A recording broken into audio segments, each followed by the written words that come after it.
Let's talk about some love. We're talking about cheeks, right? Isn't that what we all want? Don't we want somebody that we can fall in love with, spend the rest of our life with, make things easy? Or do we want to keep suffering? We want to keep going from relationship to relationship to relationship. And for whatever reason, I don't know if you guys picked up on this, there's a lot of cycles in life. Things just keep repeating. Maybe it's a personality trait. Maybe it's something they keep saying. This other individual, they have similarities to your prior exes. There are things that just keep irking you. And you wonder, why does this shit keep showing up? Why? Why, God? Why do you keep punishing me? Well, that's what we're going to be talking about today. The concept of finding love. Is it even possible?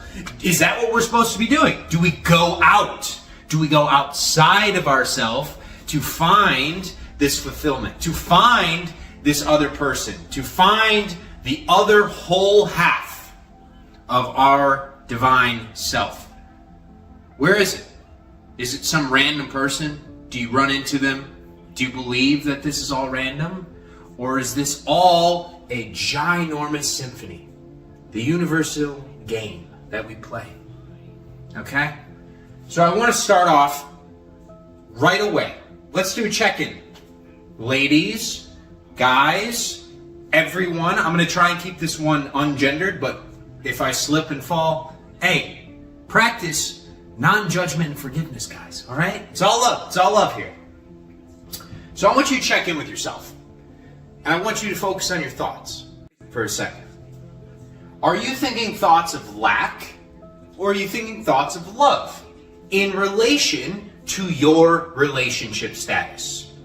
Now, you don't have to be in a relationship right now, but if you are wanting, you have a desire to maybe one day have a family, or to have a significant other that you are married to, well, what thoughts do you have about that future person? Are you looking out at the world outside of yourself, this 3D reality, with anxious thoughts? Maybe you're angry. Maybe you're in fear. Maybe you're in doubt. I could give you examples of all of those. Anxious thoughts are those that they keep popping into your head, and you're like, oh man, you know what? I might never get married. I'm never going to find my person. And you keep repeating it to yourself. And then you wonder why bad things keep showing up in your reality. We're going to get into that. Okay? What about angry thoughts? For me, brother, I used to get mad as fuck about shit. I would look out and I would see guys that I thought were not so nice guys, and they had amazing girls. And I would blame the reality that I was seeing and being like, oh my God, this is so unfair. I'm so angry. They get all the girls and I don't have any girls, and I'm a nice guy. I deserve the girls. What is that saying? What is that saying inside my head? What am I telling my subconscious? Okay? Your thoughts are incredibly important to the reality you experience. So I want you to check in on what thoughts you're having about the significant other you would like to find or attract. Attract. Let's get into that. Let's talk about attraction. So your dominant vibration attracts your reality. So if you have these loving thoughts, thoughts of abundance, thoughts of joy, thoughts of bliss, you see a future in which you have, let's say for example, you have a family already. You're going out on picnics all the time. Maybe you see yourself going to the zoo. You have your house all tidy and clean with your wife, husband, whatever it is, okay? You're thinking higher thoughts. You're thinking loving thoughts, more joyful thoughts, blissful thoughts, okay? And I want you to focus. It's not just about the thoughts, okay? It's about the emotion that we attach to these thoughts. And when you're having these incredibly good feeling thoughts, how does that make you feel? How do you wear it? How do you wear it, guys? Is it on your face? You got a smile?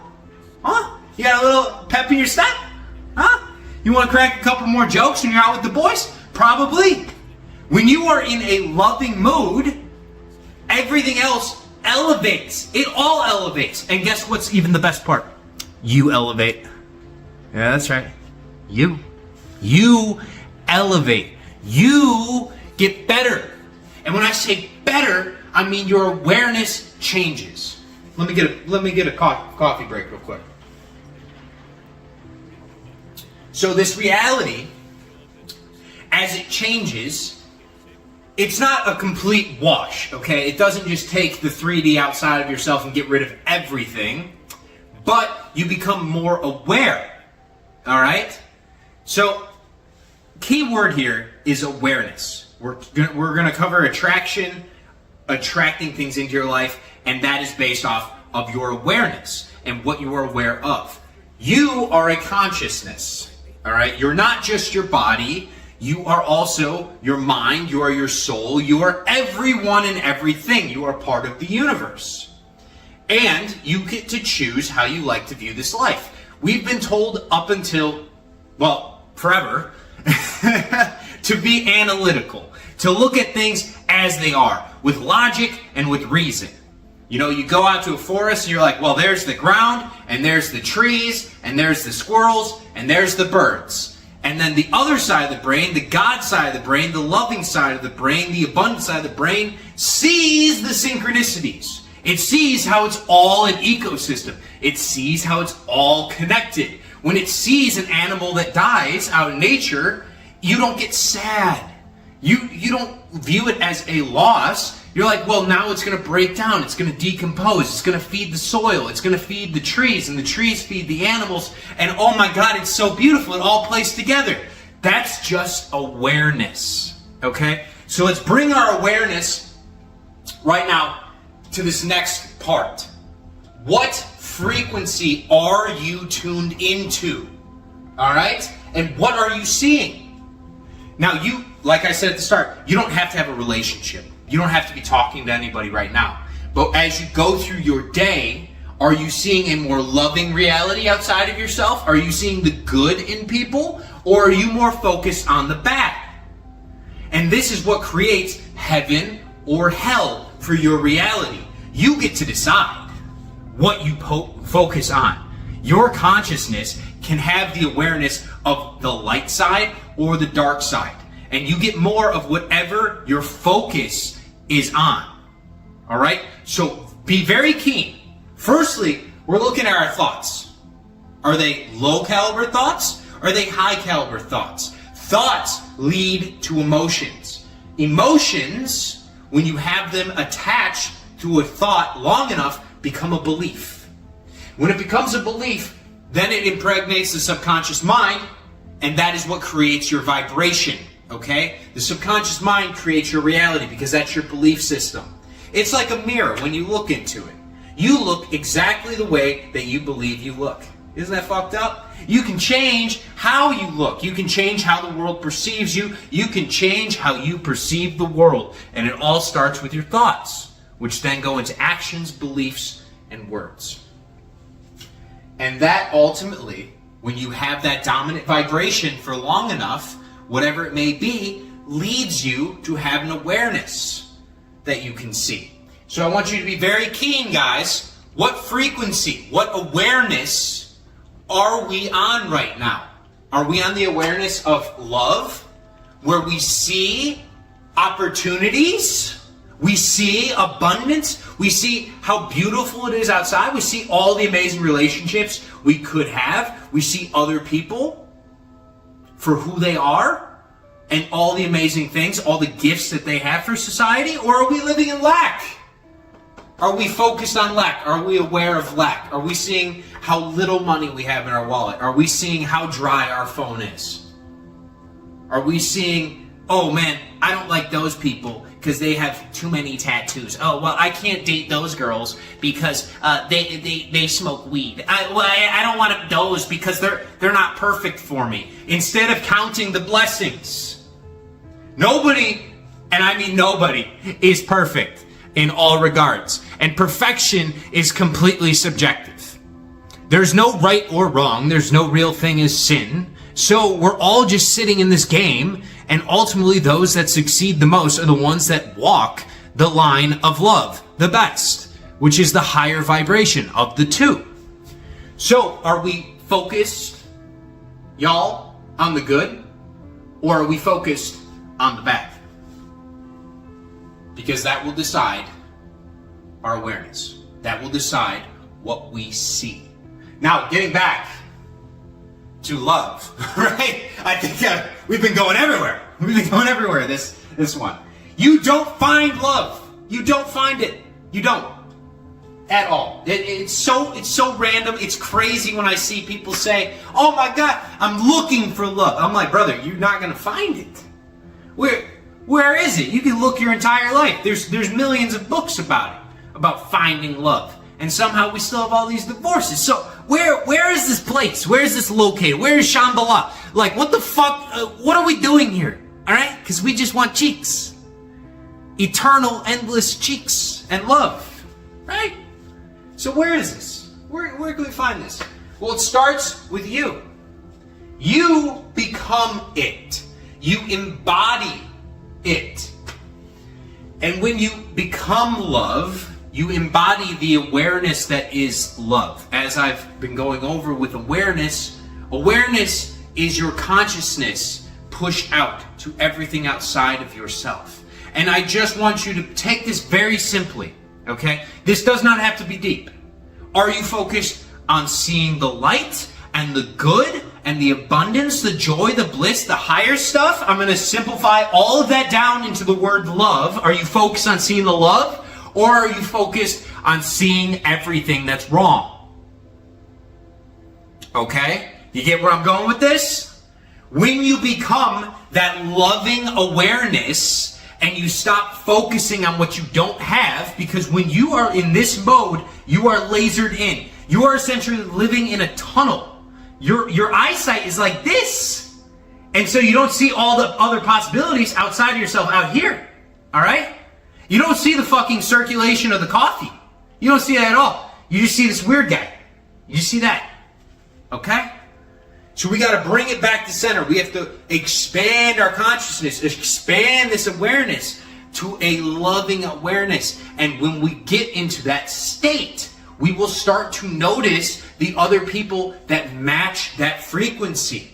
All right? This is all about frequency. It's all about vibration. You want to change your thoughts to loving thoughts. Your loving thoughts then create that frequency that permeates your entire reality.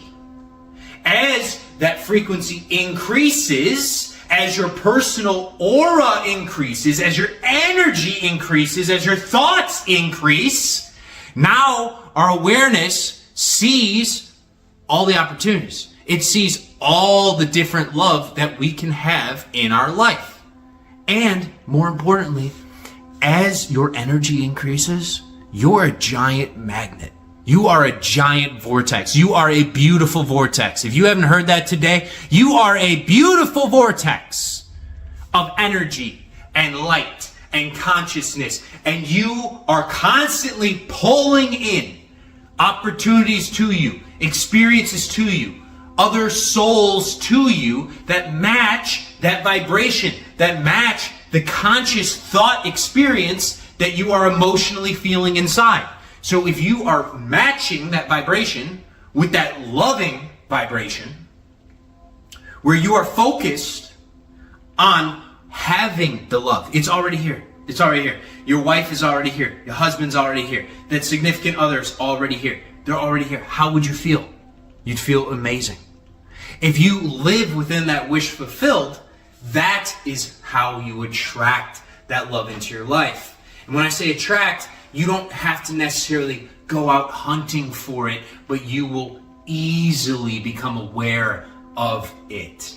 It will essentially find you. You may have to start the conversation, but it will be easy. It will just be natural. It will almost be like, that feeling when you're wondering, oh man, that girl's really cute. I don't know if I should talk to her. And then the person next to you magically gets up from their seat and she sits down right next to you. And then she drops something on the floor and it's a perfect opportunity for you to bend over, pick it up and give it to her. You think that's random. You really fucking think that shit's random? No. You've just changed your awareness. Now you're aware of miracles. Now you're aware of how loving the universe can be, how the universe serves you. Okay? So, let's get on to part 5. I'm going to keep this one short because I don't want you guys to think I'm a complete Bible beater. Celibacy. When I say celibacy, I don't care. If you guys are in your season where you are trying to experience yourself, you are having a lot of loving sex or loving relationships, multiple partners, that is for you to decide, okay? The reason I love celibacy so much is because you retain all of that sexual energy, which leads to higher levels of fluidity and creativity and soul expression. When you are constantly giving out your energy, when you are constantly going to other people outside of yourself to have a relationship, you are giving your energy out. You are outsourcing your consciousness to other people to decide the reality in which you experience, unless you are very good at protecting your energy. You create an auric field around yourself, a force field, daily, so other energies cannot get into your zone, your morphic fields, all right? You want to protect your energy. Celibacy is a great way to do that and increase your energy. As you're increasing your energy, you can decide what you want to put it towards. That's why I put self-love here. So in this whole formula to attract love, one thing that you can do if you are not getting results is have a little wilderness season. Go celibate. You know, close down your phone. Make sure it's like the desert in the Sahara. Because when you are not talking to anybody, when you are not having any of that lustful behavior, those thoughts, you aren't watching the porn or any of the other filthy material online, you can finally focus all of your energy on yourself, on your expression, on what you want to be doing with your life, on your passions. And as you expound, as you explore on those passions, guess what happens? That's self-love. That's showing yourself love. That is the divine expression of God in the flesh. When you find whatever your purpose is for being here, and the more time you spend there, you're going to love it. It's abundant. It's expansive. It's multiplicative. All right? This is an abundant activity. When you are experiencing self-love, when you are working on yourself, when you are doing the inner work, whether it's meditation, walking, fitness, working on a business, reading books, painting, creating music, baking, anything and everything. The more time you spend on yourself, guess what happens? You become more attractive because you are more unique into your divine expression. All right? So that's the main point I'm saying, celibacy. If you guys really want to attract the love of your life, the best way to do that is fall in love with yourself first. Because when you love yourself, other people are going to fall in love with you as well. That is what we are all here for. We are all here to fall in love with everybody else's expression. And a lot of the times, we get lost in the sauce. The sauce being the lust, where we're constantly going outside of ourselves, outside of ourselves, outside of ourselves, to solve something that is an internal problem of the heart. We need to love ourselves first, and that's how we attract love into our life. And when you do this, you experience an explosion in your aura. Your aura just blows up. Okay? People are like, I want to know more about that guy. That girl. She keeps to herself. She's always smiling. She's so happy. She's positive. All right? Good thoughts all the way around. There's just something about her. And when you're having that, guess what? You're attracting. You're attracting people that are on the same frequency. The frequency of love. All right, guys? So if you are struggling right now, let me know if this helps. Whatever it is. Happy to see you guys again. Love you. Namaste.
we're going to be talking about the gym crush. As you guys probably know if you've watched some of my other videos, I'm single, I'm celibate, but I still can flirt with women. I can still talk with them, and I still can pick up on if they're attracted to me or how to attract them better. It's kind of like a game to me at this point.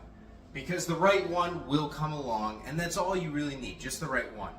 So you can have fun, but don't have too much fun. And I recommend celibacy before we start, right off the rip. Unless it's the right girl, then fuck her all you want. I really don't care. Have a million kids. So we got to talk about female psychology, because guys, for a long time I was part of that, I don't know what pill it was, maybe it was black pill, where I just thought, oh, women won't ever be attracted to me, they won't ever come up and talk to me, so I must be ugly. No, women just won't come up and talk to you because that's their nature. Like, they are in a state of fear of rejection. And unlike men, where it's okay if we get rejected, we can pick ourselves up and just keep moving forward. It's okay. That's fine. We're built to take that rejection. When it comes to a dating scenario, women don't want to be rejected, especially in public places like the gym. Why is that? Well, women have these amazing, beautiful things called children. And if a woman gets rejected in public, that might show to some of the other men in that area that, hey, okay, that guy didn't want her, so maybe I shouldn't want her either, right? Women don't want to experience that. Men have to. Like, one of us has to fucking experience it. And the ladies are like, yo, I have to carry the little shit for 9 months, so you motherfuckers can chase me down. All right, deal. Bet. All right, sweetheart. So we're gonna discuss how to figure out the chick that likes you, all right? Because there are ways that she will communicate to you without using her words, unless we get to part 5 down here. She will use her words, okay? And she will say something egregiously retarded. Like, so stupid, but we're going to get to that. Just wait. Just stay till the end of the video. Hopefully it's not a 30-minute banger, but I don't know, baby. I'm kind of feeling it today. Alright, so safety, fear, and being coy. So being coy is kind of like that squirrelish nature. She's like, oh my god, like, kind of goes away. She's very shy. That's what I mean by coy. Safety, she has to be safe. She's not going into terribly dangerous environments like a lot of men will. Out of safety, she's much smaller. She's weaker. That's how it is, okay? So, guys, we have to understand that women have to look out for her own safety first. She has to have a fear built in of like, all right, I have to vet the guy, I have to understand him. So, that being said, do you think it's a good thing to immediately walk up and talk to a woman at the gym the first time you see her? Probably not. It's probably better to be there for a while so that she can see you, so that she can notice you. At least that's from my point of view. I understand the argument of, like, if it's right and if she's beautiful, you should just go up and talk to her. Life is a fleeting moment. It'll never happen again. I'm talking about regularly scheduled gym habit people. Like, guys, go to the gym and date the single chicks at the gym because they're not fucking cheating on you probably. They're probably at the gym. Or they're doing both. Who knows? I'm just joking. We're not talking about any of the negative shit, okay? So male frame, how are we going to actually attract women? So let's say you actually want to get a girlfriend, right? You want to go to the gym, you want to find a gym crush, and you want to have a girlfriend eventually, all right? You set an intention that you will have a girlfriend, but you're not going to the gym every single day with the intention of like, hey, I have to get a girlfriend. Like, you're not doing that, okay? Don't be fucking weird. Don't go to the gym for women. Do not go to the gym for bitches. Sorry, ladies. Because here's the thing. Oh my god, it's like a fucking repellent, man. Don't do it. I see guys walking in there all the time that are so thirsty, and they're like, oh man, why aren't they attracted to me? I have a nice body. And I'm like, dude, it's because you're putting way too much time and energy into chasing women. That's not attractive to them. You're not focused on your actual own life. Do you have a personality, bro? Or is your personality chasing tail? Right? Don't be that guy.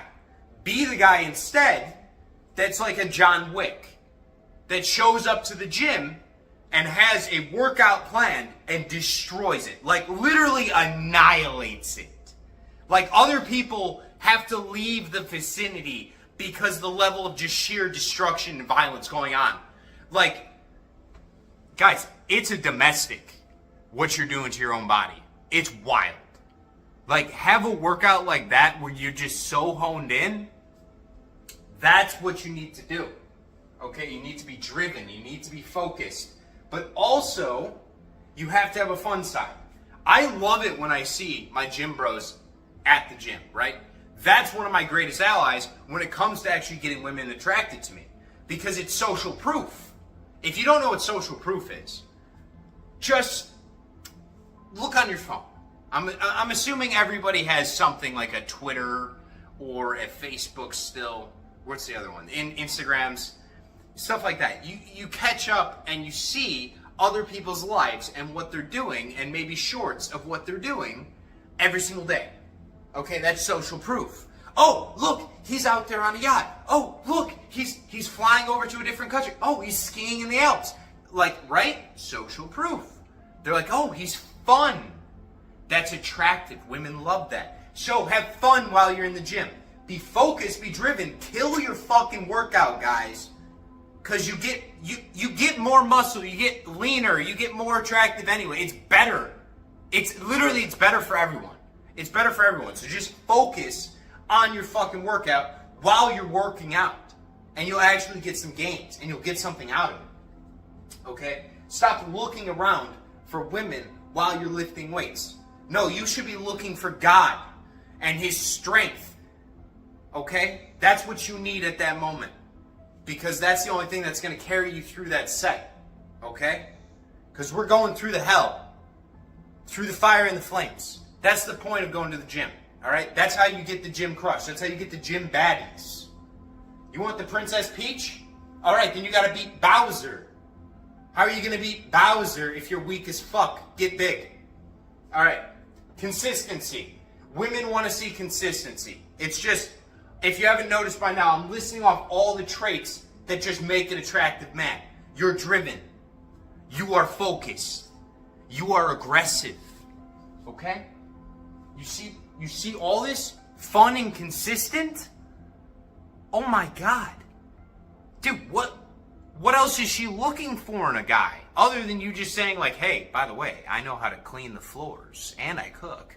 No, like, other than all those other things, that's the main mating that you need to display to the ladies. Be like, hey, all right, I can make some hot looking kids because I have a nice body, but also I can take care of them because I'm driven, I'm focused, I am caring, I'm consistent, I am here, I am present. That is attractive, okay? We're talking about how to attract women. That's what we need to go into the gym and do. Male frame is going to the gym to destroy your workout, but by the means of destroying your workout, how you destroy your workout, you attract women, okay? And then there are 3 things. 3. That's how sad this is. There are really only 3 ways that I've seen where women are like, they're really into you. I mean, I'm not going to talk about the ticky-tacky bullshit. I could make a video where it's like 20 signs that women are really attracted. Shut the fuck up, dude. There aren't like 20 signs. Women will do like these 3 main ones. Otherwise, they will not see you. You will not exist. You're non-existent to them. Okay? So if you see these 3, focus up. Proximity. Have you noticed before while you're working out, right? Because I'm assuming that we are doing what I said up here. Male frame. We're focused on a workout. Have you ever been at the gym and you're just really cranking out a fucking, oh, that arm day is just hitting different. And you look up, and there's this really cute girl. And you're like, oh, okay, that's nice. And you just kind of look over, and you look down, and you keep working out. You finish your biceps, and then you go to a different machine somewhere else. Or you go pick up some dumbbells somewhere. You just do a different workout somewhere else in the gym. And you keep going. And then you notice, huh, that cute girl's over here again. And she's doing some other workout. Huh, that's interesting.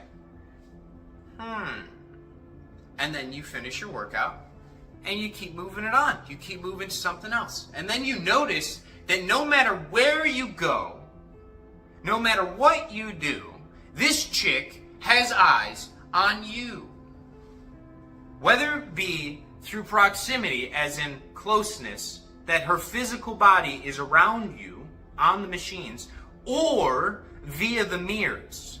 You guys have to be present and notice the mirror games that go on and the stalking. I don't want to say it's stalking, because that's how they communicate that they're interested in, want you to talk to them, right? I get that it's kind of like a cat a little bit. It's weird how women choose to date, because it's so creepy. Like, it's like predator vibes. But then again, you guys have to understand who watches all these serial killer shows. How do you think bitches learn how to date? All of them are like trying to pick up guys like in gay nightclubs type vibes. Like that's how they pick up men. It's predator vibes. If they actively pursue you and talk to you. So we don't want that. We'd rather them just get close to us and then we can pursue them. Because otherwise we're going to end up getting chloroformed. And that's not going to be fun. Alright? So next we have to go and talk about eye contact. Okay? Guys, does it feel more personal now that I'm this close to the camera? Probably. Probably feels a little bit more personal. It's because it's eye contact. I'm looking right at you. I can see you on the other side of the phone. You can see me. Isn't that weird? The only thing that disconnects us is this screen. This thing right here. But none of it really exists. It's all just, it's time and space. Okay? For a video. But in real life, eye contact is everything. Because that's the gateway to the soul. That's her looking at you, and that's her attention, right? You have to think about it like that. That's one of her main faculties, your eyesight. That's what we use. And we don't want to look at things that disgust us. We look at things that interest us. So if she's looking at you, and it's prolonged, you better fucking talk to her, bro. She wants you in them guts. Immediately. Immediately! In them. She's waterfalling. Okay? So you need to get in there. That's with prolonged eye contact. But the other ways to know if she's attracted or she's not attracted via eye contact, because sometimes you can look at things that you're not interested in and maybe discuss. Don't get butthurt when I say this. But if she looks at you and kind of like does this little like flare like head, I don't know how to do it because I'm not a girl, but like they kind of like flick their nose and their head up and they look away from you. So like the head is going away from you. It doesn't matter left or right. The head is going away and upwards. What I've noticed from this is that's when a girl she's like, no, I don't want him. I don't like him. Get rid of him. He's a pest. Stay away from those girls, okay? They do that. If she looks down, that means that's more submissive. She would enjoy you talking to her, but she's very shy, right? If she's looking at you and then she does one of these, bro, just go talk to her. What's she gonna do? Like, are you scared of the girl that's scared of you? Like, think that through. Are you scared of the girl that's scared of you? Wow, that's crazy. Damn. So just understand that it's very easy to pick out the chicks that like you. But you have to be focused on yourself. And that makes it more evident because you're not putting energy at all into looking for women, so that the women that are actually looking at you becomes much more apparent. Like your awareness expands and your consciousness in the gym expands. Like, you guys need to be able to see everything, but at the same time focus on nothing. Right? You're just present. You're there. You're there focusing on your workout, but your eyesight is expanded. Okay? And you notice the small things. That's what we need to start doing. Noticing the small things, but paying the absolute most detail to our life and what we're there for, right? We're there to crush the fucking weights. We're there to build something great, okay? Because you only get one fucking body. So why wouldn't you take care of it? Like, that's mind-blowing. Just take care of it. Get muscular, get lean. You don't have to get bodybuilder big size. I'm not. But, like, just being in shape is such a boon to everything in your life. Like, your energy levels. You sleep better. You breathe better. You can walk longer. I mean, it's great for you. So just focus on that and the girls will come to you. Focus on your passion in life. The girls will come to you. If you chase them, they will run. That is the number one thing I can tell you. Okay, if you want your gym crush, do not go and just stalk down a bunch of women at once. Okay, it's okay if you find one girl you like and you can continually, be around her and use some of these same things. Have proximity, make eye contact. Maybe you don't know if she likes you back. I'm talking about if you are a guy that's like, fuck this, I don't want to date. If you're one of those guys that's like me, where I'm like, dude, none of this bullshit is worth it. I want a girl that I know is 100% down. Like, she 100% likes me, and she's not going to be disloyal. She's a good girl, right? I'm going to wait. How can I identify good girls if I'm that guy, right? Because that's where this perspective is coming from. Let's be aware, okay? So if you're that person and you want to wait for a girl and see the signs, you have to stay on your shit. And then you just have to see everything. Because the proximity and the eye contact, I'm telling you, those two, that's all you need. There's nothing more. There is nothing more. I mean, sure, I could tell you about the preening. If she's touching her hair a bunch while she's looking at you, she wants you to absolutely annihilate her guts. Like, just turn her into a fucking pretzel. That's what it is. Auntie Anne's with extra mustard on top. It's crazy. Alright? So finally, if she does approach you, she will say something stupid, insignificant, or silly. Now, in my experience, I have heard some stupid shit. I have been doing hamstring curls and had a girl walk up to me and ask me what I was doing. Now, I understand if this is a new girl, right? And she has no idea how to lift weights, and but it wasn't.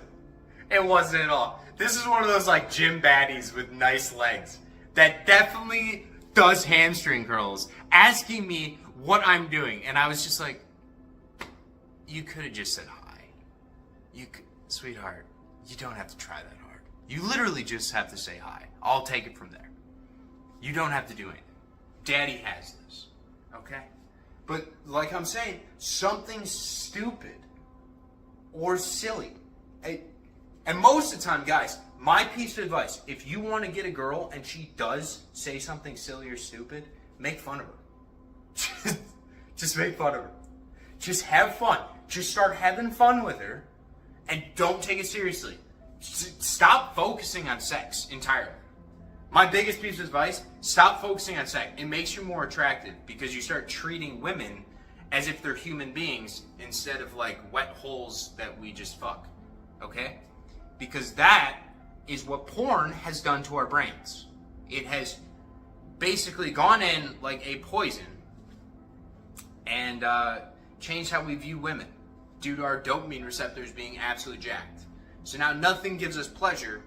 So yeah, it's really bad. But guys, just take control of your own life. Focus on yourself. And the girls come to you. And then just be present. Be aware. They're there. I can't and I don't want to just give you like, oh yeah, do this little trick and it will attract more. No.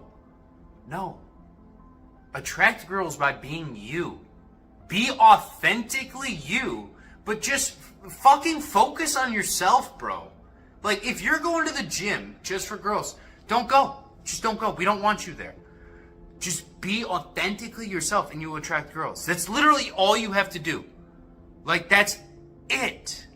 That's the secret. That's the sauce. Girls like authenticity. And they love a guy who knows who he is. And one thing they absolutely hate are the fuckboys, right? So don't be one of those guys. Just focus on yourself and the right girl will come to you. You only need one and she's there, okay? Just notice the signs. It's very easy. All right. Love you guys. Go to the gym. Hug a tree. Have a wonderful day.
You're doing wonderful, sweetheart. Just good boy. Yeah, you just. How's it going? Welcome, motherfucker. Sit in your bed. This is gonna get me out of alignment, Ajax. Okay, guys, we're talking about alignment today. All right, so we're gonna start this one off spicy. Now, when we're talking about alignment, what are we doing here? I'm talking about in totality. What are we doing through our daily life? Is the actions, the beliefs, the words, all the things that we partake in, are they serving us or are they working against us? Do we believe that we're taking the right path or do we believe we're taking the wrong path? Is it good or is it bad? Okay? And does good or bad even exist? Is it all just subjective perspective? All right, we're going to get into all that today. So, alignment to me, at a base level, is what makes you feel. Feel is the end of that sentence. Good, bad, neutral. Doesn't matter. We're going back to that vibrational chart, okay? And everyone has a different vibrational chart. The vibrations stay the same. The frequencies stay the same. The energy stays the same. But the way that you interact with that energy is completely up to you. So I want you to take stock right now and start asking yourself, throughout your own day, maybe get out a piece of paper, write a little column, put good on one side, put bad on the other. Write down the things that make you feel good, make you feel joyful, make you feel bliss, make you feel more abundant. And then on the other side, write the things that limit you. The things that kind of bind you, where it subjugates you. It puts you into a little shell, a little box. Oh yeah, that good shit over there. We don't like any of that, right? But we actually love it. And I'm going to get into that in part 3. But let's start with the good. So the good path is the path of joyous expansion. All right? When we're on this path, we're vibing. We feel incredible. All right?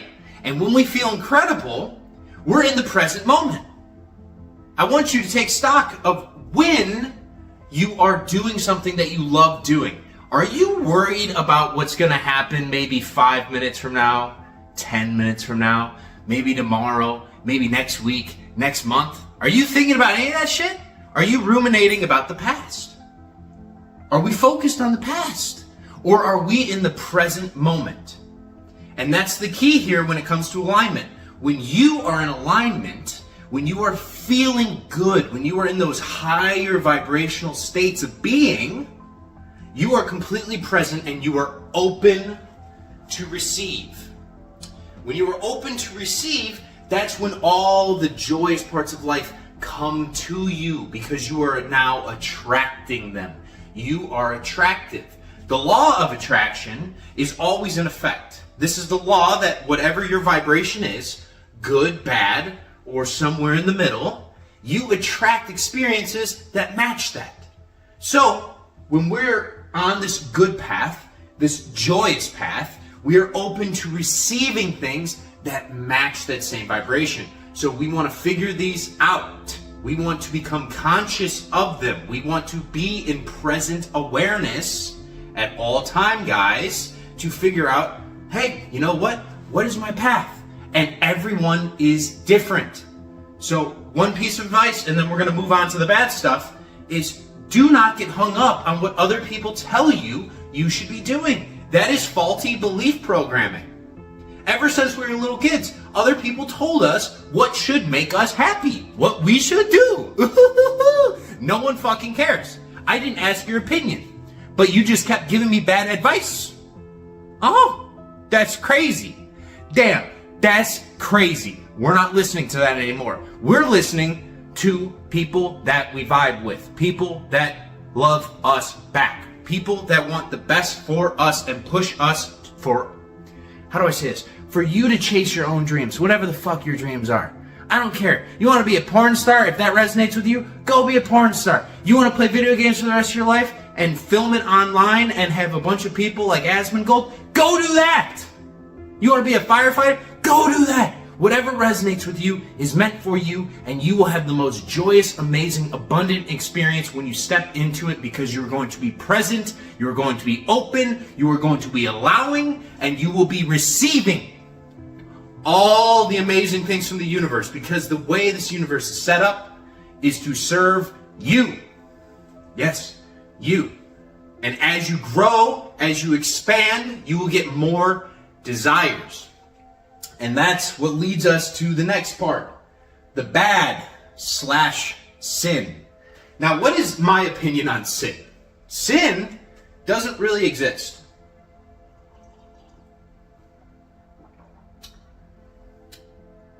Now that is some good spicy water right there. We like that. That's some good coffee. And I also view sin as a good thing. Typically, if you have a religious background, people are afraid of sin. If you sin, it means you did something bad, okay? And that bad thing now you have to carry, right? You throw it in your emotional backpack. You store it down on the shelf on the internal state of being of who you are, and you carry it around with you. It makes you heavier. You feel guilt. You feel shame. You want to hide. No. We're not doing that. The reason I think sin is good is because sin is just something that puts you out of alignment with what your true, most joyous path is. And why is that good? Because anytime something bad happens, anytime there is a sin in your life, it gives you the perspective to understand, hey, I'm off the path. But now I know we can get back on the path. Right? It ain't that fucking deep. We're not trying to kill ourselves here. We're trying to expand ourselves here. We're trying to become more aware of who we are. And we have always, since we were born, we forgot who we truly are. You are infinite light. This physical form is not who you really fucking are. You are light. Light is consciousness. You are infinite, you are expansive, and you have come here for a very short amount of time to experience life in the physical flesh. It's fun down here, right? It's fun. It's supposed to be fun. It's supposed to be that way. We're not supposed to wait until we die to experience heaven on earth. No. We're supposed to experience that now. So all these things that we might perceive as bad or sins that we've done when we were younger, it's all bullshit. Alright, it's all bullshit. Don't hold that guilt. Don't hold that shame. You don't need to ask anyone else for forgiveness. You don't need to say, oh my God, I'm so sorry, because that puts you in a lower vibrational state. We just need to become aware of it, so then we can become aware of the desires we truly do want, the things that we do want in life, the path we want to be on. That's the point, okay? So guys, become conscious. When you feel bad, just back up, and that's the next line. Go third person, all right? Become the observer of your reality. If you experience a negative emotion in the present moment, don't give it too much energy, all right? Don't ruminate on it. Don't focus on it. You aren't a bad person. You're a beautiful person. Don't you forget that. You are perfect just as you are, and you are here for a reason. Right now, in your current happenstance, wherever you are in life, it's all by design. And it's all perfect. It's all perfect because all the missteps, all the times you fall, build up that story. Nobody likes the story of the guy with the silver spoon in his mouth that was born with everything and doesn't have any fucking character development. No, that's like the newest iteration of the Star Wars movies. They suck ass. I'm sorry. It's not because I'm a misogynist. I mean, I love me some ladies. Trust me, and raises. She's a beautiful woman. But I like it when my main character gets their hand cut off, okay? They're kind of a scrub at the start. They have to go find a guru. They have to train. They have to go through some struggles, because the struggles, right, that pressure is what creates diamonds. That's what creates the pearls. That's what creates the entire story, and that's what makes people fall in love with you. That's what creates your authentic, true self. So guys, don't beat yourself up if you're going through something right now, if you're struggling right now, okay? It's just a point in your life. Become conscious of it. Go third person. Become the observer.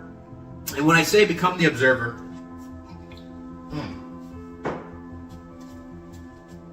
God, this is good shit. All right. You back yourself up. So this is your physical body. This is the mental realm up here. I want you to just hold out for a second and view your reality and say, all right, there's a bad path I could take. There's a good path. Which one would I prefer to take? The ruminating, the focusing on me being a bad person, that would be the bad path. The good path is the one where you use the bad moment as perspective to put yourself back into the alignment you want to be. The more joyous path, the more abundant path, the more blissful path. Okay? That's what we want to do when we become the awareness or the observer, right? Awareness of the paths you choose. Choose what brings you joy. That is the important part. So that's how we use alignment in this entire situation here, guys, this entire life form here. That's what I want you to focus on. It doesn't matter if you have good or bad emotions. Good tells you you're on the right path. It allows you to receive good things. Bad points you back to the good path and also makes you very aware. And this is keynote here. It brings you the most awareness. The bad things in your life brings you the most awareness of what you truly desire, right? We want to know what we desire because that is part of joyous expansion. If you just have a mediocre sort of good life, that's not that much fun. But if you struggle a lot, if you suffer a lot, that's what creates that desire within you to expand, to become more, all right? So play both sides and don't get too invested in the present moment on any negative thought, all right? Any negative action. Don't hold them in your emotional backpack. We don't want to do that because that will take us out of alignment and then you will stay in a cycle, I guess we'll call it that, of a lower vibratory state. If you're constantly anxious, if you're constantly in fear, you're constantly in guilt or shame, you're going to attract more opportunities for you to feel that way. We don't want to do that. We just want to use it in the present moment, back ourselves out, change paths, back to being joyous, back to being blissful, back to be abundant. That is your natural state of being. You are not here to suffer. All right? So, part 5. This is an exercise I like. This will put you in alignment in the morning, or maybe it won't. Everyone has a subjective experience of their own life. But this should work, okay? I like to go out on a morning walk with my dog. Walk, sun, eyeballs, water. You can bring a water bottle with you. Hydrate. Water is amazing. It's one of the 4 elements. Well, actually one of the 5. But aether is not really, we're not throwing that in here. We're not going to get weird today. Okay. Or you can bring spicy water because all coffee is just water with a little bit of spice. So you can do whatever you want, but do things that bring your body joy, okay? Hydration is good for you. Sun is good for you. Taking a walk, getting the blood flowing, that's good for you. Gratitude. As you're walking, look at the sun. Say it out loud with me, boys. I am so happy to be alive. I love it out here. Even if it's raining, become conscious of the perspective and know that we're in the spring. If it doesn't rain, the flowers don't bloom, right? So the more it rains, the more beautiful it's going to be the next day. The greener it's going to be the next day. The more flowers you're going to see the next day. Be grateful for that. How about your family? How about your friends? How about your dog? How about the food you eat? How about the running water? How about the fact that you can view a guy talk mad levels of shit online anytime you want using the internet and the Wi-Fi and all these amazing things that we have in our life? Gratitude. It'll put you in alignment more than anything else, okay? Show yourself some self-love. Affirm to yourself how much you love who you are. You can use the I am declarative statements. You can say, I am an amazing person. I am filled with joy every single day of my life. I'm funny. I'm in great shape. I got a six-pack. Whatever it is. You can ignore your 3D reality here, guys, as well. That's the point of this game. Okay? We don't want to get hung up on what we are in the present moment as much, or who we have been. We want to focus on the joyous path. Think of the thoughts and be very aware of how it feels in your heart when you say them. What are the thoughts? What are the actions that you can have in your imagination that would bring you the most joy, the most bliss? What would that path be? And affirm that to yourself.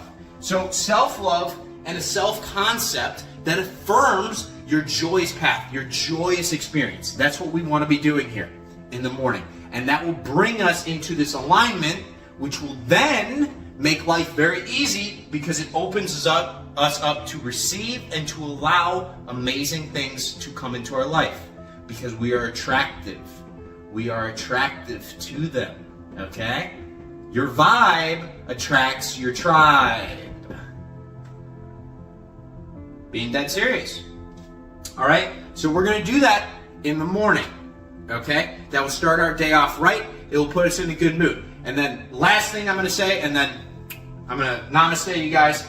Throughout the day, I want you guys to become very conscious of every interaction you have with other souls. Everyone is on their own journey, okay? So we don't want to live from a state of judgment.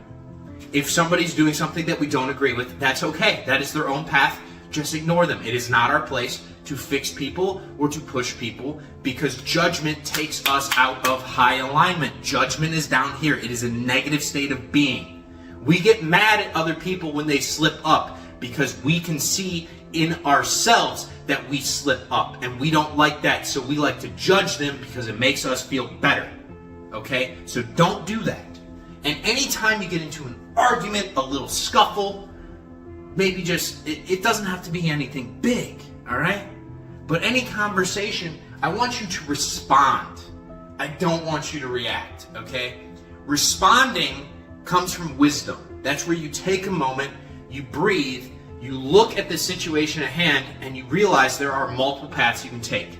You can engage, which is usually what happens with a reaction. It comes from the gut, and it's always typically emotional, which is not, it's not great, okay? Because it can lead to anger, it can lead to envy or greed, any of the low emotions. Right? This is where the shit talking starts. This is where the bantering back and forth starts. And there's nothing wrong with some good banter if you are doing it lovingly with the other person, like you're just having a good time talking shit. Alright?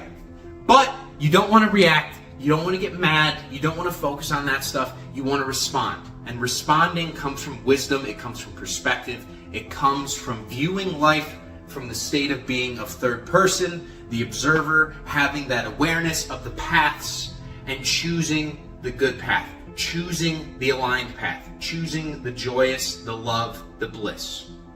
All right, guys? So have a blessed day. Namaste. I'll see you next time.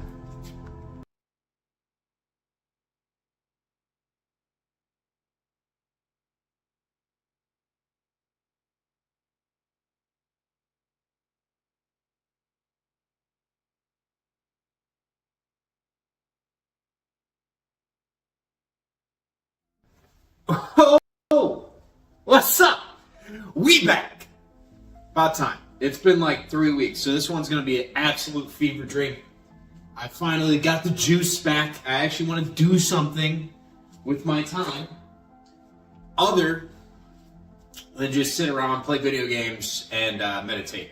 Because that is fun, but I started to ask myself, if I have everything in the present moment, if I am fully complete, if I love my life, what am I doing with myself? What am I doing with my life? Well, unless I feel like getting kicked out of a Denny's again, I can't just suck maple syrup off of toes indefinitely. You can't always get what you want. So, I'm here to help. I'm here to help humanity, and today we're talking about attraction.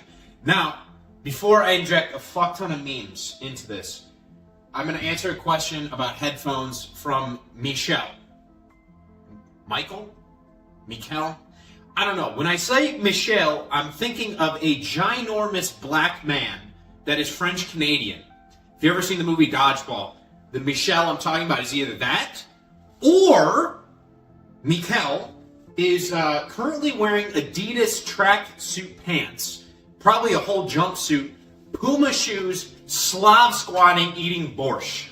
So let's start off with the headphones question. The question came in. They're like, hey, when you're in the gym, do you like wearing headphones? Why? Why not? Do you feel like this puts a little damper on communication, on your attraction, on getting, situations rolling, on conversations, meeting new people, meeting the ladies? Right? Everything boils back to the ladies. I don't think anybody would want to do anything if, you can't get that significant other. Obviously, guys, this is unisex, but I'm straight, okay? Female toes. All right? I like the ladies. So, I want to say that when I'm in the gym, personally, I wear one headphone. Okay? I used to wear two. I dropped one of them into the hot tub. Now it does not work, so now I wear one. And I notice, since I wear one, I can actually hear the conversation sometimes that other people are having. I can feel the energy in the room a lot easier. But I can also kind of tap out. I can go into the music that I'm listening to and almost channel a different version of myself. Now, when I'm saying channeling, I'm listening to like some death metal, right? So Slaughter to Prevail, some Lorna Shore. And I feel, because I've spoken this into my own existence, into my subconscious brain, through my belief system, that I lift heavier weights. And I am more active, I am more vigorous in my workout when I listen to this type of music. So I like having headphones in. But at the same time, I can respect the fact that when I don't have them in at all, I am more attuned to hearing the energies that are all around me, that are pervasive around me. So to answer the question, it's completely up to you. And the more I thought about this, it turned into a fucking rabbit hole, where I started questioning reality. I was like, Jesus Christ. Perception is completely reality. So if you want to be the most attractive version of yourself, you need to do what is the most loving thing that you would do if you were the most whole version of yourself in that present moment. Okay? So if you love listening to music, if you absolutely adore what you're listening to, do you think you're going to be in a better mood? Probably. You love that music, so therefore you are going to work harder. You might even do a little cha-cha around the gym. I've seen people dance in between sets. They're having a good old time. Whereas if you aren't listening to the music, would you not be doing that? Would you be seeking outside of yourself for, camaraderie, companionship? Would you be searching? Would you be chasing? Or would you be attracting? That's kind of where my mind went when I started to think about this. I was like, whoa, this is a can of worms. Let's talk about this. So I'm going to erase all this garbage, and we're going to start talking about how to create your reality and how to be the most attractive version of yourself. Because in actuality, you get to control what happens in your reality completely. You are the one that gets to decide. No one else gets to decide. Well, to a degree they do. They get to decide based off of how much of their energies you allow into your mind, and then you reaffirm them as being true. If somebody were to come up to you and tell you that you're ugly, and you agree with them, well, then you're probably going to end up being a little bit uglier because you're agreeing to that reality. Okay? So we're going to talk about picking your thoughts, your beliefs, your actions, and how you go through your day to be the most attractive version of yourself. And yes, we're going to relate this back to the gym because this kind of applies to everything in reality creation in the first place. But for today, let's just talk about baddies. We love women out here. We love attracting women out here. We don't like chasing women out here because chasing is a state of lack. And the most unattractive thing to women is actually getting chased down. I like to call it the black cat theory. And I'm going to start drawing a little bit while I'm talking.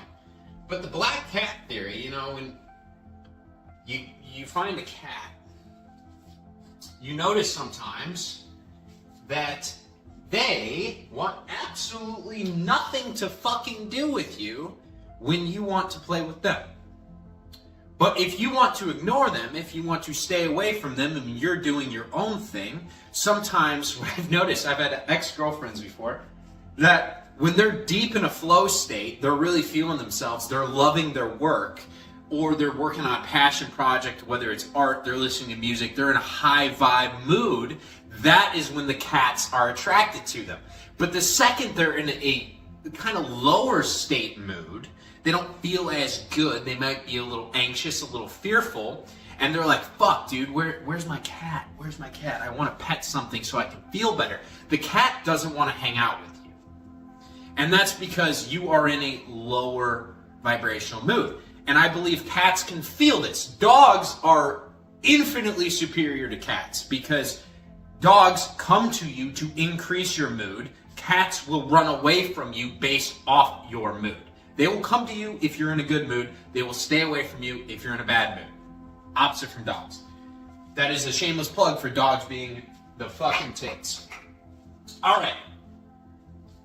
Mikel, Bors. We're going to talk about you. And this is your aura. Hopefully you can see this. This is green. Now green is it kind of symbolizes the heart center. All right? It's your fourth chakra point. It's right up here. This is somebody who's acting out of a state of love. They absolutely are in love with what they're doing in their life. None of the actions they are taking are out of lack. They aren't doing anything because they're being told to do it. Everything that they decide to do is what they would do because they are the wholest version of themselves in the present moment. So this is the person that they love going to the gym because they're in love with being fit. They're in love with being healthy. They enjoy moving the weights. They enjoy the biking. They enjoy the rock climbing. They enjoy these things, right? Or you could have somebody that has no aura. Well, how would I relate that, I guess, on here? Let's put a square, okay? Kind of like an ice cube. It's very finite. It's kind of stagnant. It's a little bit frozen. It's in particle form. This guy is flowing in flow state. So think about the waves, all right? They are attractive. This is unattractive. This person, let's say both of them are going to the gym. They both want to attract ladies, but this person goes because they are in fear of being unhealthy. Raise of hands, how many people have gone to the gym at some point in their life because they woke up and they realized, hey, I'm really unhealthy. I think I'm going to die. I think I'm going to get sick. Bad things are going to happen to me. So I'm going to go work out because I'm in fear of consequences. Instead of going to do something because that's what my highest version of myself would be doing. How many people? Okay, well that's how you end up here in ice cube form. Because you're acting out of a lower vibratory state. You're acting out of fear. You're acting out of anxiety. You don't want some consequence, so therefore you're letting the consequence and the presence of it in your mind, which doesn't really exist. Consequences don't exist if you don't give them your power. That's the sickest thing that I've picked up about this entire generation is because of the proliferation of technology, we have a proliferation of consequences that could happen to us at any time. The amount of fear and anxiety is so much higher than it needs to be simply because we are aware now of all the bad shit that is going on. But we can tune out of it. We don't have to go to that frequency. we can go to the vibrational frequency over here, where we are just chilling. We are having a wonderful time. In this person's mind, right now, they are untouchable. And I want you guys to start saying that yourself. I want you to say, I am untouchable. I am love. I am unconditional love. Not conditional love. Conditional love is based out of fear. Okay? If you're only going to love somebody if they do exactly what you say, that's out of fear. You're fearing that they're going to do something you don't want. Unconditional love is much different because that is the love that you show yourself that then you express out into your reality and is expressed back to you. If you love everyone, they will love you. Everything in life is based off of vibration, so we want to fix our vibration in such a way that we act in the present moment out of our highest version of ourselves.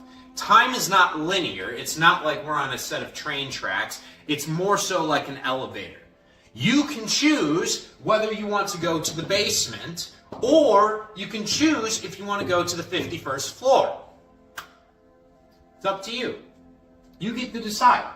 But this person has a very different outlook on life than this person will. But both of them can get to wherever they want to go, whatever their dreams, whatever their goals are, by stepping into them. It's all based off of your perception. Your perception is your reality, and that perception is dictated by your thoughts, actions, beliefs, and words. So let's get to the actual point of what I wanted to talk about, but this is a fever dream episode. So, if you're still here, I take it that's because you fuck with my vibe. That's the whole point, right? You should not be worried. If you go to the gym and you are worried at the start, or you go to the library, you go to the wherever the fuck it is, and you're worried about, oh my God, let's back up for a second, right? Let's back up. You see, you hear that word that I just kept saying? Worried. Worried. What are we worried about? Like, what are we actually worried about? We don't have to be in fear of anything. We don't have to be worried about anything. Do what you are supposed to do at your highest vibrational level. If you are acting out of love, if you are acting out of understanding, out of willingness, out of joy, out of bliss, what would you be doing? And then also realize that when you start acting out of those states of being, you send out a giant signal to the universe, to everybody, and things start mystically shifting. People feel energy more so than they see physical change. The physical world is it's small. It's minuscule, actually. It's 0.035% of the reality that we experience. Our eyes can only see that much, less than 1%. So, when we start to feel into reality, we can sense people that are on our wavelength. And that's what we need to focus on. Not chasing. Chasing is based out of lack. If you need something on the external reality to come into your reality, to make you feel better, that is lack. That is a problem. Whereas if you are whole in the moment, you are going to attract that which is also whole. That which is also love. That which is also bliss. That which is also joy.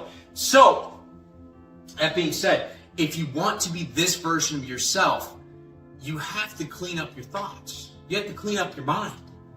You have to start thinking to yourself, all right, in every single moment, is that a positive thought or is that a negative thought? Is this an empowering thought? Or is this thought kind of like, it doesn't feel good. I feel a little stagnant. I almost feel like it's a chain. Like I'm sticking chains on my fucking feet, holding me down. Like, you ever had people pop into your reality that say, hey, you can't do that. You're not allowed to do that. Nope, only they can say that, not you. You're not one of the special ones. Those people are like this. They feel uncomfortable when people do things that they themselves perceive that they cannot do because they are stuck, they are stagnant, they are changed. Some people, we would call them narcissists at this level. At a higher level, they might be the matrix people, third dimensional consciousness. Shit, they might even be fourth dimensional, but just service to self, where they don't like seeing other people succeed, where they themselves perceive that they would fail. Whatever it is, you want to stay over here. So we have to affirm to ourselves that we are unbreakable, we are unshakable, we are worthy, we are valid. And we have to start claiming the reality that we wish to experience. Now, this episode, I don't even know if I'm going to call it an episode, has been up and down all over. So, what's the finishing touches here? What am I actually getting at? Well, transmutation. Transmutation, I've said it before, is applying pressure. You have something happen in your reality. You cannot control everything that happens to you. But what you can control is your response. So what I want you guys to do is to apply pressure. Anytime you experience something in your reality that you don't like, all right, which this happens all the time, you get tested in your reality. And this is how you know that you are shifting. Right now, if you're watching this video, you're shifting into your desired perfect reality. And that's because you're watching something that is from a higher vibration in general. I'm not making this because I have to. I make this because I love humanity enough to put my face online when I could fuck off into the wilderness and just practice at being a wizard, which is what I genuinely actually want to be doing. But I digress. Okay. We got to key in on how we're feeling. If you have a negative emotion, I want you to look at it. Don't just look at it and say, oh, well, I just feel like poop. No. Why do I feel like poop? What has happened? What beliefs do I have in place? What thoughts do I have in place? What actions did I take that led to this feeling of poop? I don't want poop. I want pee. That's a little fucking weird. All right, we're pissing rainbows. If you want to be pissing rainbows instead of taking shits, you have to figure out why you feel like shit. What actions, what thoughts, what beliefs, and then change them, transmute them, apply pressure to them. If you, right now, are experiencing something that you do not want to be experiencing, you have to look at it. You have to dig into it, and then you need to switch it. You need to flip it. You need to throw it out. You need to replace it. You need to do something to put some positivity, inject some light into the situation, and then sit in the wish fulfilled. When I say the wish fulfilled, guys, I'm talking about just a loving state, a fun state. We are born to have fun. We've been getting lied to for thousands of years thinking that we have to work hard and do all this other bullshit. No, you don't. The big guy upstairs wants us to just have fun, and a very small group of people just want us to suffer, okay? That's the baseline of the game. Now you get to choose if you go in and you play that game, if you willfully suffer, or if you walk a different path and you're like, you know what? I don't enjoy that, so I'm not gonna do it. Lack? Oh my God. People that say I have to work hard for my money? No, I don't. I don't believe that. I love the fact that I get to work exactly as much as I want because my passion dictates my work. And the more passionate I am, the more loving I am, the more money I attract, the more good things I attract, the more open relationships with other people. And I'm not talking about sexual relationships when I say open, guys, all right? Chill. Just relax. You're going to get some. You attract where your heart is. I'm going to end it off with that. Figure out what has been keeping you stuck, what keeps you solid, and shift yourself to being the more attractive version of yourself. This has nothing to do with physical reality. Being attractive has nothing to do with, oh, who can grow the best beard or has the clearest skin. No, that is superficial and on the surface level. The most attractive version of you is the version of you that loves themselves the most, that speaks into existence the most amount of self-love, and does the things that fills their heart with the most joy. All of the higher vibrational emotions go hand in hand. Joy, bliss, happiness, right? They're all amazing.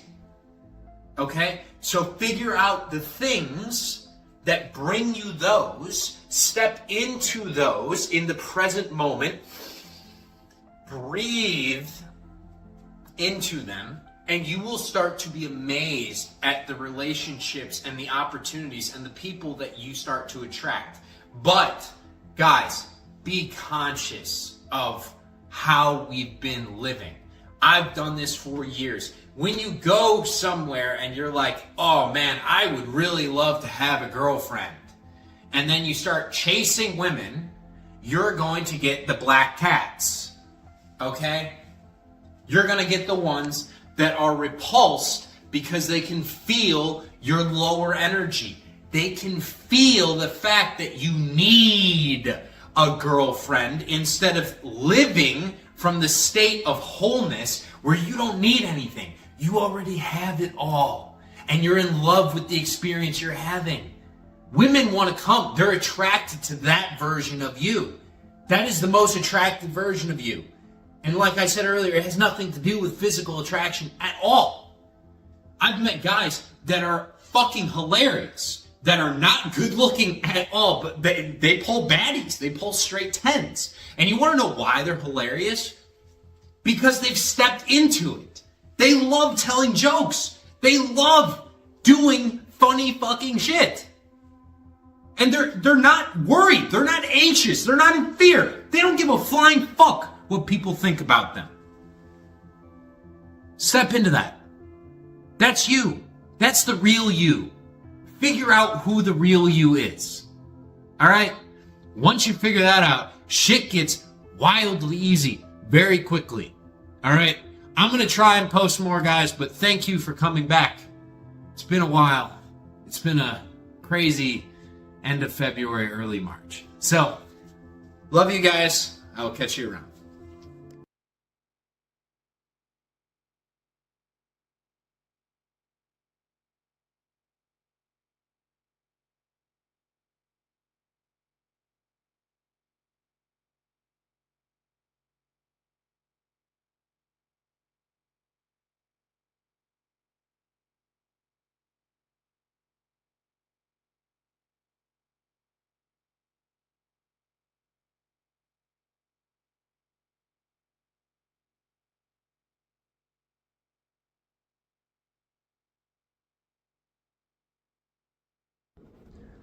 What's up, guys?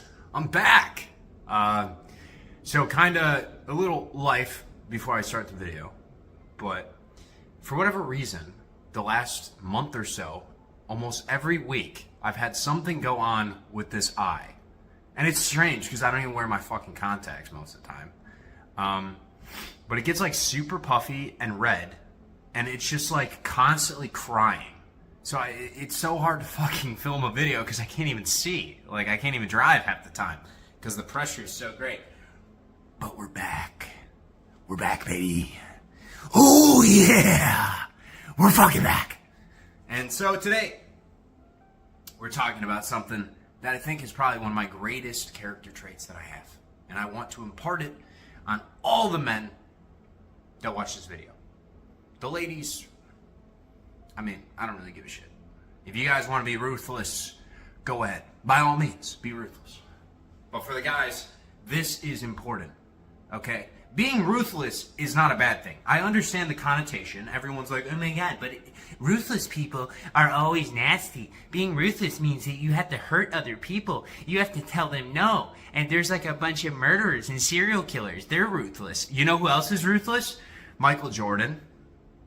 Kobe Bryant, Tom Brady, even somebody like George Carlin, right? A comedian. Being ruthless, it doesn't mean you're a bad person. It just means that you're more willing to stick to your guns than you are to abandon them for somebody else's bullshit fucking feelings. That's what being ruthless is. It's saying, you know that other people may not agree with what you have to say, but deep down, the truth is in there. You know the truth and you're not afraid to speak it. And you'll tell people, yeah, go fuck yourself. I don't care. I'm gonna do me. You wanna control me? That's fucking cute. How are you gonna do that? You're gonna try and mentally enslave me? You're gonna spiritually enslave me? You're gonna emotionally enslave me? I dare you. Try and physically enslave me. Well, how do you want it? You want a throwing axe? You want an arrow through the skull? How do you want to do this? All right? Being ruthless is important, guys, and it's something all men need. It's something that we need more than ever in today's society because shit is about to get weird. Okay? It's about to get weird. So let's talk about how to level up and truly embrace your ruthless nature. And I promise you by the end of the video, you're going to be like, wow, this sounds like a wonderful trait to have. It's almost fucking angelic when you find somebody that is truly ruthless for the good team, right? Because everything, it's on a spectrum. There's good and there's bad. Ruthlessness it's just neutral. Your actions within what you're doing is what makes you who you are, okay? So don't let words hurt your fucking feelings. You know, this channel is not for the woke people, the alphabet people, the blue-haired fucking tards. I don't give a fuck about any of those people. They're all a waste of space, in my view, because they don't actually contribute to society in any meaningful way. They just try and subjugate and control everyone else by saying, hey, that word offends me. You can't say that. Yeah, shut the fuck up. You got a problem so much, go do a 360 off the fucking bridge. Alright? I've been doing 360s for years. Except I just do them in Rust. I'll 1v1 any one of you motherfuckers. So bring it on. Let's talk about how to be a man. Be ruthless. Be yourself. Firstly, guys, you have to kill your shadow. And that part of you in the back of the head that tells you, oh my God, we should be nice. We should be a nice guy. What is the shadow, though? I've talked about shadow work before. This is when you go into a state of meditation, or if you're not in the state of meditation, you ask yourself questions. You go in your head and you say, well, why can't I have these things? Why can't I do this? And sometimes there's that voice that comes in. They're like, well, it's because you're not good enough. Well, you're not a celebrity. Somebody else is a celebrity. You think you can sing, but you couldn't survive on a stage. The shadow is the voice in your head that will always play devil's advocate. It will always play devil's advocate until you beat it to a fucking pulp. That's the message. You have to tell this voice to go fuck itself. You have to kill the nice guy in you, because the nice guy is what plays with that shadow voice. The shadow voice says, nah, you can't do that. And the nice guy's like, you know, you're probably right. I should just get a regular job and be a regular person because, you know, I'm just not cut out to be special. All right? And that, guys, is going to ruin your life. You have to go for gold. You have to push for your dreams. You have to chase your passion. And the best way to do this is to take a mental axe and put it in the fucking skull of your shadow. Kill your shadow self. Kill the nice guy. Slit his fucking throat. Flay his flesh. I don't care what you have to do. I've done some fucked up things to myself within my own dreams and my own mind because it kept me trapped for so long. I know what I'm saying may sound a little nuts. You're like, oh my God, this guy is fucking crazy. I'm not crazy. Okay? What's crazy is this idea that regular people are just going to sacrifice their entire life working a 9-to-5, doing something they're not passionate about, to just have a meager pittance of money when they retire to hopefully live on for a couple years, and that's when they're finally going to enjoy themselves? and I'm the crazy one. No, society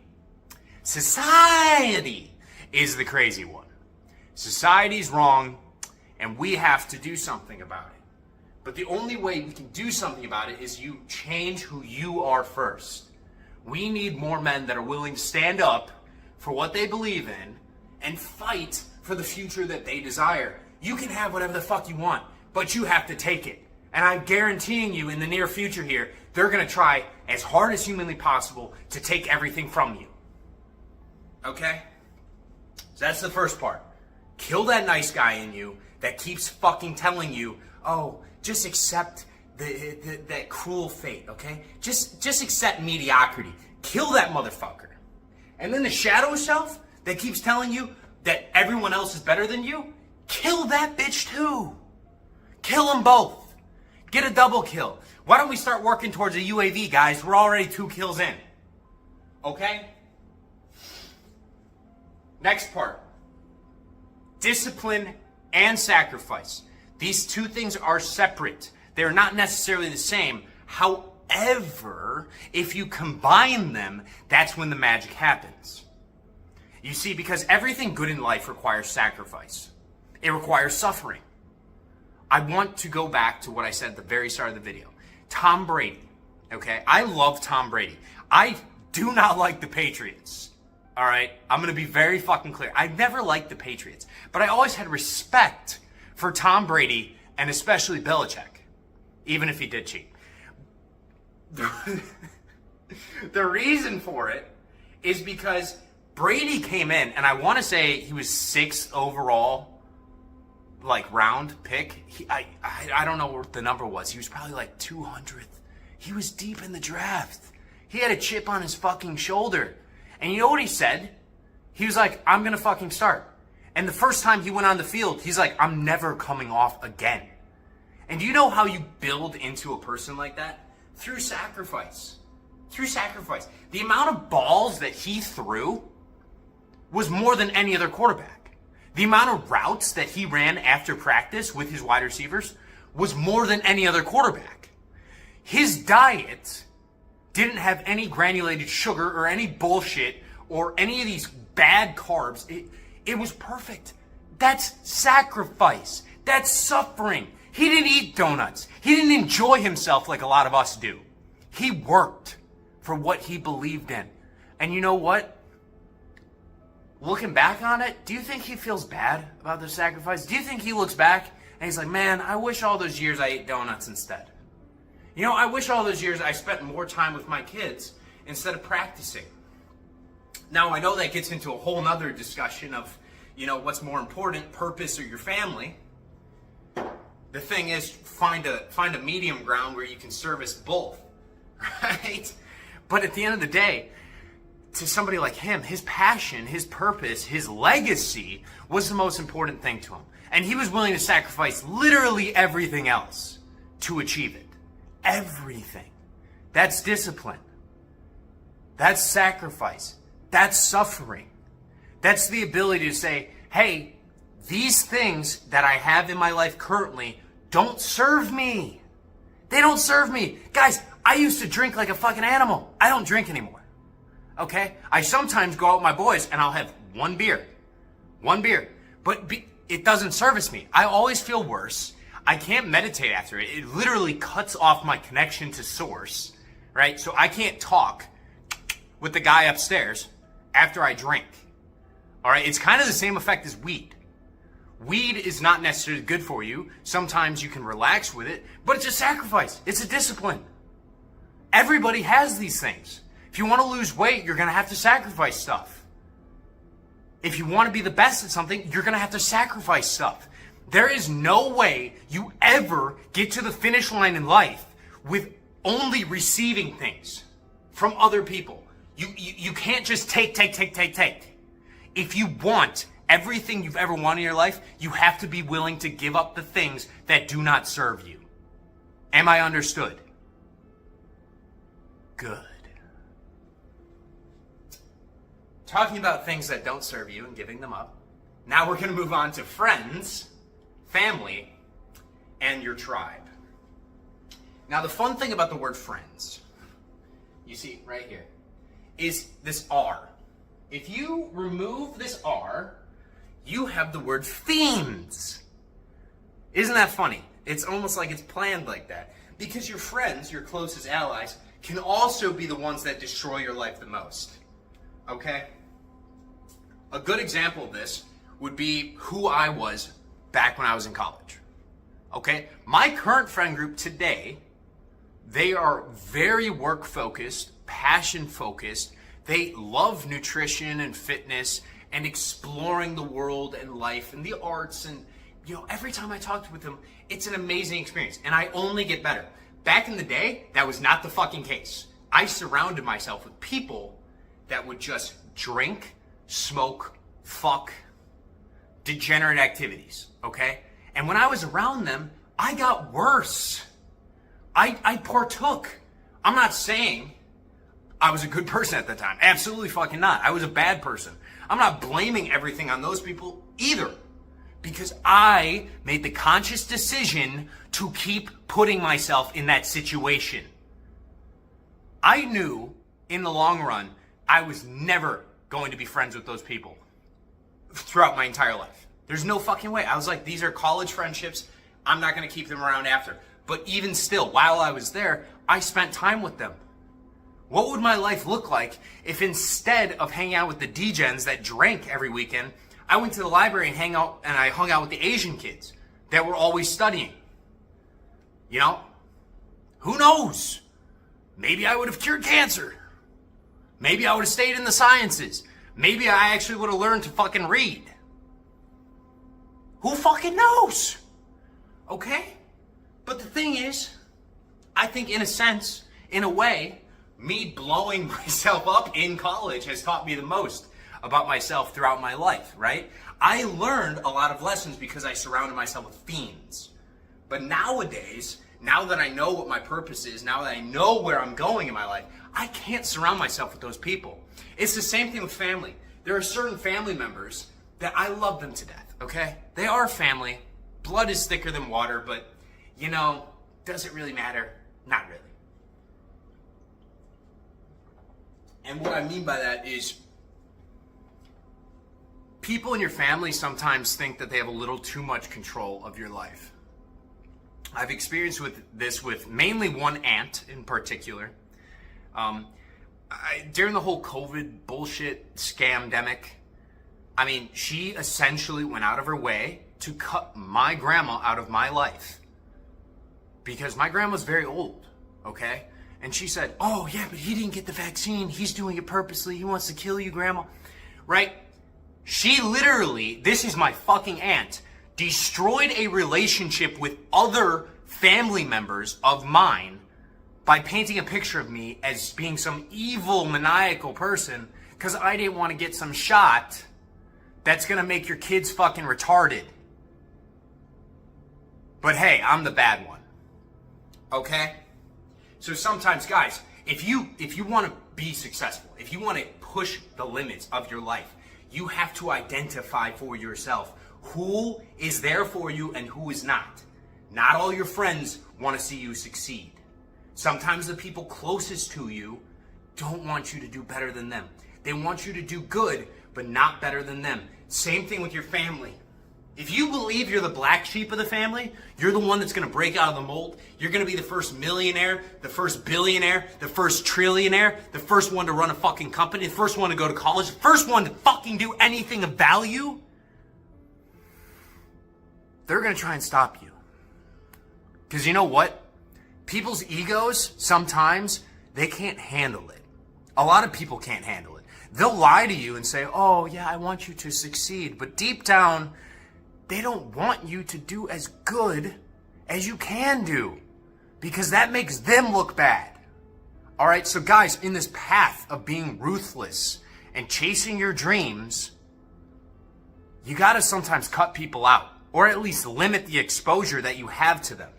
Alright, because those outside forces coming in are nothing to you. They are harmful. Alright, you have all the answers within you to your perfect reality. We have to cut it off. You guys build your kingdom, and remember, put a moat around it. And walls with ballista and catapults. And if you want a fucking dragon and a drawbridge, you can do that shit too. Alright? You can do whatever the fuck you want. Just be careful about your energy and who you let in.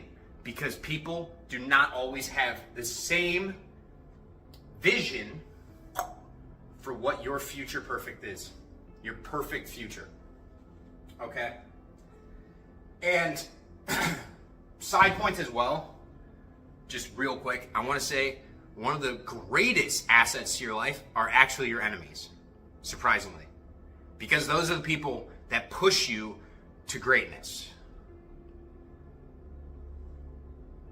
Have you ever been told you're never going to be anything before? Have you ever been told you're not good enough? Okay, you hear it from your voice inside your head. But what does it do when somebody else on the outside tells you that? When they tell you you're not good enough?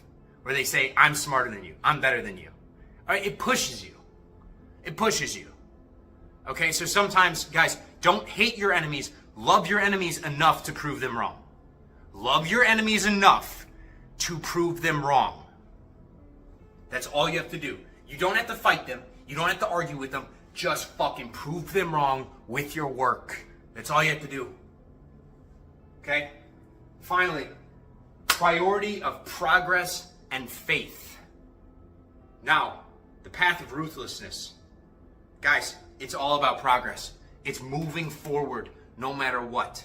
That is the definition of being ruthless. It doesn't matter what it costs you, you will move forward. And faith will get you there. Faith is the belief that everything you see in your visions, in your imagination of what your future can be, is already yours. It's already yours. It's yours. You own it. No one can take it from you. That's why the final step of this, after you've cut out all these other people, after you've silenced that voice in your head that says you're not good enough, after you've fixed your tribe to be surrounded by winners, and you don't have all those outside distractions and voices telling you you can't do stuff, and you have that faith, the final point is just keep fucking going. Never stop moving forward. That's the truth. If you want to win in life, you just have to keep fucking moving. It doesn't matter how fast you move. It doesn't. You'll accelerate over time. What matters is that you stay in motion. Okay? You know Newton's first law. If you stay in motion, you're going to stay in that general direction. All right? Unless an outside force acts on you, you're going to keep moving. That way. All right? Everything else I just told you is eliminating outside forces. So find your direction, keep moving, eliminate outside forces, and from there it's just basic fucking physics. Right? Well, I mean, maybe Viking spiritual quantum physics, but it is what it is. So that's kind of all I had on this one for being ruthless. Yeah. I mean, guys, I'll be honest. This has to be the most important trait. It does. Discipline, that's up there. Faith, that's up there. But honestly, in today's world, the amount of distractions that we have and the amount of gaslighting that we have, being ruthless is the most important. And the reason for that is people constantly have to put themselves into your life. They have to. All right? Look at social media. Everyone's watching you. Everyone's watching every move you make. Everyone has to have a fucking opinion on what you're doing in your life. Being ruthless is saying, fuck you. Get the fuck out of my face. I know what I'm doing. I know my purpose. I know my passion. If you have a problem with that, we can't be around each other anymore. And people they're gonna probably fight back for a little bit until you really let them understand that your goals, your dreams are more important than their fucking feelings. Okay? Feelings don't even fucking exist, guys. They don't. It's just a reaction to a perceived wound that's never been healed. So if people get upset at you, that's their own shit to deal with. That's their own fucking trauma to deal with. You know what you're here for. Keep doing it. Love you guys. Have a good one.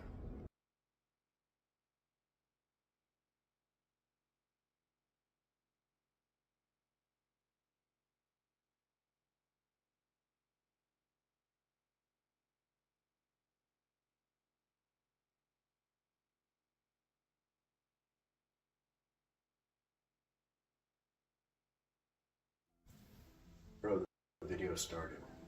I gotta put you down. Say hi real quick though. Oh, you're so cute. Yes, you are. Hello, guys. We're going to be talking about being present in your presence and awareness and consciousness. All that good shit today. Okay? So I'm going to start off at the very end of the video in case you're one of the guys that doesn't have the time. No judgment here. You know, if you can only watch a minute of a video, might as well make it worth it. Right? All right. Your mind is a garden. Your subconscious creates your reality. All of your thoughts, all of your beliefs, all of your actions and your words go into this garden, your subconscious. Okay, so we want to be conscious of what we are putting into our subconscious because that subconscious is going to dictate the reality that we experience. All right? Now, if we want to experience an amazing life of joy, happiness, abundance, if we want all that good shit, listen up to this next part. The seeds planted will grow given proper soil. The soil is your belief system. All right? Then you need water. That is your vibration. And sunlight, joyous expansion. Now, to explain all three of those and how that works, let's start with water first, the vibration that you have.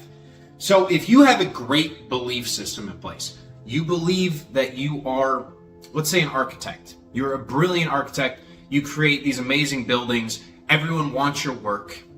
But you don't have the vibration that attracts the clients that will actually pay for you to create the plans to create the amazing architecture. You can have all this stuff in your mind. You can have the belief system that you're like the Leonardo da Vinci of whatever your craft is. But if you have a negative vibration, guys, meaning the low states of being, maybe we're watching too much of the news. Huh? Maybe we're paying too much attention to all the bullshit outside of us, and we're not present in our presence in the moment where we can find internal happiness, right? If we're down here, if we're in fear, we're in anxiety, we're doubt, maybe a little bit of anger, a little bit of greed, a little bit of wrath, we're not going to be in the proper vibrational state to water this garden so the seeds that we've planted, those seeds of all the buildings that we can build, can actually come to fruition. All right? So that is the explanation of water. Soil is pretty self-explanatory, guys. If you want to experience the best reality possible, your belief system needs to change. You have to rewire the subconscious to support the reality that you want. And you get... These are going to get annoying. You get to choose, okay? You absolutely get to choose. Whatever you want, whatever your perfect reality is, you need to identity shift, which is part of the belief system, because your beliefs just dictate who you are, what you experience in your life, okay? So let's start changing our thoughts to be more positive, which we're going to get into, all right? But let's change those beliefs to reaffirm the things that we want to experience in our life. And then we live in the present moment at a higher vibration to water the soil. Now, the last step, all right, this is one that I've struggled with a lot, is sunlight. Holy fuck, dude. Oh my God. I have such a wonderful time reprogramming my subconscious brain. Right? I have synchronicities popping up. I have angel numbers all the time. I see changes. I have abundance. I have a great mindset. You know, I'm happy. But sometimes I block my own blessings because sunlight to me is joyous expansion. It is the ability to consciously put yourself in a position in which you're able actually able to receive the manifestations that you are working towards. If you have beliefs that you can be something amazing, well, you have to put yourself out there in order to receive it to a degree. If you believe you're the best artist in the world, all right, you could be incredibly happy all the time. You can have the belief system set up where you're like, yeah, dude, I'm an amazing artist. Like, oh my God. But if you don't put your art online, if you don't put it out there, then the joyous expansion is not available. Because once you put it out there, once you're in that high state of vibration, you have the belief system that you are a great artist, guess what happens? You attract the people that see you as the best artist. That's how this works, but it's joyous expansion. You need the sunlight in order to expand. All right? Now, why I said I've struggled with that is because I'm hyper introverted. Okay? I can go weeks, months, years. I haven't gone years. But like if everyone just disappeared and it was like a The Last of Us situation going on, I wouldn't have a fucking issue with it, to be honest. I mean, I'm pretty good just living in my own world, my internal world. I've always loved that aspect of life. And it's made me happy. It's made me happy. It's great for my belief system. I get to do the things I enjoy, but sometimes, because I like to gain a lot of knowledge and wisdom, the ultimate purpose of my life is to share it with other people. And through the sharing, that unlocks a lot of the abundance. It unlocks a lot of the extra joy that I've been scared of for a large portion of my life because of my introversion. It's an integration issue with me, and I'm getting better at integrating it in to share myself more. And it's cool that I get to do this online because, well, there's no one else in this fucking room except for my dog. All right, so it's like I'm introverted, but I also get to, go online, answer comments, questions, concerns, whatever it is. And it's beautiful. But that is the mind that we need to start paying attention to. Now, back to the part 1 of present presence. Are we aware of our actions, or are we ruled by them? Now, I just put actions because I'm lazy and I'm not going to write out all the words.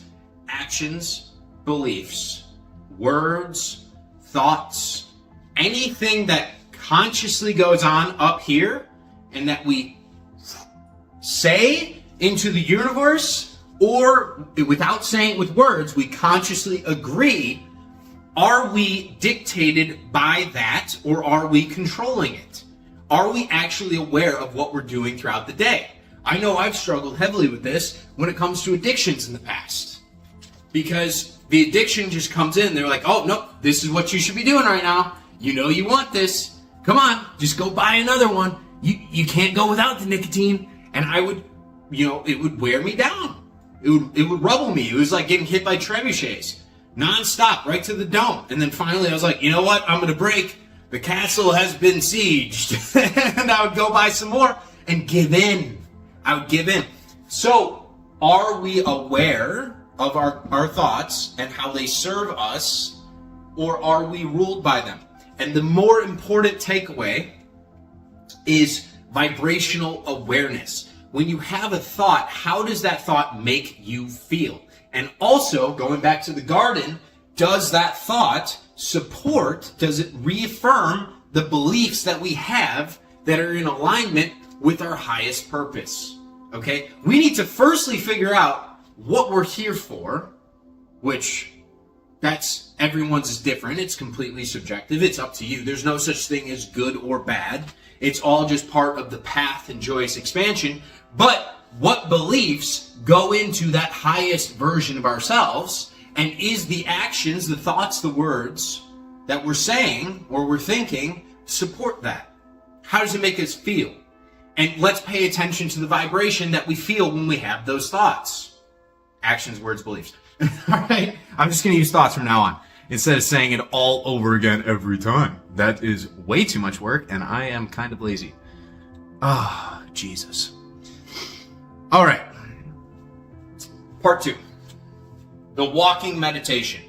Now, I've talked about meditation before, and typically the only meditation actually, I might have talked about the walking meditation. What this is as you're going through your day, I understand that we get into a beta brainwave for the most part. And that's like the highly anxious, you get a lot done in that brainwave, you can respond to a lot of emails, but you kind of turn yourself over into that robotic self, where you do a lot of things business usual. You do things the same way we've always done them. You kind of shut down the alpha brainwaves that can expand the mindset, that joyous expansion of new intuitive thoughts on how to change throughout your day. Are we being conscious throughout the day? Are we being aware? Are we being present of our presence in whatever situation we're in, or are we just being controlled by it? Is our life being dictated by other people, other situations, maybe our job? Are we just going in, clocking in and clocking out at the end of the day, or are we going in to conquer? Are we going in with a purpose? Are we aware? So, all walking meditation is you're not walking around with a blindfold on, oming all the time with your hands in some weird position. No. We're not doing that. We're just focusing and being conscious at all times. That is all I ask for you guys, okay? I love you so much. Look into my eyes. This will change your life. Be conscious every single second if possible. All right? Be conscious throughout the day. Be aware of the thoughts that you have, the words that you speak. Maybe you're a gossiper. How does that actually make you feel? Do you feel better? Or is it just because of lack? Is it envy? Is it one of the lower vibrations? And you're just addicted to lower vibrations. Walking meditation is about becoming aware of how you feel every time you have a thought come into your head. And we are going to start reaffirming the thoughts that make us feel good so that we can water the seeds that are in our garden of the manifestations that we would like to experience, the dream life that we would like to experience, because we are meant to have a good life. We are meant for abundance. You are valid. You are beautiful. You are all these amazing things already. We've just been programmed to think that we suck. All right? That's how the world is programmed. It's how the elites want it. I don't fuck with the elites. And they don't fuck with me. Okay? So let's start being consciously aware throughout the day. Okay? And that goes into part 3. I should have said part 3 before I gave the quote for part 4. I am the gardener. I am the gardener. I want you guys to be so conscious, so aware, so present that you have no issue saying that. Say, I am the gardener with me. I am the gardener. I pull the weeds. I water the seeds that I wish to grow into the crops that will bear the most fruit in my life. There are weeds in gardens and there are fruits or whatever the fuck you want in your garden. Okay, whatever makes you the happiest. For me, it would probably be like blackberry bushes. That would be pretty chill.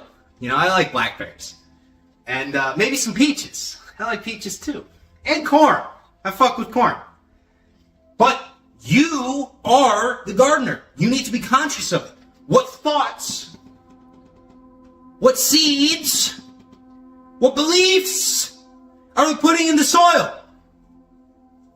How are we walking through the day? Walking meditation. That's the water. And then as you walk through the day with better beliefs that are reaffirmed to support your highest purpose, your highest goal for being here, your highest level of happiness, your joyous life, you will receive more sunlight, more joyous expansion. You will be amazed. You know, I had Rock, he commented on a recent video and he was saying, man, I've been seeing crazy synchronicities. Synchronicities is the sunlight. This is what we're talking about here with synchronicities. It's these mystical fucking events and experiences that just pop into your reality where you're like, how the fuck did that happen? How did that happen? And it's amazing. It expands the way you think. It expands the way that you consciously experience your life moving forward. Because now you're like, whoa, I've been living my life wrong. You know, there have been things that I've been controlled by, I've been conditioned by, I've been put in boxes by, I've been chained, I've been subjugated by. And now that I'm starting to change my beliefs, I'm starting to believe that I am beautiful, I am abundant, I am joyous. That is the reality that is now spitting itself out to me. And all these miraculous synchronicities are just showing up. All these new people I would have never thought that I'd have experiences with are just showing up. And it's beautiful, right? But that's the joyous expansion. So guys, I love you to death. Let's start being the gardeners of our subconscious minds. It controls our reality. So clean up those beliefs and realize that you are not defiled by what goes in your mouth, but what comes out of it. And that works positively and negatively. Namaste.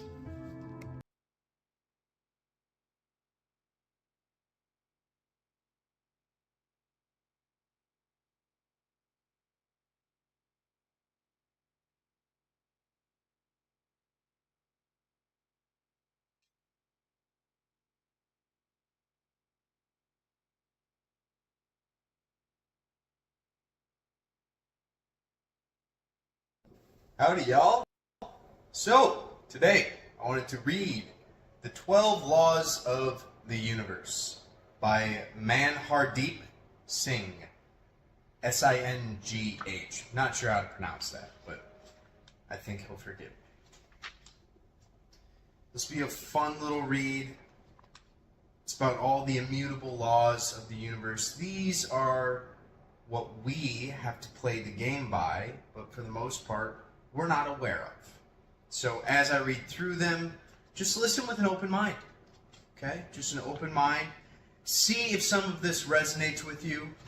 Take what helps you, leave what doesn't, and sit back, relax, and let's enjoy ourselves. So, the first law. The law of divine oneness. Everything is connected. The first and most fundamental law of the universe is the law of divine oneness. It emphasizes the interconnectedness of all things. It says that beyond our senses, every thought, action, and event has something to do with everything else. In other words, every choice, word, desire, or belief you have affects the world and people in your life. We're all connected. You, your dog, the tilapia you ate for dinner last night, your boss, and Dwayne, the annoying barista at your local cafe. That seems oddly specific, Mr. Manhardeep. Back to the book. Yes, you and Dwayne both come from the same place and are energetically connected. This may be hard to believe because our egos are so good at highlighting our individuality as well as our differences. Of course, we are separate people, but this is only for one level of reality, the physical level. You and I are both physical expressions of the same energy. In fact, all living things are the manifestation of the same source energy. This is the law of divine oneness. Now here's a quote. People normally cut reality into compartments, and so are unable to see the interdependence of all phenomena. To see one in all and all in one is to break through the great barrier which narrows one's perception of reality. That's from Thich Nhat Hanh. Let's go one step further. When we are all connected, your thoughts and actions affect everyone. We believe that we can go around in the bubble of our own life without affecting the people, communities, and the environment around us. In some cases, the effect is obvious and immediate. You have an argument with your friend and then regret it. Sometimes it's an indirect effect and you never notice it. When you hold the door open for a stranger who feels invisible to the world, that simple gesture of acknowledging his presence brightens his entire day. Have you felt this before? Here's another quote. Every single atom inside of you is connected in some way, shape, or form to the rest of the universe you move through. This means that everything we do has a ripple effect and affects not only us, but others as well. Remember that your actions are important. They both matter and make a difference. Everything that exists, seen and unseen, is connected to each other, inseparable from each other to a field of divine oneness. Understanding this law is important. As we do, we will realize that what we think of each other should only be for good. If we think good of others, they will think good of you. It is essential that the thoughts, feelings, and actions be for good, for we reap what we sow. As you gain a fuller understanding of these laws, you will see how they are all related and overlap each other and govern the world we live in. Everything consists of and exists as energy. Your subatomic particles aren't fixed. In fact, particles may be flowing into and out of you now from this page, the sky, the floor, your best friend, and your worst enemy. In other words, there is no separation. Here's an important question to contemplate upon. How would you behave if you really knew that you were not separate from the life of your friends, colleagues, and every being that has ever existed? The answer is this: probably differently. Now let's take a deeper look about the understanding of divine oneness. It has many names. People like me call it the source, or the world. Wayne Dyer calls it spirit. Some call it energy. Others use the name karma or Buddha. Whatever it is there and it unites us all. So let's find out how we are connected to everyone else. You are born from another human being. Two, actually. Two people connected and made you. There is no other way to make life. And the two people who made you, another two people had to make them. And the two people who made them took another two people to make them. On and on goes the process. We are all connected somehow through this process. And somewhere, way back there, this process was started somewhere. So this is how we are all connected. You may affirm, but what about being connected to everything else? You are born and you will die. That is inevitable. When you die, you will return to the earth. The Bible says, you are dust and to dust you will return. We return to the earth when we die. We become the dust that creates fertile ground in which our food grows and nourishes us. We flow into the water to feed life to plants and other animals. Look at the dust, substances that form fertile soil. The dust that makes the soil on which our food grows and nourishes people. Add water to the equation. The water evaporates and goes up. It turns blue and turns into rain or clouds. All of us are back in the dust that is very important in our lives. We all communicate like this. Why the law of divine oneness is important. Everything is energy. So when you are having a low energy vibration, the same is sent out into the world, and it brings down the overall vibrations of the world. As the law says, we all are connected. So your vibrations affect my vibrations and vice versa. So when you are low, I simply cannot be as high. This is because your low and my high will balance each other out somewhere in the middle. A person at low energy can take a lot away from the world. It automatically stops people from being at their highest energy, vibration. It is important to consider that if enough people run through the world with low energy, the world starts to be dragged down. The same applies for the higher energy. If you and I can vibe high through life, we will affect those with lower energy. Our high vibes will come down a bit, but their low vibes will come up. And the higher we can vibe, the higher we can bring up the lower vibes. So the secret to a happy, healthy, wealthy, and fruitful life, better than even you can dream about, is hidden in the vibrations. But not just in your vibrations, in the world's vibrations. Therefore, it is essential to keep the world at a high vibration. This is how we can make this world start doing amazing things. How to use the law of divine oneness. The law of divine oneness isn't something that you apply. Instead, it is more of living with an awareness of we all are connected. Keep this law in your mind when you interact with others. Knowing that you are connected to everyone and everything you interact with, how will you be different? How will you interact? And what can you do to raise your vibrations while raising others?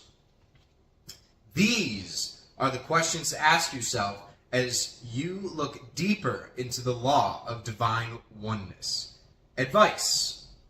Be mindful of your thoughts, actions, and behavior, for they send waves throughout the universe, and since we're all connected, what goes around comes back around in some form. Chapter 2. The law of vibration. Everything has a unique vibration or frequency. Now, before we get going, Daddy needs some tea. That's some good shit right there. Every creature, every inanimate object, every thought, feeling, and desire has its own unique vibration. Science has proven this in the physical world. The frequency of solids is lower than that of liquids and gases. Similarly, the colors we see are only different frequencies of light. Red has the lowest frequency, and violet has the highest frequency. The same concept applies to thoughts and feelings. Emotional vibrations such as love, joy, and gratitude have a higher frequency than pain, despair, and anger. Good vibes only. Have you ever heard someone say, I have a strange feeling, or I have a good feeling about it? This is the law of vibration at work. Since we ourselves are vibrational creatures, we can intuitively feel the vibrations of other people and situations. Traditionally, if we have not been taught to use our intuition, but if we listen carefully, we already have a lot of knowledge inside. The trick is to learn to use this intuition. Here's a quote. If you want to find the secrets of the universe, think in terms of energy, frequency, and vibration. From none other than the GOAT, Nikola Tesla. If you want to know where you are vibrating at any given moment, there is an easy way to find it. What are you thinking? How do you feel? What is happening around you? When you are in a low vibration state, you will experience stress, anxiety, depression, sadness, anger. You are short of people, and it is usually unpleasant to be around you. When you have a high vibration, you will feel relaxed, optimistic, eager, and grateful. In this space, things tend to take their course. As soon as you walk down the stairs, the subway arrives. Strangers smile at you, and life feels good. Of course, bad things will happen, and we will respond in accordance with the procedures. But we can always choose our response. It is understandable to yell at the person who cut you off, but it is a low vibration response. Taking a deep breath, choosing a different reaction, and then letting go is a higher vibration choice. Advice. Pay attention to your intuitive vibrations in the situation, and pay attention to the vibrations you generate through thoughts and actions. According to the law of vibration, every particle in the universe is constantly in motion and constantly carrying energy. This applies to huge parts of the universe, such as planets and stars. However, it is also applies to the chair under you or the table where your computer is sitting. In addition, everything has its specific energy frequency. High energy particles naturally coordinate with other high energy particles, as do low energy particles. If your goal is to live a more productive and fulfilling life, consider how you should increase your energy frequency. At the micro level, everything is in constant motion, vibrating at a specific frequency. This applies not only to objects, but also to personal frequencies. This law says that our vibration frequency can provide information for our life experience. For example, you may receive money, but you may not be able to hold it, because in vibration, you may be operating at a lower level. If you feel the need to increase the frequency, there are many good exercises. This includes yoga, sound bath, and chakra work. Everything in the universe has a frequency and vibration. Nothing will stop because everything is always pushed or pulled towards something. In addition, like vibration elements attract each other, so to use this rule to attract your desires, you must match your vibration with the vibration of what you want. Chapter 3. The law of attraction. What is like unto itself is drawn. Going back to the law of vibration, we know that everything has a unique vibration. The law of attraction says that vibrations of the same frequency attract each other. Higher frequency thoughts attract more of the same things, just as lower frequency thoughts attract more of the same things. When you can keep the vibration high, you will notice that things seem to go your way naturally, and things that usually disturb you don't seem to matter. Why it doesn't work. Most people like to use the law of attraction to attract things into their lives. A partner, a better job, more money, etc. This sometimes succeeds, but usually it won't.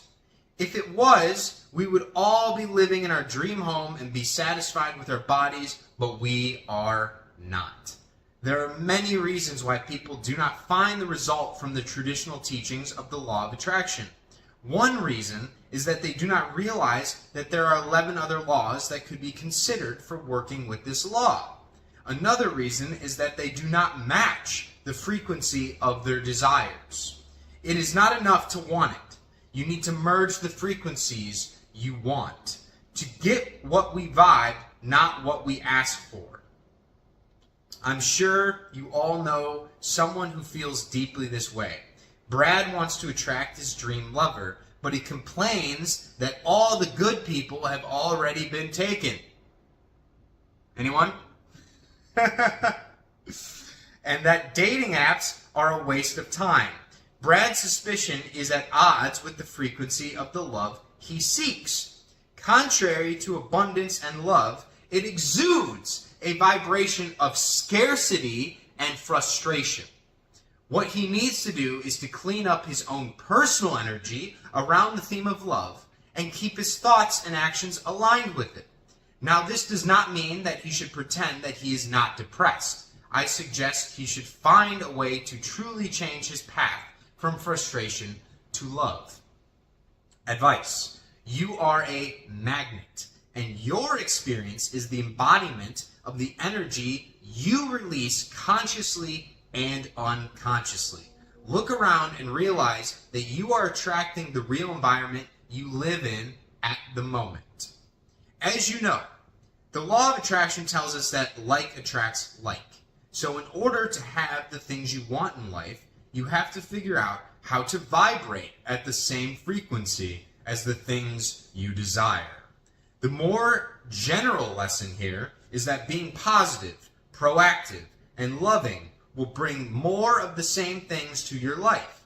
At the same time, pessimism, fear, and lethargy will cause you to have more negative experiences in all aspects of life.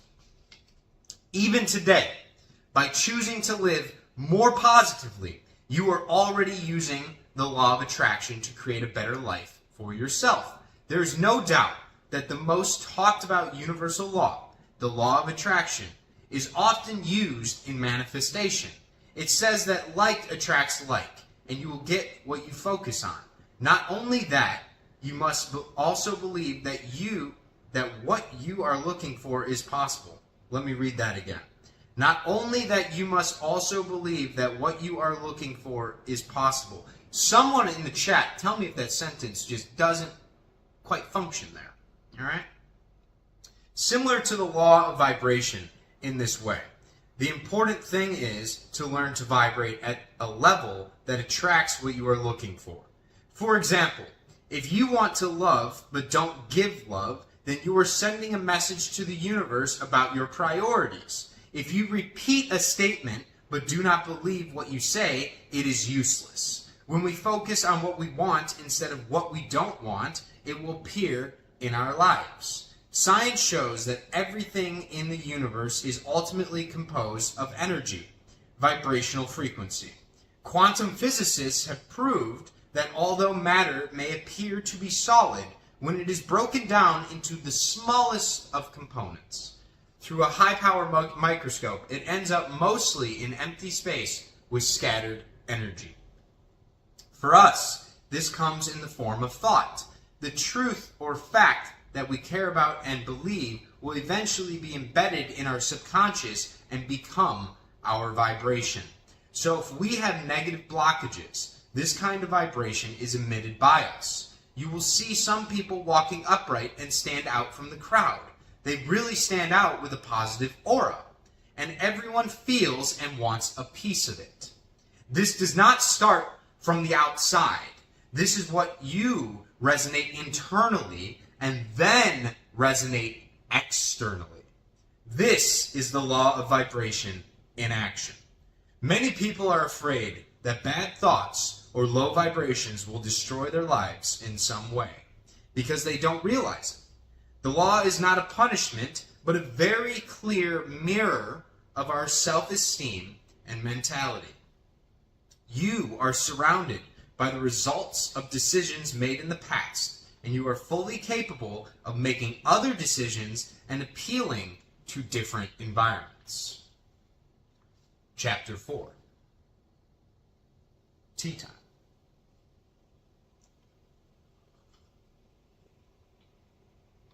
And by the way, if you haven't heard it yet today, you are loved, you are beautiful, you are a perfect embodiment of radiant health and love. All right? Carry yourself that way through every single moment of your life. Next chapter. The law of correspondence. As above, so below. Your inner world will determine what manifests in your outer world. As above, so below. This is one of the mantras of my life, because it is a simple reminder that what happens in my thinking patterns, beliefs, and feelings directly corresponds to my perception in the physical external world. This is why it is so important to do the inner work. Firstly, the tricky part is that we must first be aware of what is going on there, because many of us are troubled by the subconsciously restricted beliefs we have since childhood. Money vibes. Let us take money as an example. We all want more money, right? But it is one of those topics that are often entangled with deep-rooted, restrictive beliefs. We want more money, but we never have enough money. When our neighbors announce that they would spend $50,000 on renovations, we feel jealous. When our friends could afford things we couldn't afford, we would say, it must be good.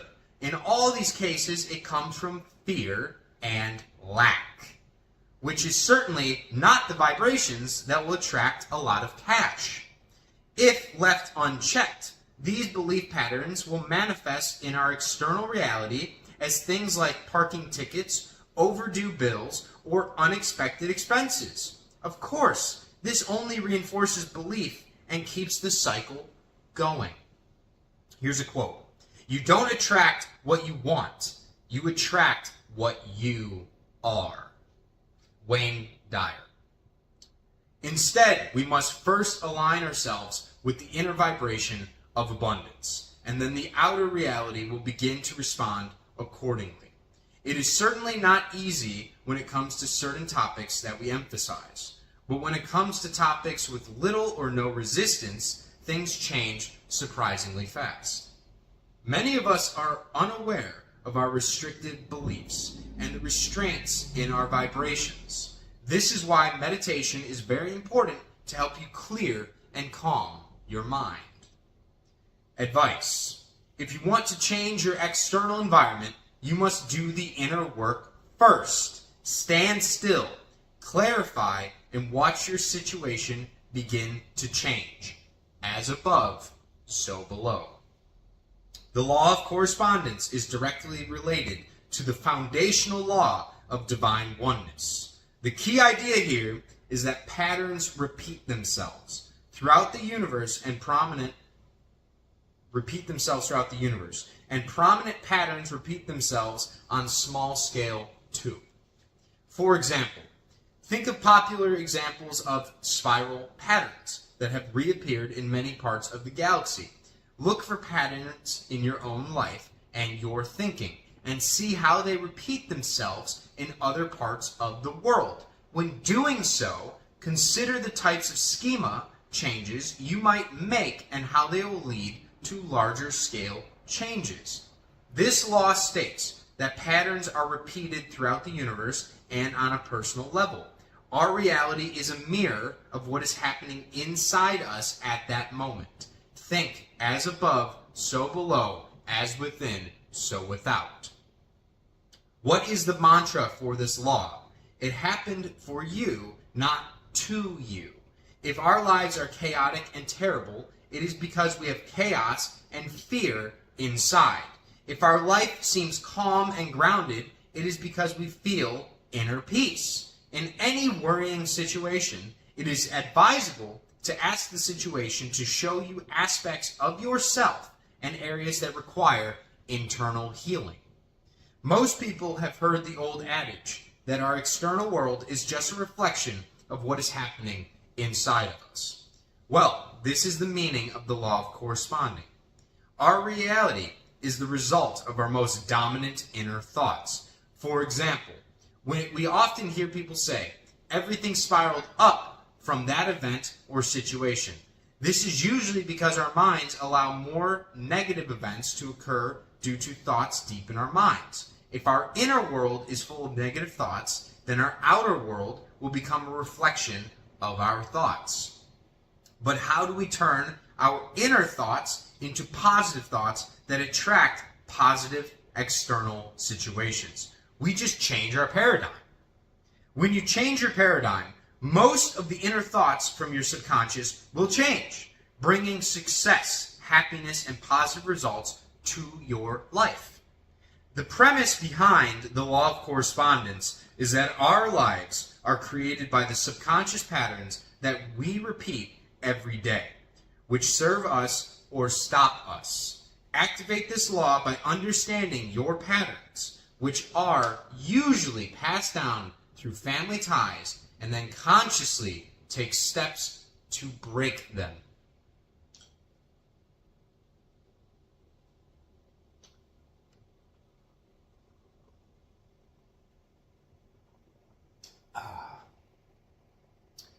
By the way, if you're wondering, Celestial Tea. Absolutely incredible. Sensational, some might say. And this pupper, he's so chill. Yes, you are. All right. Chapter 5. The law of action. Manifestation requires aligned action. You must take action to get results. Sitting on your butt and thinking about things in reality is good. But manifestation won't work like that. Although vibration is a big piece of the puzzle, it takes inspired action to get results. The key word here is inspired action. An inspired action is an action that aligns with what you are really passionate about. You will know it because this job should be challenging but enjoyable.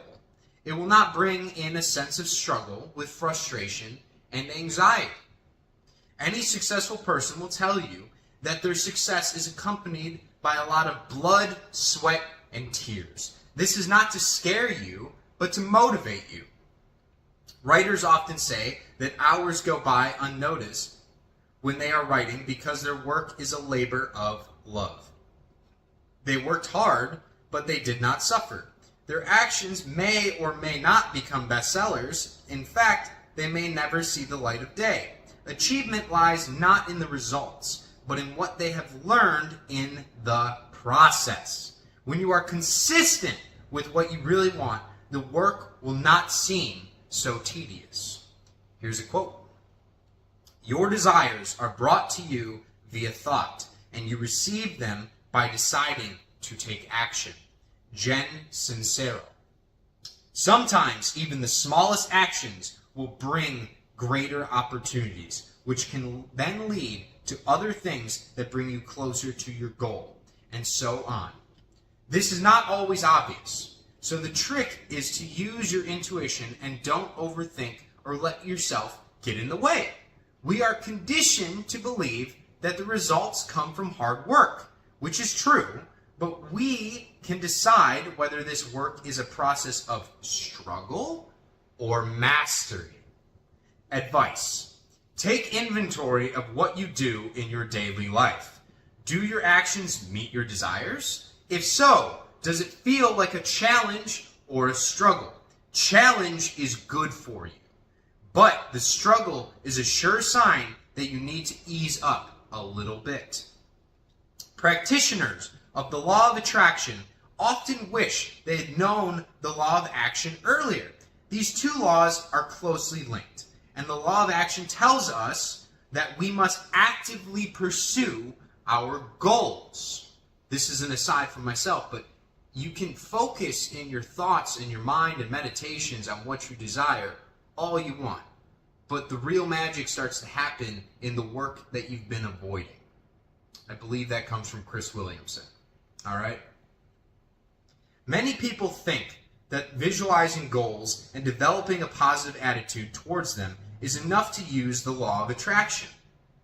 But you must also take inspiring steps to achieve the goals you want. Whether it is a big step or a small step, it will immediately help you attract the improved relationship, job, or abundance you are looking for. Closely related to the law of attraction, the law of action is all about taking real, actionable steps to invite what we want into our lives. This inspiration often comes from the heart. Here's a quote. Inspired action is that gentle internal nudge. It's not always a plan of action. To practice this rule is to slow down, getting quiet, and creating space for inner guidance. When we put aside the need to organize and control how things work, but are open to all possibilities, it opens up space for new ways to achieve goals that we may not have considered. While the law of attraction is about aligning yourself with what you want, the law of action is about taking action to accomplish what you want. Therefore, you can certainly create a vision board, but it is more important to take practical steps to bring yourself closer to your vision.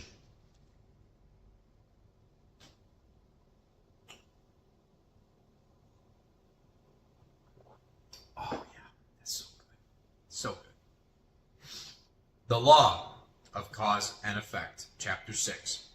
Every action has a consequence. The principle that one's intentions and actions influence one's future is so omnipresent that it appears in many other spiritual traditions. Karma is a popular example. I believe that almost all cultures in the world have some form of you reap what you sow, or what goes around comes around.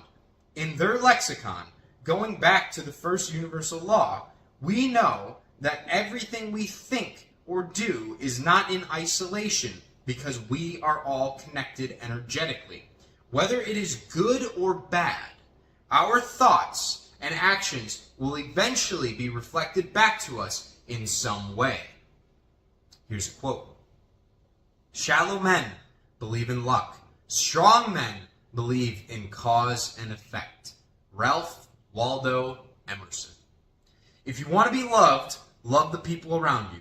If you want abundance, give generously. If you want to live a healthy life, you must eat well and exercise regularly. If this is so simple, why do we have a hard time with it? I think the awareness of our actions, thoughts, and intentions have a lot to do with this. When it comes to our ideas, we are often in a self-driving state, so we don't realize that there is an opportunity to update them for more favorable results. Awareness is key. The problem is that we are not always aware of our thinking patterns, and then we want to know how the situation ultimately happened to us. Screaming, "Why me?" is a low vibration victim mentality. And if it is not controlled, it will continue to provide an experience that makes us feel victimized instead of, "Why me?" Take a deep breath and ask a more empowering question. What did I do for this? What did I do for this? Be honest with yourself when answering this question. When we take responsibility for our situation instead of becoming their victims, we begin to see that we are not puppets. In fact, we are puppet masters. It is about taking responsibility for your life and being aware of aligning your thoughts and actions with the results you seek to achieve. Keep everything in alignment, guys. Advice. Look at your life and see how your intentions, thoughts, and actions contribute to what you experience. Next time, seize the opportunity to make a better decision, and then watch those negative situations turn into positive ones. One of the simplest laws in the universe, the law of cause and effect, tells us that all actions have corresponding reactions. Of course, you know this when it comes to the physical aspects of the world. However, you may not have considered how this law applies to the spiritual aspect of the universe. Your spiritual life affects the world around you, causing positive or negative reactions.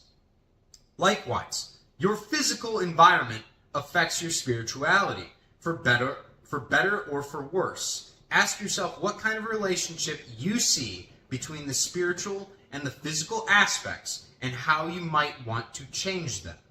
Relatively simple, this law highlights the direct relationship between actions and events. The important thing to note here is that we usually cannot see the effects immediately, but they will eventually appear. Here's a quote.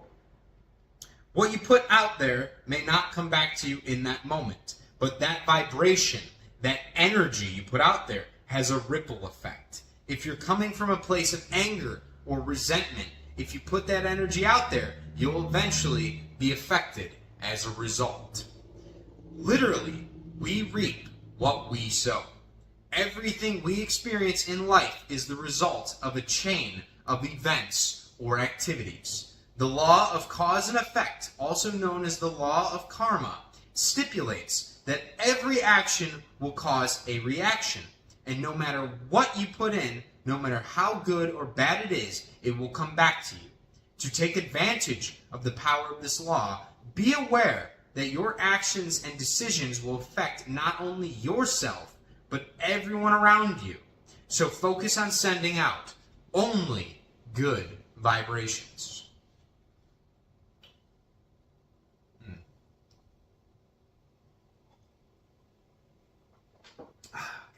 What a good book, right?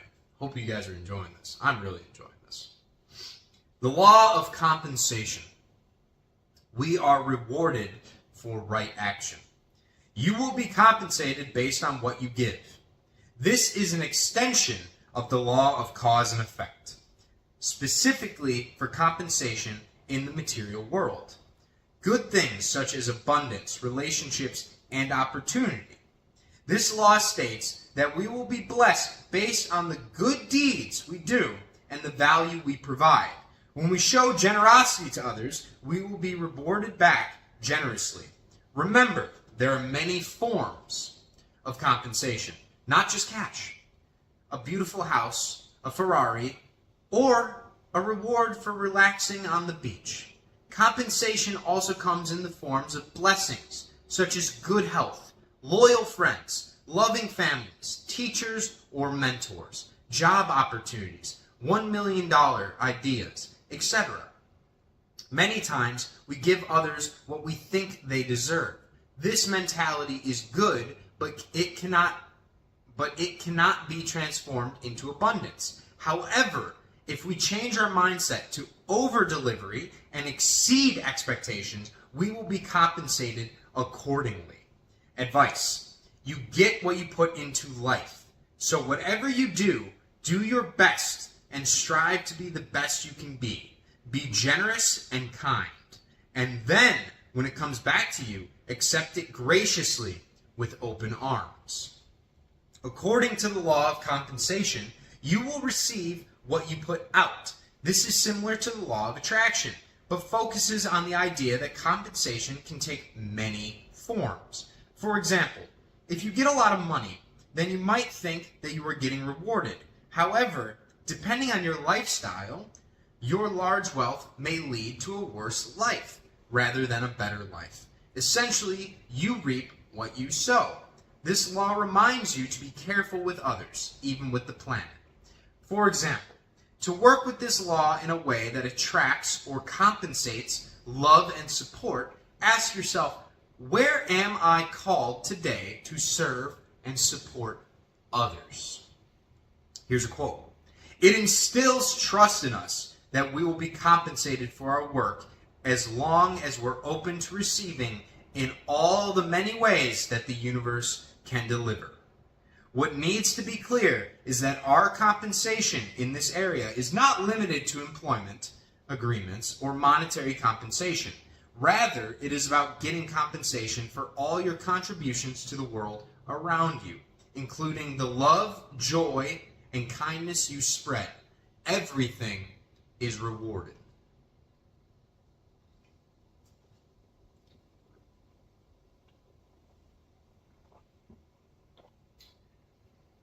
Here's a healthy reminder. Drink some water. Water's good for you. Love you guys. You're amazing. You're beautiful. Chapter 8. The law of perpetual transmutation of energy. Energy is always moving and always changing. This is one of my favorites when I'm feeling especially stuck. Thus far, we've talked about the importance of energy and maintaining a high vibration. In fact, that each one sounds good, but we all know that life throws us curveballs that just plain suck.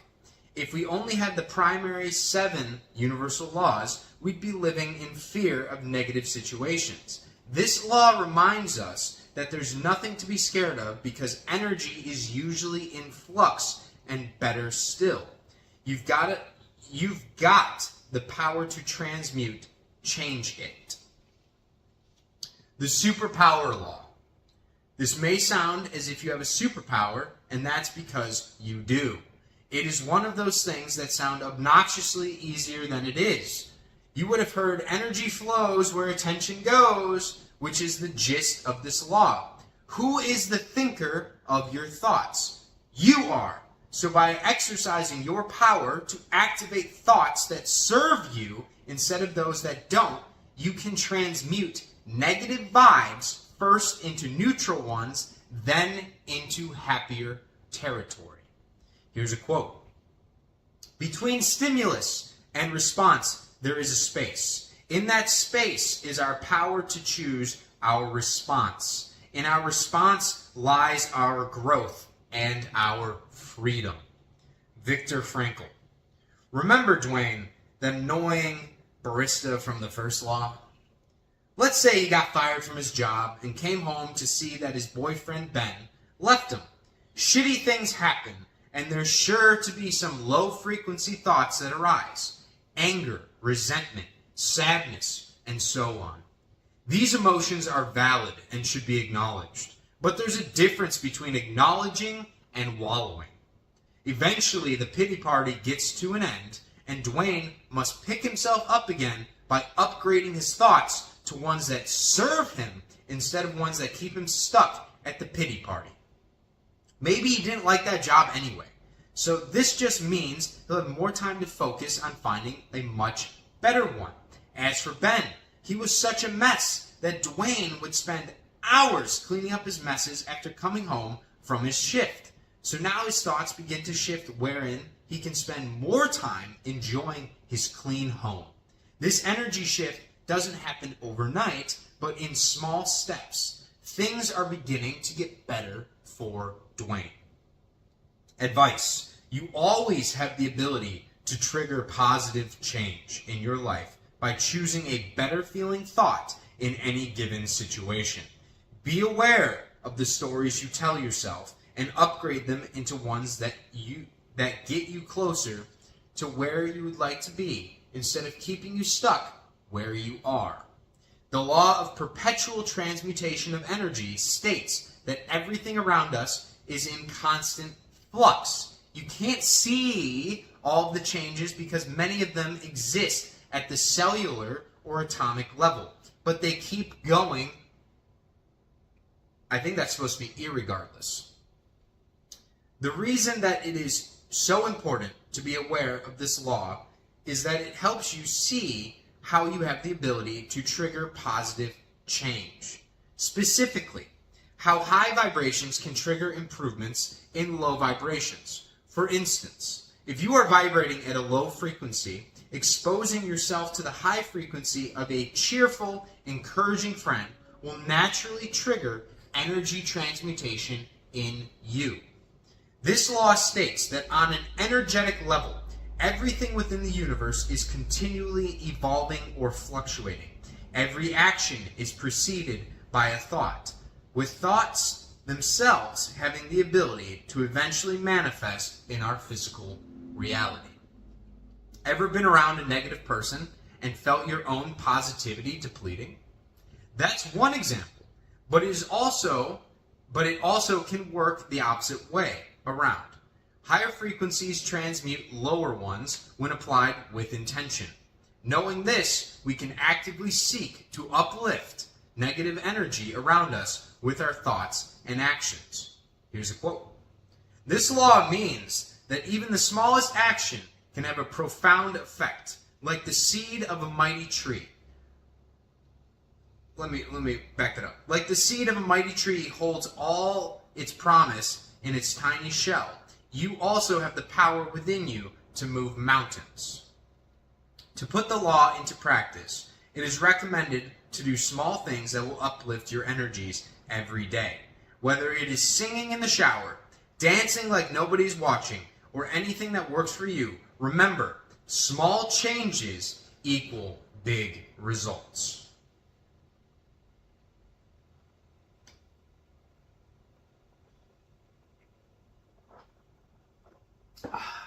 God bless. Delicious. I think it's a peach flavored one. It's like a peach vanilla tea. Absolutely sensational. Chapter 9. The law of relativity. It's all relative. Imagine this. You wake up early in the morning and find it unusually bright. Only then did you realize that the iPhone's alarm did not ring. The cable was not plugged in correctly, and now the phone is dead. You are half an hour late for work. You struggle, but you always make time for your favorite daily ritual, which makes everything better. Morning American coffee from a local cafe. But today, of course, it was Dwayne, the half-wit barista, who messed up your order again. And you ended up with a cup of mocha. Then, While you are rushing to work, you receive a speeding ticket. Most people will agree that this is a bad start to the day. But George, the homeless man sitting outside the cafe, that you may not even have noticed, would be happy to swap place with you at that time. He has no bed to wake up in, no iPhone to charge, no job to be late for, no money for coffee, or a car to speed in. Relative. Here's a quote. If you look at what you have in life, you'll always have more. If you look at what you don't have in life, you'll never have enough. Oprah Winfrey. This law reminds us that experiences are not good or bad. They are neutral. It is our human perceptions, emotions, thoughts, judgments that evaluate experiences, and comparing them is the reason for creating good and bad labels. Now, I'm not saying that we all go out and remove our brains, but the law is a reminder of the power of perception. Use this insight to your advantage. A good or bad situation is not a fundamental truth. It is just a perception you experience based on comparing this experience with something else. Advice. Looking at a bad situation from a different perception can actually help you transmute it into gratitude. No matter how bad it is for you, someone will always be in a worse situation. Rather than feeling like a victim, reframe it to feel gratitude. When looking at things in isolation, the law of relativity is related to the neutrality of things. Therefore, no particular person, experience, emotion, or behavior is evaluated as good or bad before comparing it to something else. For example, you may think you are poor, but it may also be because you have 3 wealthy uncles. By keeping this law in mind, you can pay attention to the fact that no matter what happens to you, there will always be multiple perspectives. Trying to see through these different perspectives can make you more grateful and can also tell you where you can improve in your life. This law states that we tend to compare things in the world, but in reality, everything is neutral. Relativism exists in everything. Ultimately, meaning comes down to our perspective and perception. Applying this law can help us understand the most difficult parts of our lives with greater compassion. For example, if we feel ungrateful about our living situation, it could be because we are comparing our arrangements with someone else's. On the other hand, it would be better if we appreciate what we have without having to compare it with something else. There is nothing good or bad, nor is anyone born good or bad. Everything is a series of expressions, and there is more than one point of view for any situation or challenge. In other words, we are the ones who give meaning to things, so we can choose to see things as bad or good for us.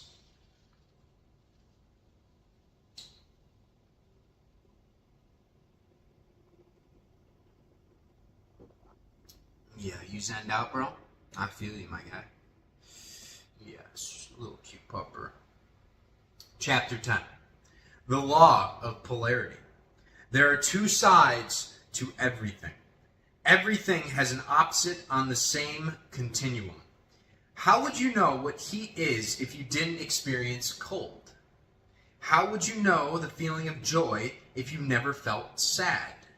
You need one to experience the other, and this is the essence of polarity.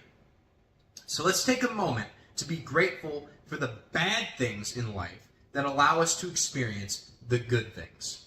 I live in a climate where we have cold and dreary winters. Same, Illinois. But I have learned that this is what makes the joy of spring such a wonderful experience, and what makes me love and appreciate hot, sunny days even more. Here's a quote. All truths are but half-truths, and every truth is a half false. There are 2 sides to everything. Opposites are identical in nature, yet different in degree. the Kabbalion. We can apply the same concept to our emotions. Through the despair of losing a loved one due to illness, we can learn to appreciate our health instead of taking time with family and friends for granted. Without sadness, how do we know what happiness is like? Without one, the other ceases to exist. All our human emotions are part of the human experience and serve a greater purpose, whether they feel good or bad. Since all points on the emotional continuum are necessary to provide a complete life experience, we can accept that negative emotions have a purpose. If we are angry, sad, or depressed, this is a valid emotion with a reason. What does it teach you? We tend to resist and suppress these emotions because they don't feel right. However, once we go beyond this point, there will be some important information that will help in our emotional and personal growth. Advice. Negative emotions are inevitable, but necessary. Without them, we would not know what positive emotions are. The goal is to accept the emotion, and instead of focusing on resisting it, accept it and focus on how it can help you move on. When considering the law of polarity,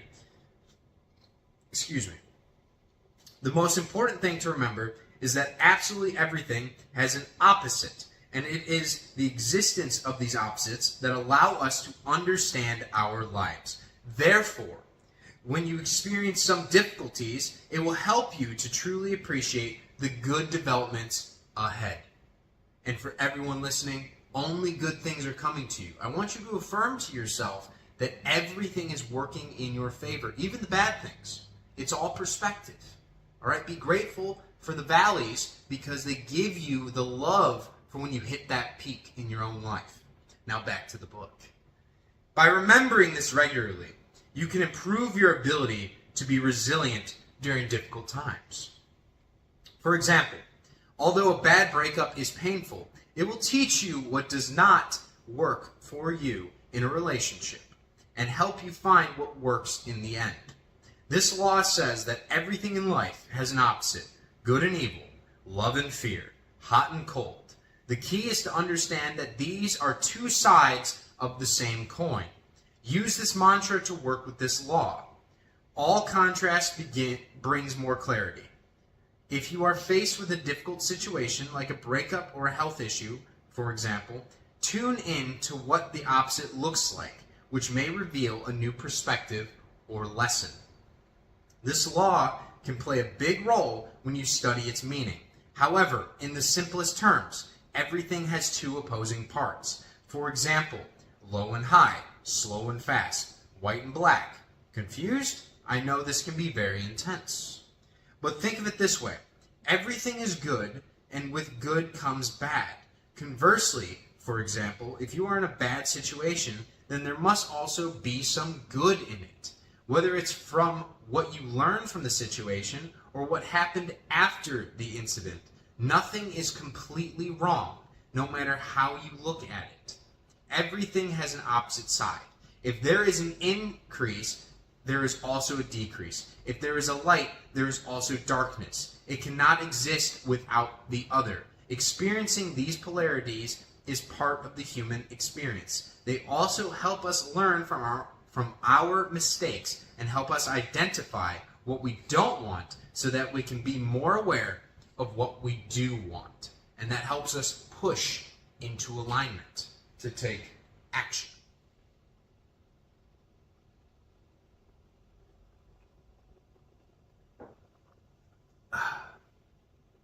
Chapter 11. The Law of Rhythm. Nothing is permanent. The earth revolves around the sun. The moon revolves around the earth. And the earth rotates once every 24 hours. The four seasons change. The tide ebbs and flows. Day turns to night and becomes day again. These are expressions of rhythm for thousands of years. Energy is always moving, and these movements create cycles and patterns. We have seen such examples in the stock market, socio-political tendencies, and life circles. Each stage has a different purpose and function, but together they are essential to the overall situation. Here's a quote. To be interested in the changing of the seasons is a happier state of mind than to be hopelessly in love with the spring. George Santayana. Rhythm is everywhere. We tend to stick to a certain stage without understanding the overall situation. We like bull markets, long summers, progressive politics because it feels good. But as we learned in the law of polarity, we actually need other stages because they are part of a larger whole. This law teaches us to step back 100 steps and realize that everything has its time. We often hope that things meet our conditions and schedule. But if we just take a deep breath and be patient, we will see that the trend is always reversing. Believe in the process. As with the outside world, the same principle applies to us. Our thoughts, moods, and emotions are constantly changing. When we are sad, we often feel that this feeling will last forever. When I am in a bad mood, one of my favorite mantras is, "This will not last forever." The idea itself creates a scale of vibration that gradually rises. Likewise, it is important to remember this concept when things are going well, because we know it is not permanent. Understanding this law helps us develop a mindset of gratitude, which is one of the easiest high frequency emotions to use at any given moment. Go with the flow of the rhythm. We do not control these rhythms, but if we can learn to go with the flow instead of resisting it, we will be much happier in the long term. If you planted an orchard in October, you will be a frustrated gardener. But if you have the patience to wait until spring, you will be abundant. Advice: when things are going well, appreciate it while it lasts. Go with the flow. When things don't go well, knowing that the better days are right in front of you, you will feel comforted.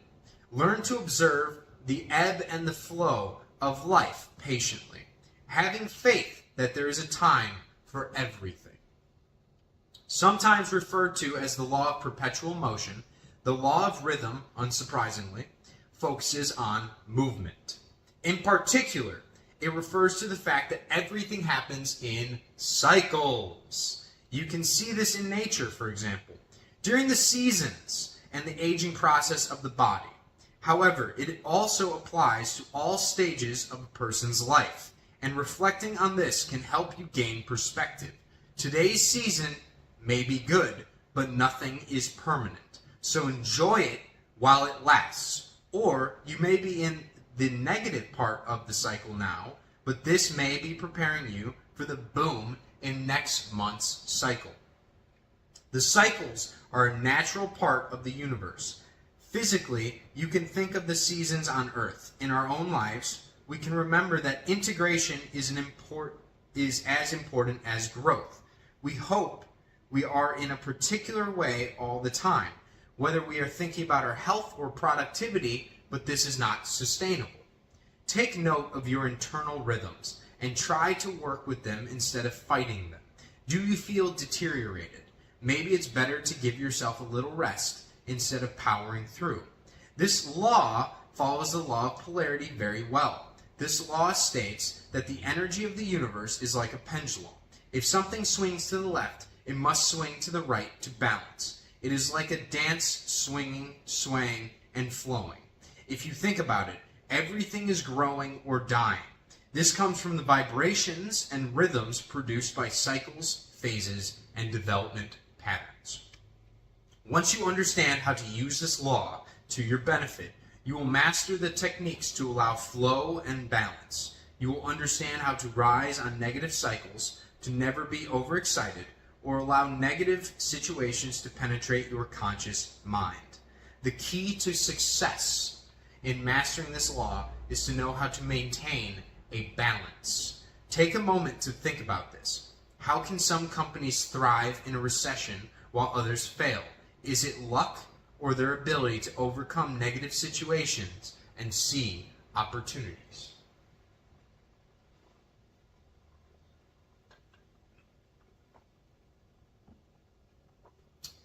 Last chapter, chapter 12. The law of gender. Manifestation requires balance of energy. Creation requires both yin and yang. Both masculine and feminine energy is required in equilibrium to create anything. Sexual reproduction of species is a great example of this law in the physical world, and in the way it is more obvious to us. This concept also applies in the energy world. No creation, i.e., converting an idea into reality, is possible without the balance of male and female energy. First, we must understand a very important concept. All, including us, have a combination of male and female energies, and we must balance them to create the things we want. Although we are born with male or female sex organs, we all have both energies within us that have nothing to do with our sex or sexuality. In terms of energy, male energy is creative, practical, and far-sighted, but unbalanced. It can take the form of control, anger, and conflict. On the other hand, when female energy is balanced with male energy, it is intelligent, nurturing, and intuitive. Unbalanced, it is fragile, and its personal strength is weakened. The trick is to balance these energies, because only when both are used correctly can we manifest our desires in the material world. The second part of the law reminds us that everything, including our desires, has a gestation period during which they will continue to grow until they emerge in the material world. In the creative process, this is a good example of the law of rhythm. Do you want to give birth to the baby 1 week after conception, or are you willing to wait for the 9-month cycle for him to develop into a baby that can survive outside the womb? We must be patient with our desires, because everything created in the world was first a seedling of thought that was nurtured by the male and female energy for a period of time, gestation, before it becomes a reality. Advice. Embrace your male and female energies to achieve a balance that nourishes and tends your ideas and desires during the inevitable gestational period before their manifestation. Finally, the law of gender has little to do with physical gender. Rather, it means that there are two main types of energy. You can think of them as masculine and feminine, yin and yang, or anima and animus. We all have a certain amount of both energies, and if we want to live happily, we must find a way to strike a balance between the two. Think about the role each type of energy seems to play in your life, and whether any of them is in excess or deficit. The law of gender applies to everything.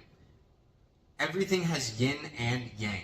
On the physical level, everyone has a male or female body, but psychologically, everyone is androgynous, with both male and female characteristics. Everyone has a left brain and a right brain. To really master this law, you need to keep your ego in check. Let your ego deal with your physical being, but do not let it dominate your emotional being. By mastering this law, you can create a better balance between your male and female attributes, and everything in your life, personally and professionally, will flow much easier.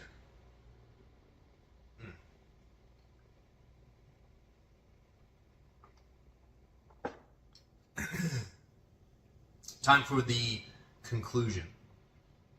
Putting it all together. There you have it, the 12 universal laws. Before you get overwhelmed incorporating them into your life, is more about understanding and conceptualizing them in a meaningful way for you. They don't have to be analyzed. Just understand the concept and keep in mind to learn how to use them in everyday environments. Now that these laws have been introduced to you, they are likely to appear in your life over and over again. Again, this was the 12 Laws of the Universe by Manhardeep Singh. Hope you guys enjoyed. I loved reading it. So comment below, and see you guys around. Yeah, having a good one.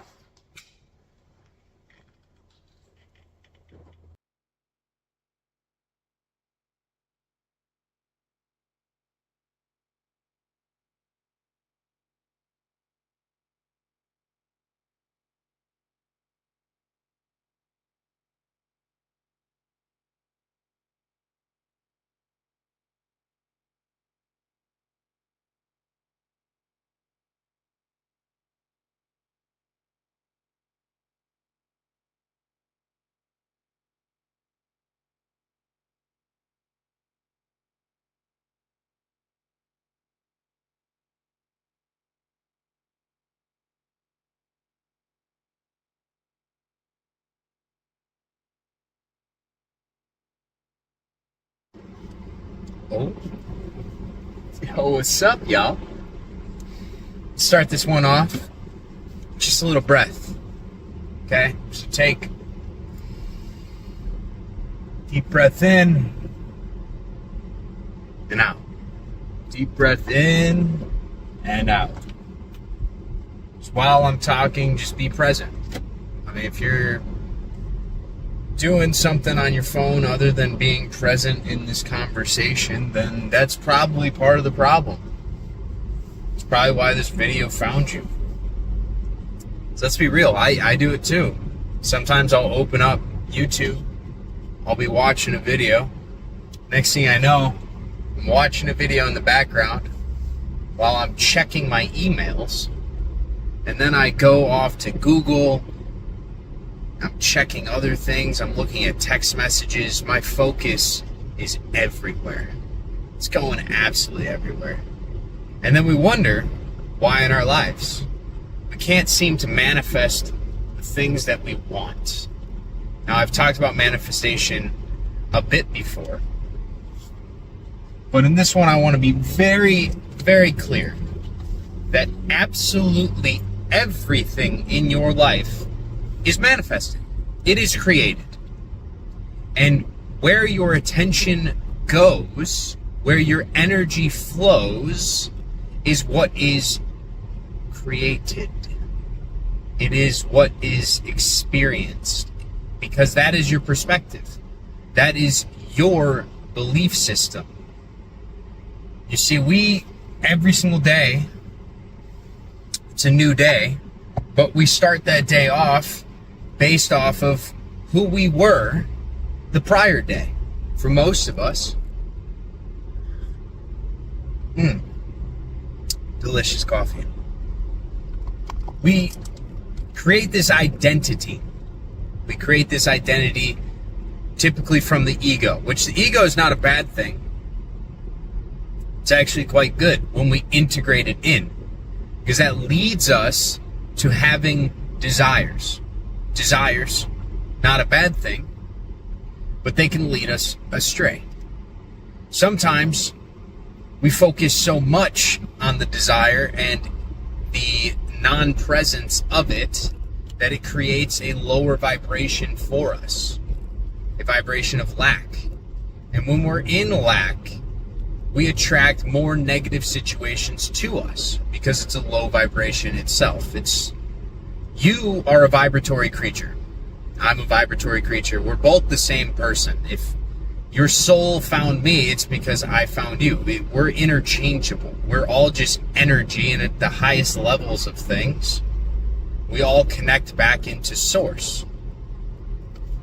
So when you're looking for something out in the world, when you put your focus on something that you want to attract, something that you want to become, something that you want to be, you'll notice that things start to shift in order to guide you to that. You'll notice small conversations from now on, I want you to key in on this, where you hear a book title like 3 times in the same week.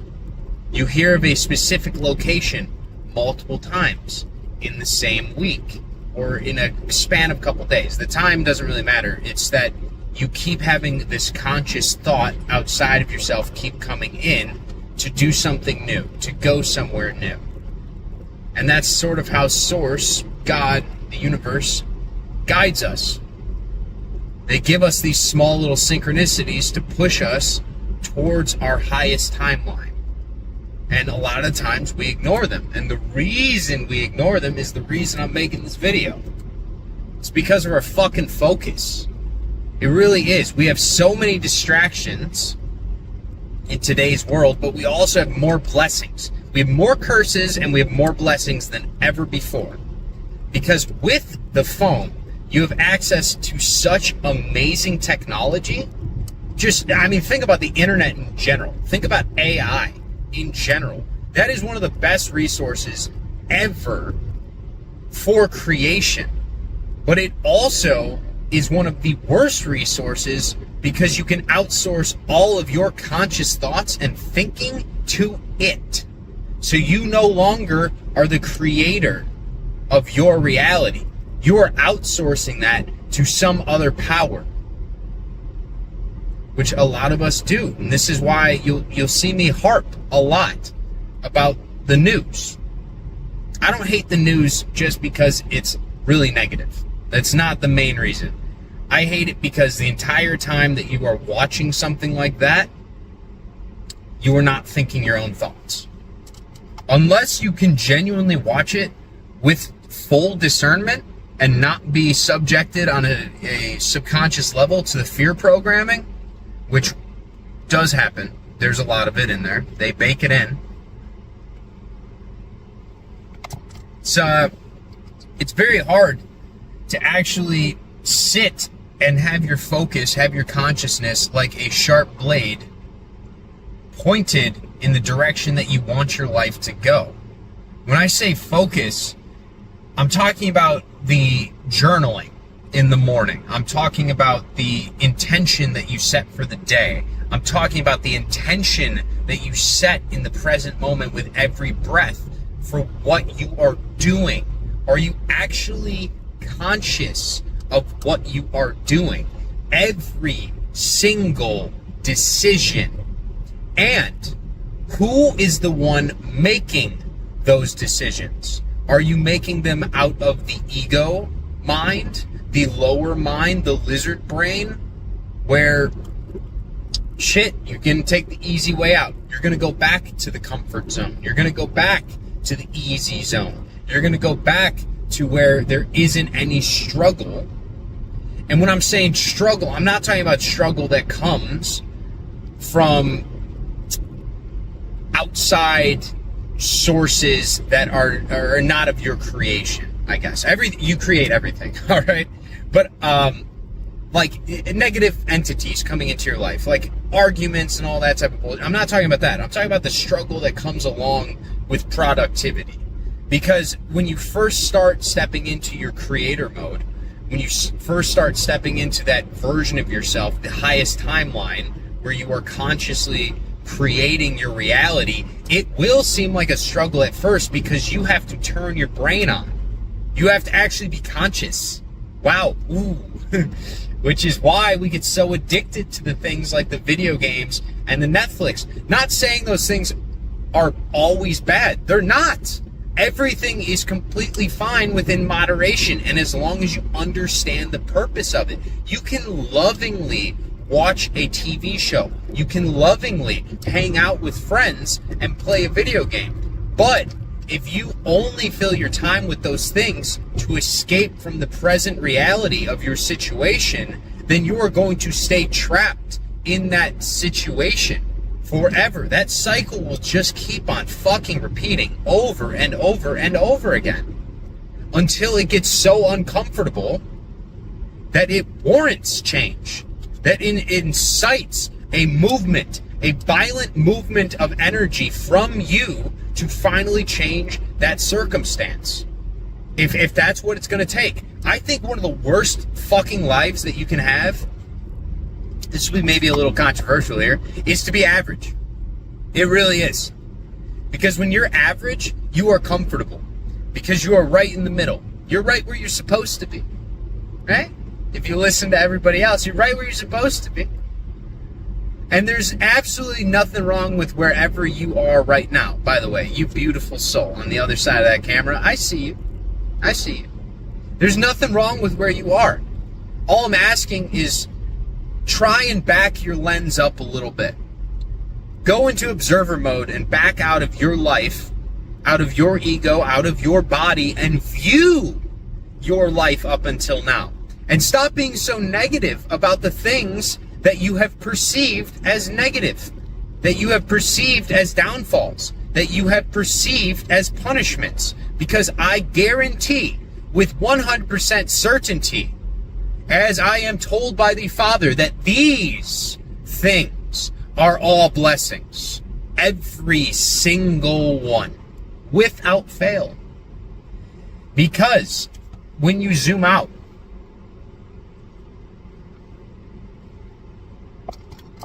you start to learn. You start to change. You see, when something good happens, it's like a hurrah, yay, good, awesome. It's so loving. It's so joyous. It's a good time. But is it going to make you change? Is it going to make you grow? When you're on the right path, yes, there is growth. Obviously, you're going to do more, but the struggles along the way are what make you grow, are what make you expand, are what make you look at your prior life and all the chains and the boxes that have surrounded you.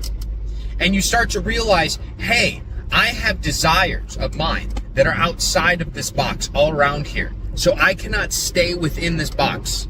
And it is going to be an unknown journey. But that is the entire point.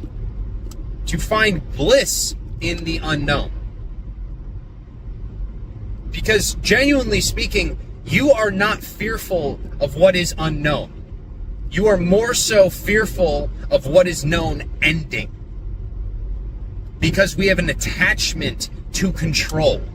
We want to control. Our ego wants to control. That's why we have those thoughts that come into our head that says, oh yeah, no. Just go watch the TV show. All right? It's okay. You don't have to do anything. Just go play the video game. Right? Oh no, you can always pick it back up tomorrow. Just eat the Twinkie. Just eat the ho-ho. Just have the ice cream. That's comfort. That's the ego. That is the control. It always seeps back in. And it always tries to take you off from the new cycle you were trying to implement. Because everything in life is a cycle. Time does not exist. It does not exist. If you want an example of why it does not exist, have you ever been to the past? Have you ever been to the future? No? Okay. Then how does it exist? It exists within the present moment. That's it. That's it. But it is an old you. It is an old identity. It is an old subset of rules that you have allowed to create your reality. That does not mean that it has to exist into the future. It does not have to permeate your reality forever. Things can change. So we need to stop going back to the past. We need to stop ruminating on the past in the present moment and instead breathe into the present moment. Claim our power. Take our energy back. Become present. Become the creator. Take back your attention. Take back your focus. Because where your focus goes, energy flows. And that's how we manifest things. All a manifestation is, because there is nothing new. What they mean in the Bible when they say that, where there's nothing new under the sun, is in life, all things have already been done on a higher plane of existence. If there is an invention that you see, if there is a piece of clothing that you want, if there is a beautiful car, a beautiful painting, all of those things are not random. There was a thought before it was a thing. Thoughts become things. And the amount of time it takes for a thought to become a thing is greatly shortened based off the emotional quality attached to that thought and the vigor in your heart to make it become a thing. Because that's what really drives action. You don't want to just work to work. You want to have divine action because you are pushed, because you are drawn to do it, because that is what the present, highest timeline version of yourself is doing. So I want you guys to just become more conscious. Start backing yourself up. Let's do a little bit of shadow work. I haven't brought that word up yet on this video. I love the car chats, by the way, because I have no idea where I'm going. I have no idea. I don't know where we're going to go. We are on an adventure together. And I can just flip-flop around. And at the end of the day, it's all for the benefit of humanity. It's for my benefit, too. I get to think through thoughts. I love it. It's so much fun. And then you get to put it online. Other people get to comment.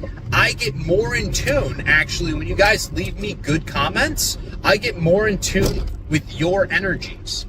So when I see a lot of good comments about certain topics that people want me to discuss, then when I go into meditation, when I go out on my walks, when I become fully present with the breath, the intuitive downloads I receive are going to be more so related to the energies of the people that I am connected to, so I can assist them.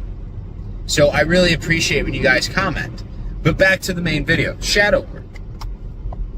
So when you go into observer mode, when you back yourself out and you start to look at your life up until now, you'll start to notice that maybe when you lost that job, maybe when you had that nasty breakup, there was a underlying root cause issue or reason for it. There was an energy that was off that then manifested into that experience that you sort of have looked at as being a bad thing. And within that, there is growth. That is the expansion of the self. That is the multiplication of the self. You are always changing. You are always growing. And within every single present moment, you have an opportunity to choose. I like to call it Christ consciousness. I like the idea of cosmic Jesus, where he is an ever-present consciousness that there is no time and space to. It is just the right thought. It is the right action of God in the flesh, which is what we are. I like to view us as mini-gods, but you get more power when you act in accordance with your highest ideal, which is out of your control, by the way. There is a blueprint for it, and that is outside of this place, outside of this realm. But you can access it by being present, by sitting with God, by listening to your intuition. And when you step more into that alignment, your life gets better. When you are out of alignment, you start to notice that's when things fall apart. That doesn't mean that you should react. All I'm asking from this video is that you become conscious of reactions and choose to respond. And anytime you see something in your life that you don't like, it is not a negative. It is not a negative at all. It is a blessing, because now you are conscious of something that you do not like. You are conscious of a cycle that has held you to your old identity, and now you can consciously change it. You can consciously breathe into it to create something new. You can bring it up to the Father. You can ask him, ask her, ask it, whatever the fuck you feel comfortable calling it. You can ask and say, hey, I'm not really too sure about this habit that I have. Is this good for me? And key in on how you feel in the body. Breathe into it as you ask the question. Do you feel heavier? Or do you feel lighter? Do you feel freer? Or do you feel like that's just an extra bar in the prison that you have created for yourself? Because that's what our habits are. That's what our thought processes are. We construct our own prisons. And all I'm asking for is for you guys to become conscious of the fact that you may be in a prison of your own construction, and that you can dismantle it bar by bar. Every time a self-limiting belief comes into your mind, comes into your consciousness, it is your duty to change it. It is your duty to change it. Otherwise, you can't fucking complain. I did this for years. I used to bitch and moan. I'd be like, man, I don't like my reality. Oh, life is so hard. Yeah, it's hard because I refused to change. I kept doing the same fucking stupid bullshit, expecting a different result. That's the definition of insanity. Doing the same thing over and over and over again, expecting a different result. No, the reason you get the same result is so that you can fucking learn. And then you change, and then you grow, and then you get more into alignment because you're going through the journey. That is why bad things are good things. That is why good things are great things. There is no such thing as a bad time here. Because anytime you have a bad time, that is an opportunity to seek inward for a better choice, to reach a better outcome, to expand and to grow. That's it. And every single present moment when you breathe, you can choose Christ consciousness, which is your highest alignment. You can choose to walk the path that is the slim and narrow, but will lead to your greatest success, your greatest happiness, your highest soul's expansion. Or you can choose to stay within comfort, which will just give you more of the same. If your life is not something that you want to be living right now, then you have to make changes to it. And the best way to start making changes is to look at the things that you don't like and ask yourself, what can I change in that situation to experience it in a different light so that the emotional quality that I feel from the experience itself is a higher vibrational one in which I will attract more bliss, more love, more joy, more abundance into my life. Because that's all this is. We are playing a game with the law of attraction. The energy that you give with your heart center, that emotional energy, is the quality of the experiences you receive back. So if you can imagine, you go through every present moment. The past doesn't exist. The future doesn't exist. Every day is brand new. Every day, if you do not change, will be the exact fucking same. It will recycle people, places, and things, but it will be the exact same emotional quality as you have experienced and you have accepted prior. Okay? That is the subjugation that we have put onto ourselves. Is that if you decide to experience something from a lower vibration, you are going to keep experiencing it. Because that is you consciously agreeing with it, and then that goes into the subconscious and it spits it out, manifests it into your reality. So every single day, go through the day fully conscious, fully breathing, fully present. And if there's something that you don't like, change it. Do not react to it. Don't react to it in a negative way. Respond to it. Take a breath. Realize that we are playing a game here, all right? We are in the Matrix, and your life can get better very quickly. But the way to actually make it better is to slow down, breathe. Anytime something negative happens, learn from it and choose a different response. Respond to it differently than you would prior. When you respond to it differently, it is going to have a different emotion attached to it. Because if, let's say, somebody gets angry at you, they get mad at you, they call you a name, you could react and get mad at them back. Or you could stop, wait, understand that they are just projecting their own inner hatred that they have towards themselves, their own inner lack of self-love for themselves towards you, and you can meet them with love. And so now you just took a cycle, a present moment cycle that you had before that was attracting hatred into your life, that was attracting judgment into your life, and you changed it to love. So now more present moments, as you do this more and more, are going to be filled with the emotional quality that you have chosen. All right? It's all I want you guys to be conscious of. You control your reality with your emotions and with your responses. Stop reacting to negativity and instead raise those negative emotions up higher.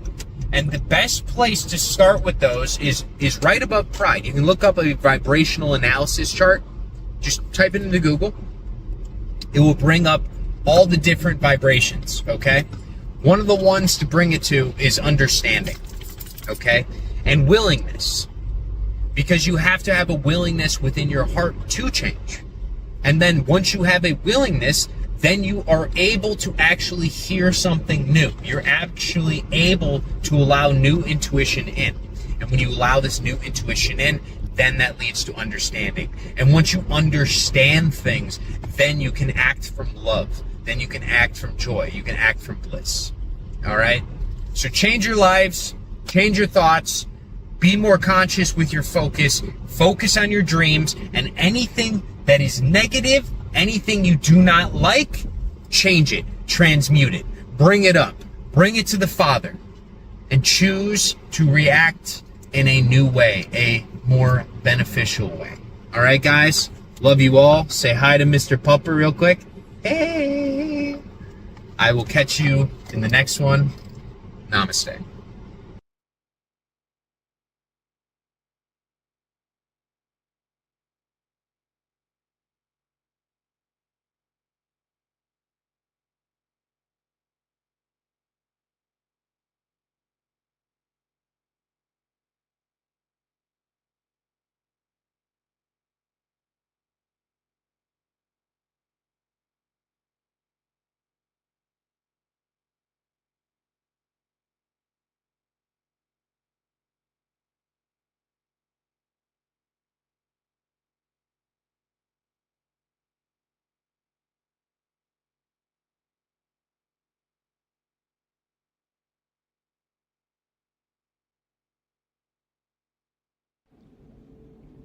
Hey guys, stick around for this one, all right? It's going to be a stream of consciousness. I'm going to try and get everything out that I want to say. So I'm probably just going to look out the window at the sun because that helps me with that. You know, thought pulling that energy in. So I wanted to talk about quantum leaping, quantum consciousness, the difference between 3D, 4D, 5D.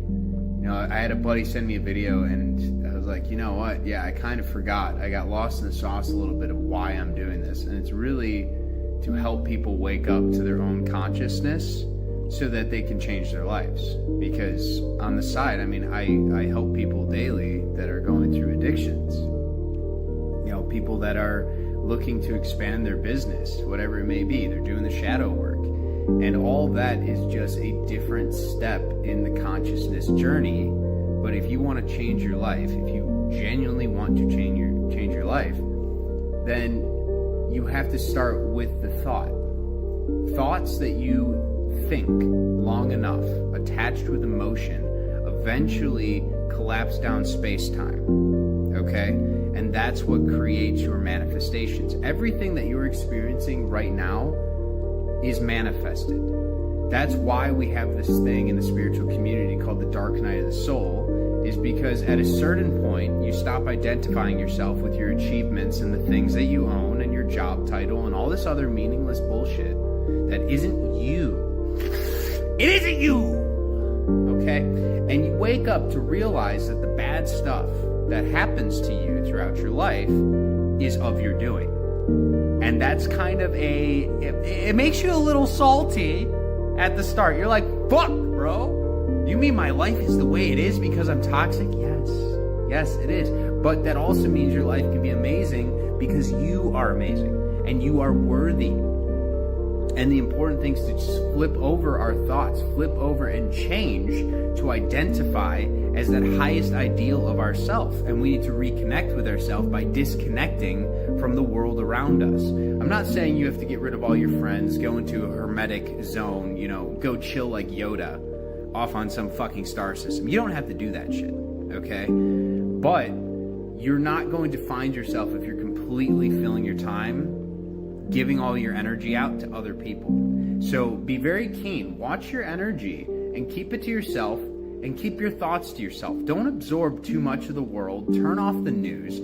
Turn off the social media. It's okay to post on here. It's okay to consume a little bit if it makes you laugh. But if you're getting anxious, you don't want to be in that zone. There's a map of consciousness that you can look up. Go on Google, go on ChatGPT, whatever you want. Look up the levels of consciousness and the different vibratory states. When you start to ascend, you're going to get out of the lower ones, which are like the shame, the fear, the anger. You're going to ascend to pride. You're going to think you're all that hot shit. And then above that, you're finally going to get to understanding, willingness, and love. And then above that, you start to hit peace, tranquility, bliss, and finally enlightenment. Enlightenment is not like some guru state that very few can get to. It's more so, it's your divine state where you don't have to think about what you're going to do because you identify as that perfect version of yourself. I have a friend, for example, that is really already stepped into this. And it's kind of annoying sometimes, but it's also, I see everything in life as a lesson, which is great. It's a great place to be. You know, because some of the younger kids, they wake up so much earlier now because they just automatically know. It's like snap, boom. They know what their ultimate highest version of themselves is. So he's very much stepped in to what he wants to achieve in his life. And so therefore, he's already enlightened. And by enlightened, I mean that he doesn't have to fucking think. He doesn't have to really think. He just does. He just does the thing that he's supposed to do to be that version of him. It's about embodiment at that stage. It's not like you have to pass go, collect $200, and then you have to think your way into the solution. No, you become the solution. And so you have to start identifying yourself early on as you wake up with what you truly want to achieve in your life. Whatever it is, it doesn't matter. If you want to be the most attractive version of yourself, then you better start saying it. I like telling people the I am statement. Okay? Because the way the subconscious works is the more you consciously think a thought and you attach an emotion to it, it goes into your subconscious mind, and then that becomes your reality. Your heart is the gateway to that subconscious mind. The subconscious does not think like the conscious mind does. It doesn't actually understand reality and have a difference in reality from what you see in your imagination versus what you perceive as actually physically real.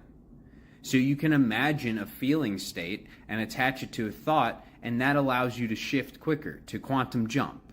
If you want to quantum leap into your perfect life, you need to spend some time where you're literally just thinking about that perfect life and attaching gratitude towards it, because how would you feel? How would you feel if you have everything right now?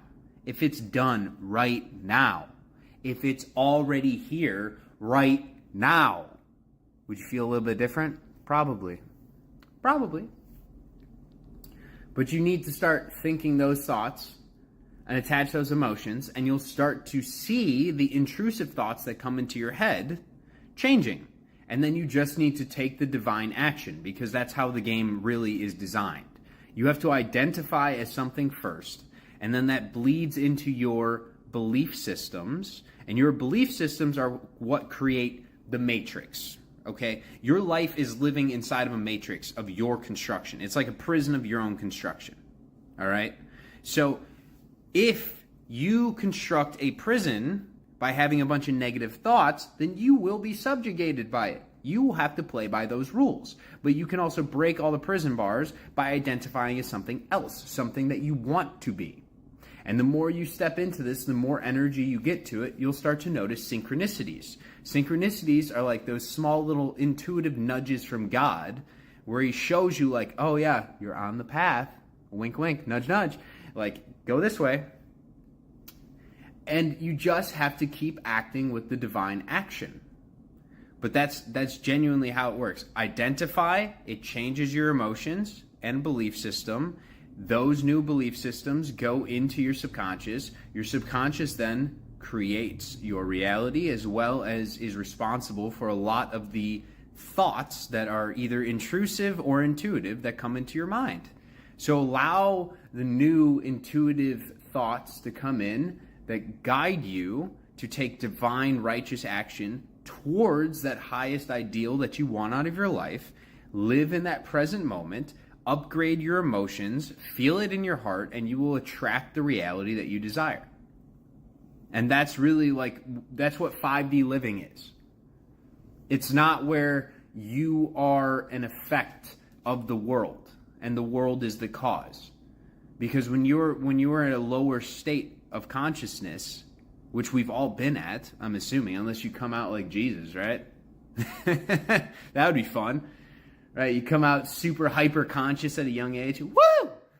You're like, I am the creator. No. But I remember when I was younger, I used to be like, oh, the world sucks. And then I would blame everything that happens to me on the world around me. Okay? Instead of realizing that the things that I'm experiencing on the outside are a reflection of the world that I allow on the inside. So let's change the inside. It will be reflected on the outside. Divinely take action towards the identity that you wish to be. Fill your heart with higher states of emotion. Protect your energy from people that are trying to take it. And honestly, another piece of advice, real quick, is don't view anyone as toxic. It's not useful. It's not useful for you. View them as a teacher.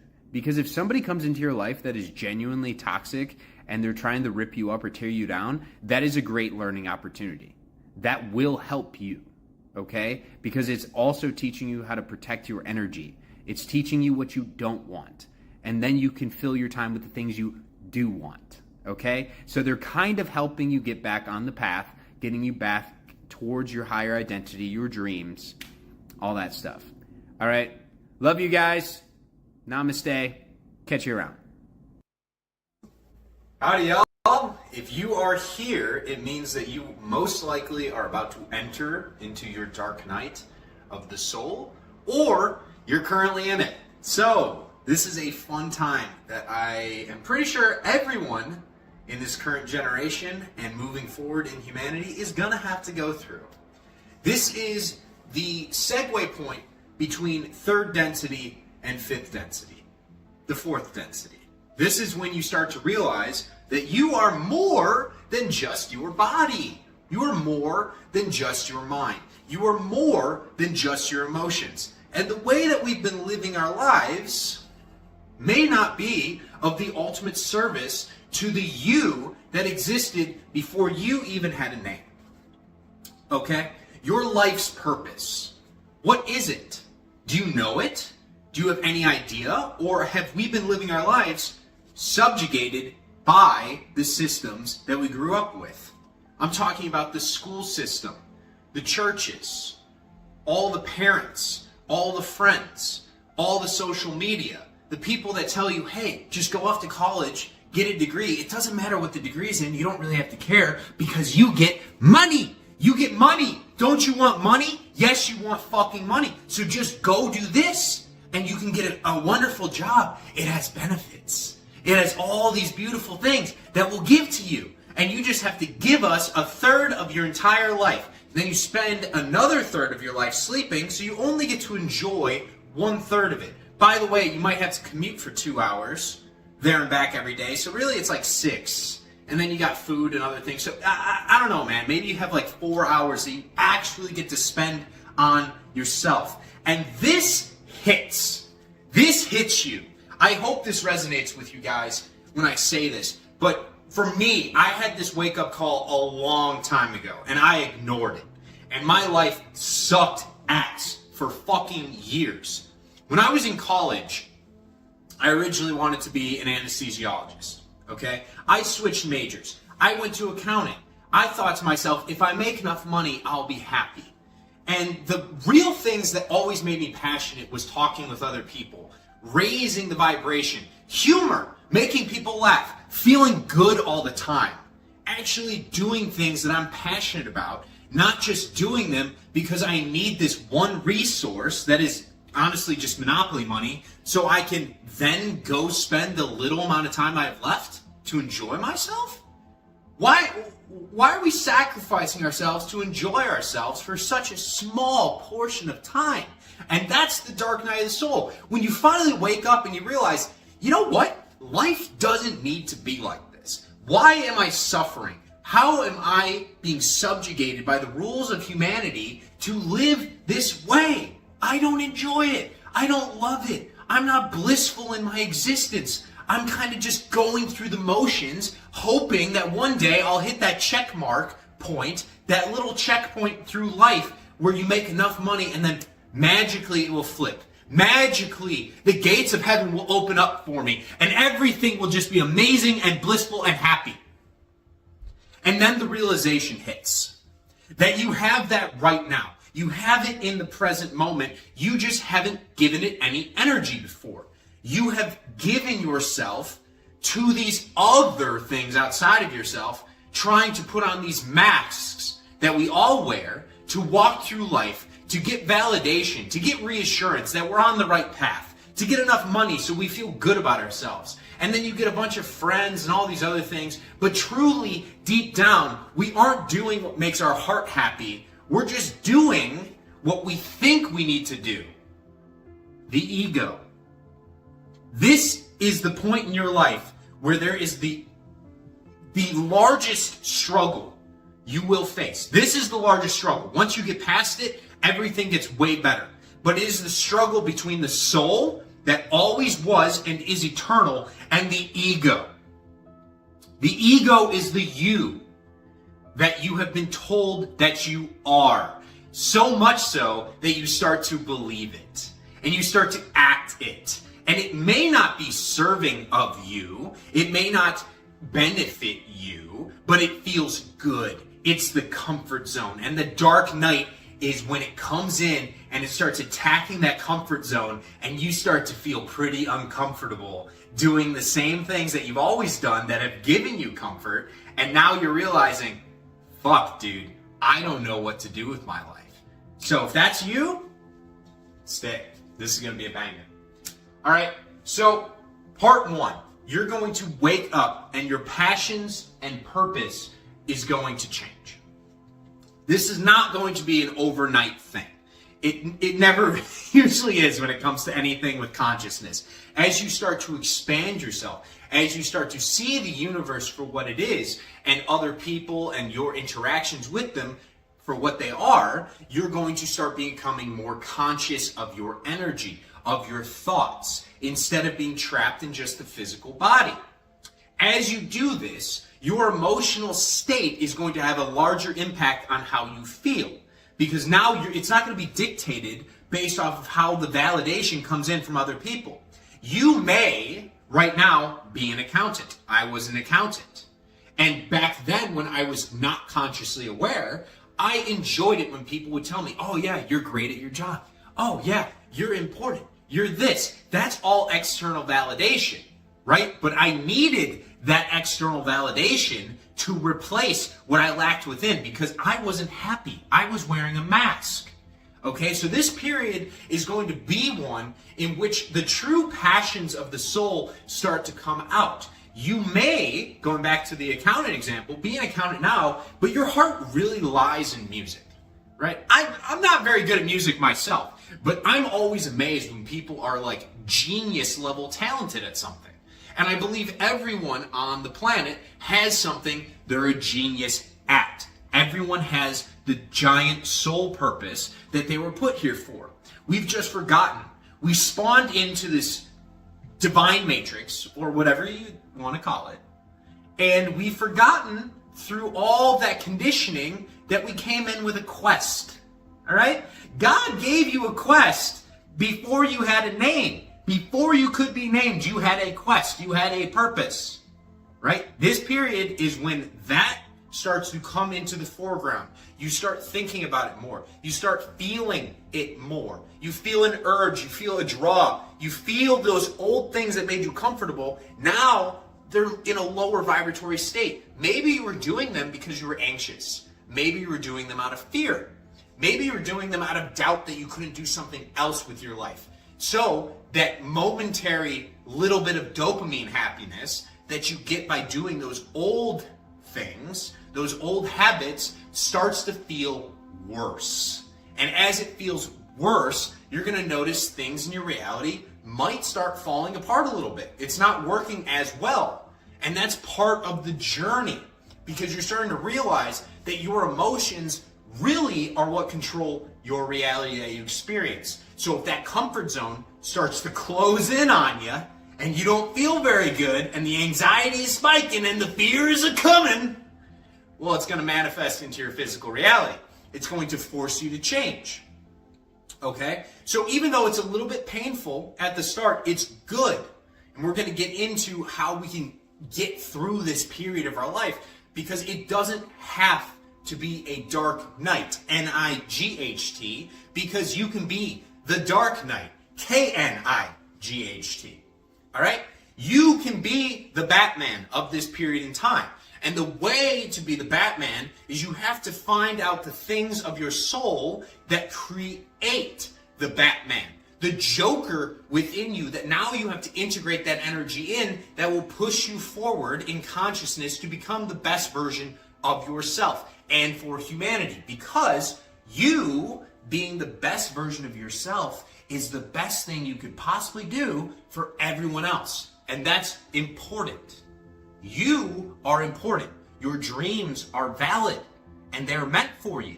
And I want you to claim them because it would be a disservice for you not to do it. Okay? Every single person that spawns into this fucking game, they have a higher purpose that no one else can do it just like them. They are unique. And that unique gift is what we need to shift all of the collective consciousness of humanity into the fifth dimension.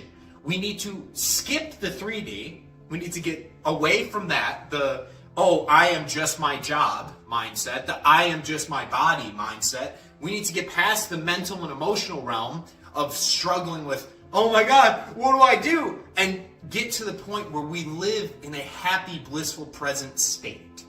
The breath. We need to center ourselves on what our actual purpose is for being here and our passions. And as we do this, as we feel this, we are going to start acting in such a way that aligns with those higher energies and allows our higher self, our best version of ourselves, to come into our life, to manifest into our life. And that's how we change our life. And that's how we get through the dark night. All right. So step one, we have to talk about the ego. We got to talk about this ego. All right. Because firstly, it's in your benefit when you're young, for the most part, to develop a personality. But you have to be able to separate the two. And I like to view this as the observer effect, where you, in 3D space reality, physical form, you're here. If you close your eyes and you back yourself up from your life, and I want you to just, this is a mental exercise, see yourself. Do you think there's just one path for you to take forward? If you were to look at where you are right now, I could look at Brian, put myself in this space and back myself up. There's a lot of different paths. There's a lot of things I could say. And then there is the one path that I know I am receiving from my higher self. This is intuitive downloads where I don't have to think about what I'm going to say. I just say it. Whereas before, what the ego does, before you kind of step into this observer mentality, is you think the ego is the one that you need to follow. You think the thinking brain is the one that you need to follow. You have to work harder. You have to think your way out of every problem. You can't feel your way out of it by just holding on to a higher state of being, a higher vibratory state of happiness and bliss, right? That's when the receiving comes. And when it starts to happen, you will know. I promise you, you will know. Because the intuition will guide you to things, and then you will feel fulfilled when you do those things, and it will change the way you feel about your life. And you're going to be like, whoa, this is fucking amazing. This is magical. I don't have to do anything. I just have to be present in the moment and breathe and allow what I should be doing into my life instead of thinking my way into what I should be doing. That's the death of the ego. We have to get rid of the part of ourselves that thinks it knows the answers and surrender to the higher power that gave us the quest before we fucking spawned and say, brother, big dog, big G, what am I here for? What am I here for? What do you want from me? What is it? And instead of getting angry, right, you can do what I just did and be like screaming at God and be like, tell me what I need to do, brother. You could do that. Or you could sit in that present awareness that I was just talking about. Go read The Power of Now, Eckhart Tolle. He does this very well, explaining the fifth dimension, fifth density, whatever you want to call it.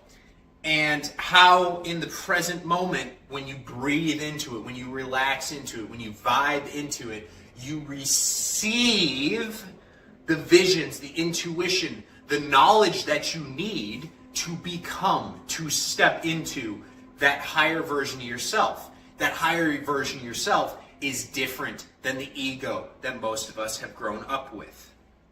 Now, this is not always the case. There are those young children, and guys, this is going to resonate, all right?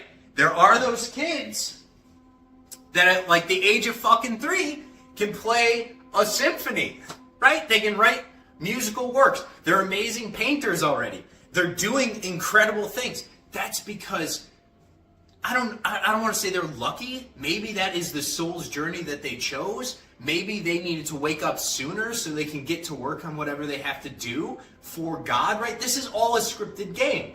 We don't know exactly what our higher selves wanted from us when we came in. But we have to realize that everything we've done, everything that we've been a part of, even the mistakes, are all there for us to learn from, so then we can transform, transmute into the highest version of ourselves. So some people, they're in that alignment right away. These are the geniuses. They're able to tap into higher levels of consciousness, and that's where they get that knowledge from. It's where they get that wisdom from. That's how a kid picks up a fucking cello and starts shredding it, and he's never played an instrument before. It's because that's what he's fucking here for. That's what he's here for. So we have to separate the two. There are always going to be things that we're pushed to by society as a child, as a young adult, even into adulthood, that you think, oh, this must be my purpose because I'm good at it. But instead of asking if it's what your purpose is because you're good at it and because you receive validation from the external world for doing it, you need to look for internal validation. And that is validation from the soul, not from the ego. And that's part of killing the ego. I'm going to drink this real quick. I fucking love black coffee, by the way. Cream and sugar, you're a fucking commie. Alright? Commie. So, we're going to go over some things that have been holding you by the ego, right? Because the ego controls not only what we're doing in our life, but what we're thinking, what we're feeling. And as a result, as I touched on with the subconscious brain and how that works in the impregnation of the subconscious and that creates your physical, perceptible, manifested reality, we have chains, we have blockages, we have beliefs. Okay? If you think that you have to struggle and work hard for money, that is a chain. You attach an emotion of it. Probably the emotion of lack. You're telling yourself right now, you're like, oh no, I'm broke. And you keep visualizing these things and repeating them to yourselves, and you feel it within yourselves, and it goes into that subconscious mind, and then it comes out into your reality. So everything that you express into that subconscious with enough emotion attached to a thought has to come out. And this period of time, the reason I say it's painful, if you let it be painful, is because you're finally kind of consciously aware of this, but you may not know how it all works yet. And the things that you're experiencing in your reality, you now have the choice.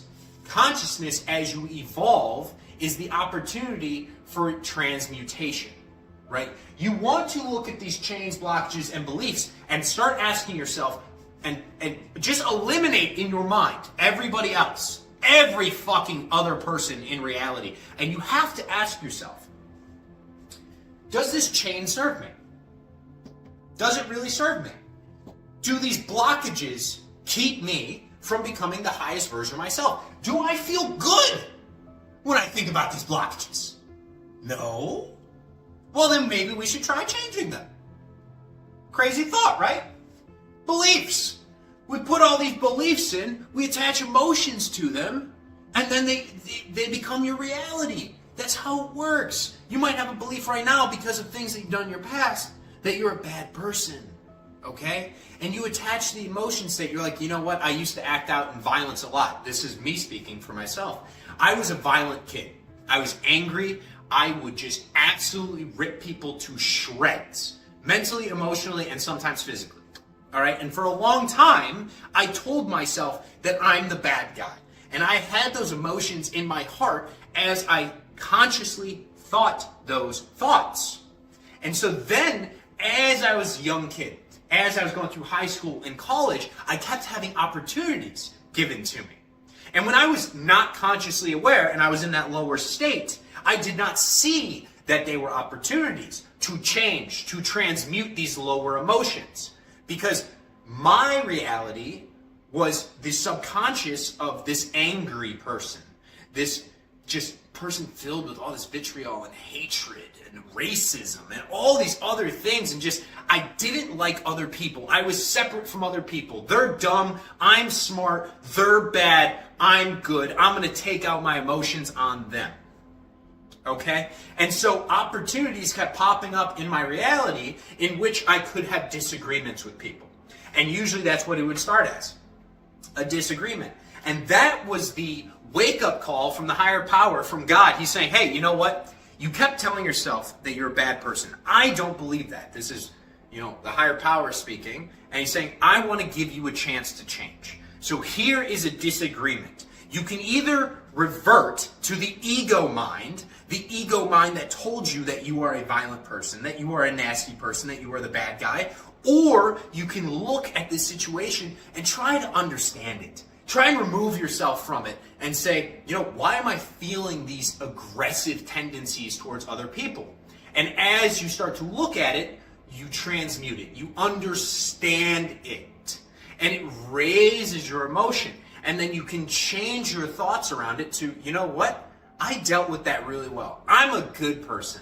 And you have this feeling of happiness. You start to envision a reality in which people around you love you, in which they smile when you talk to them. This is what we're going through in the dark night of the soul.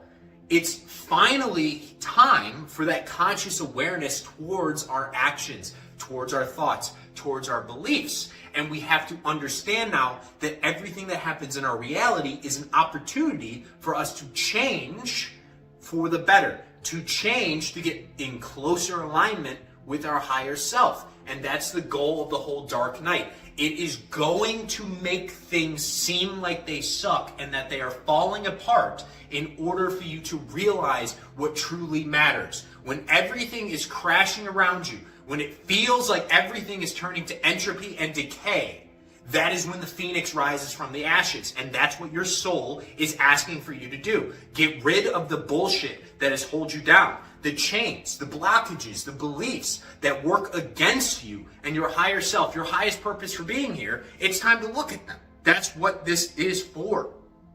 All right? So it's a time of transmutation. It's a time of changing of the emotions, changing of the thoughts, and stepping into the alignment of the things that will truly bring you happiness. And you're going to feel a draw towards those things.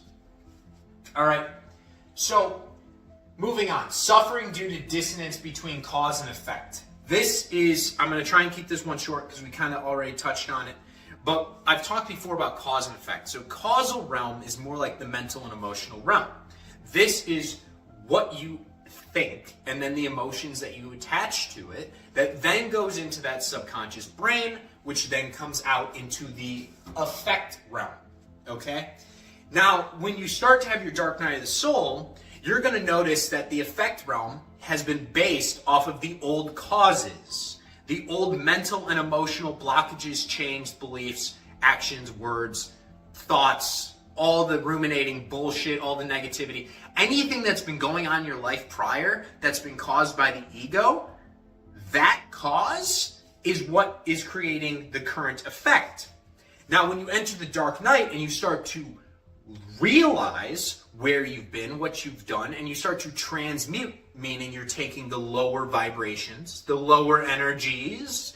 These are the grief, the shames, the anger, the fears, the doubts, all that stuff. And you're going to start bringing it up. You're going to start having more loving thoughts, more accepting thoughts, more abundant thoughts.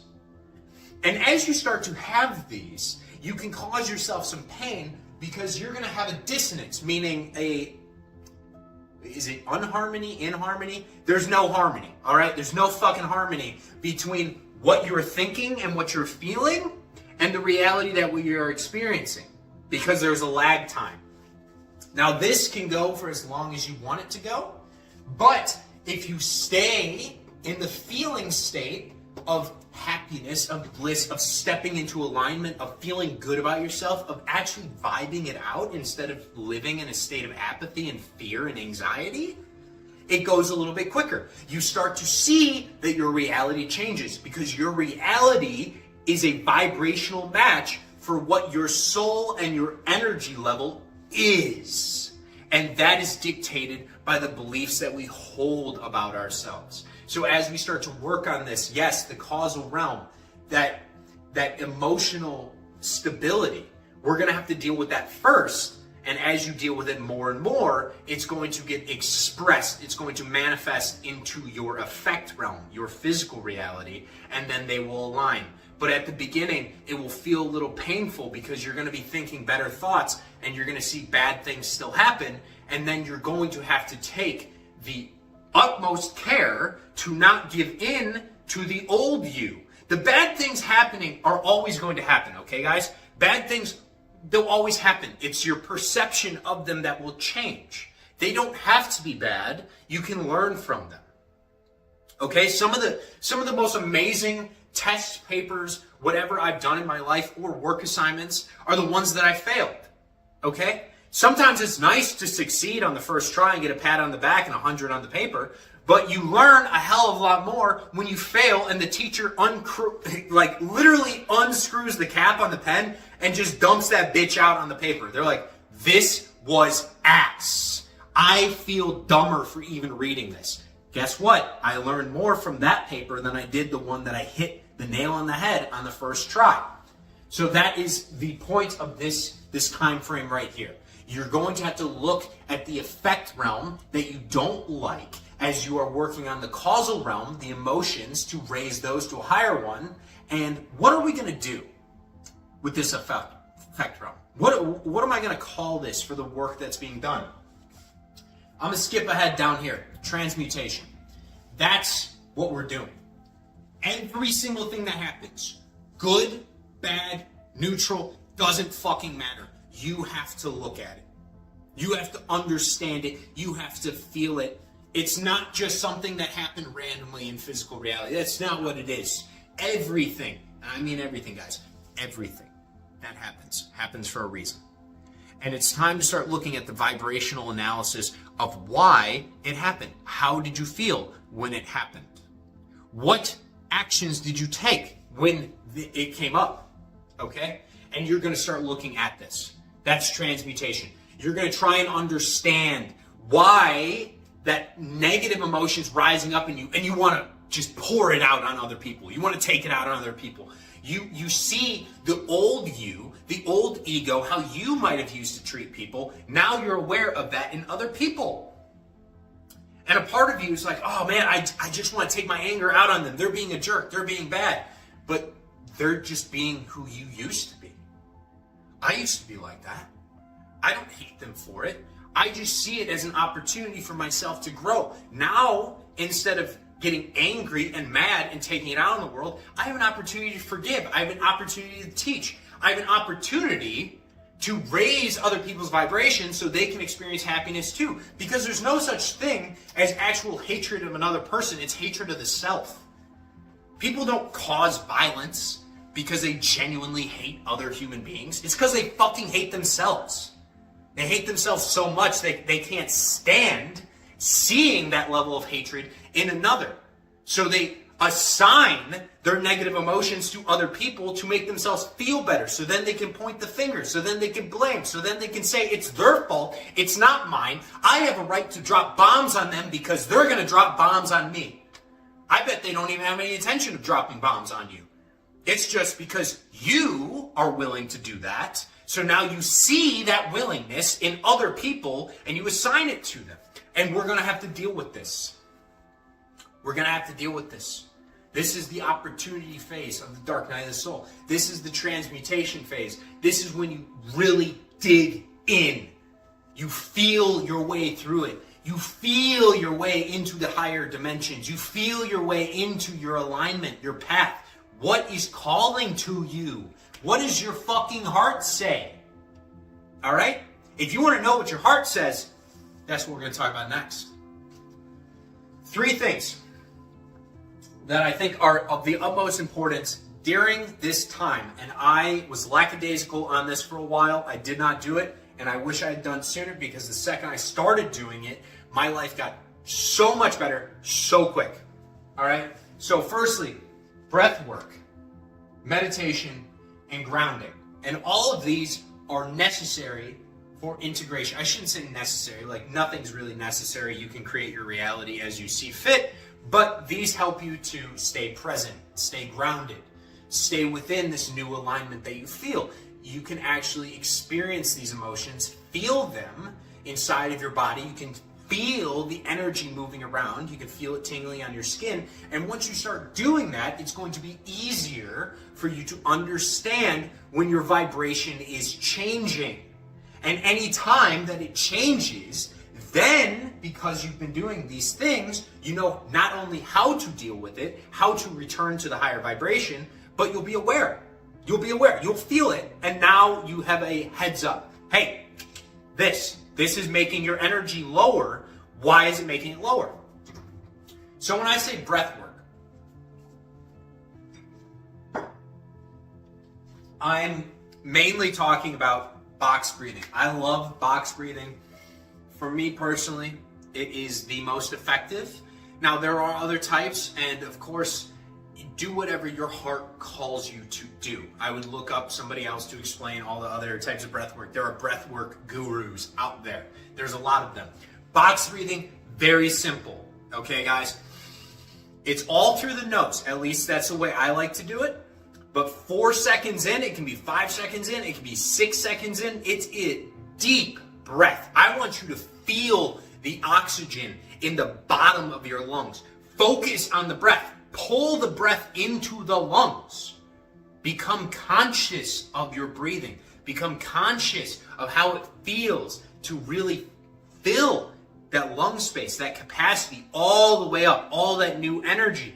And then I want you to hold it. I want you to feel it inside of you. I want you to feel that energy, guys. All right? Just really step into it. And then breathe out for 6 or 5 or 4. Just make sure it's the same all the way around. You're going to breathe in for 4. You're going to hold for 4. You're going to breathe out for 4. You're going to breathe in for 4. All right? It's the same way all the way around. Bunch of holds, a bunch of breathing in and breathing out. It's very simple. It's very intuitive. And you can keep this up while you're doing the next thing, which is meditation. Meditation is incredible. It is difficult to explain if you haven't felt it before. But this is going to be my explanation real quick. All right? You are not going to think into your meditation. That is the biggest roadblock. People think, they're like, oh, I'm going to go meditate. I'm going to think my way into the meditative state. It's not about thinking your way into anything. It's about clearing everything out and allowing it to come in. You do not have the answers.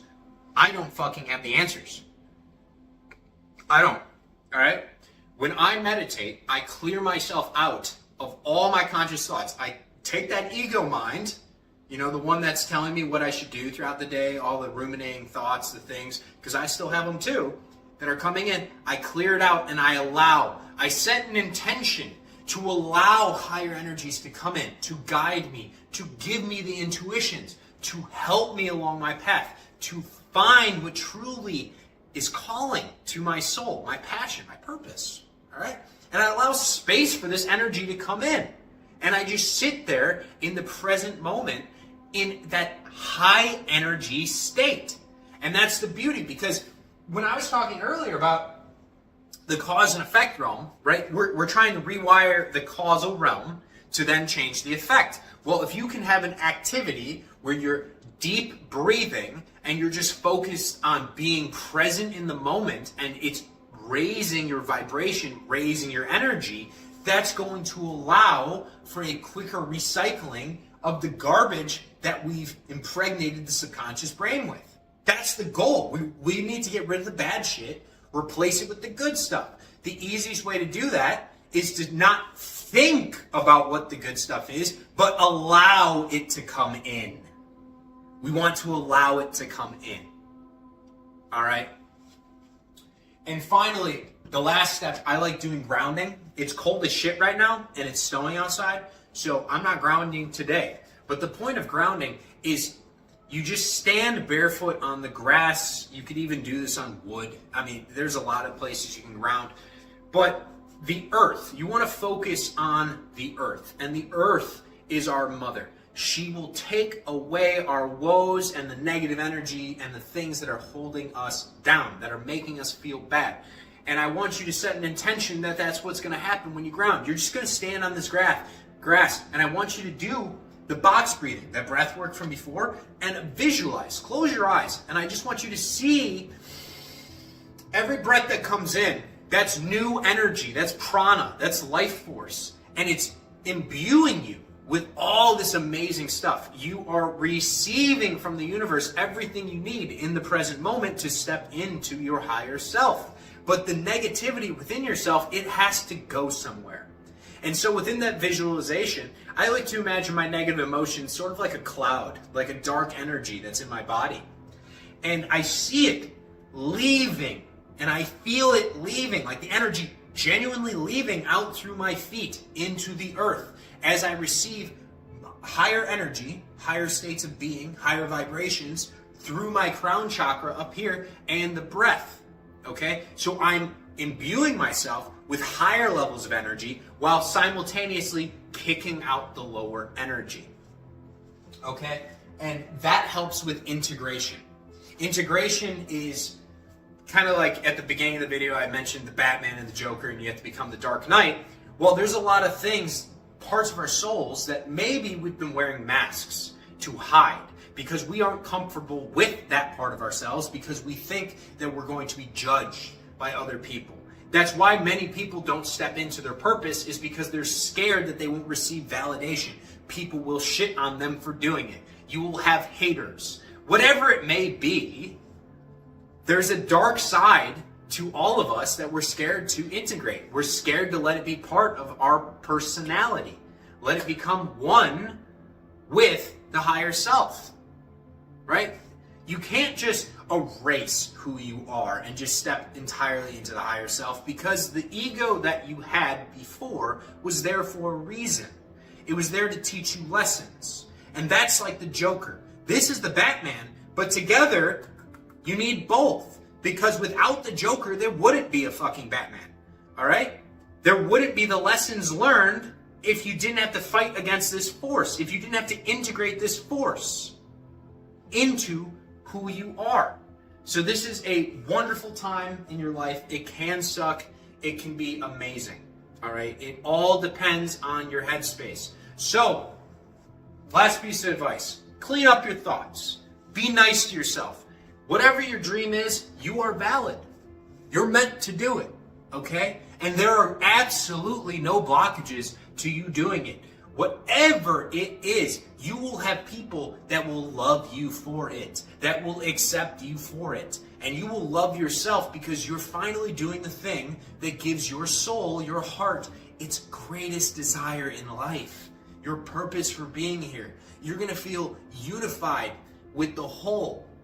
You're going to go out and have amazing interactions with the world around you because now you finally, for once in your life, feel like you don't have to put on a fucking mask to go out into the world. You can just be yourself. And being yourself is always, it has always been more than enough. All right? Love you guys. If you have any questions, ask me them below. See you guys around.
Howdy, y'all. So, I had an interesting question that I'm going to answer today, and it's going to be how to tell if a man is attracted to you.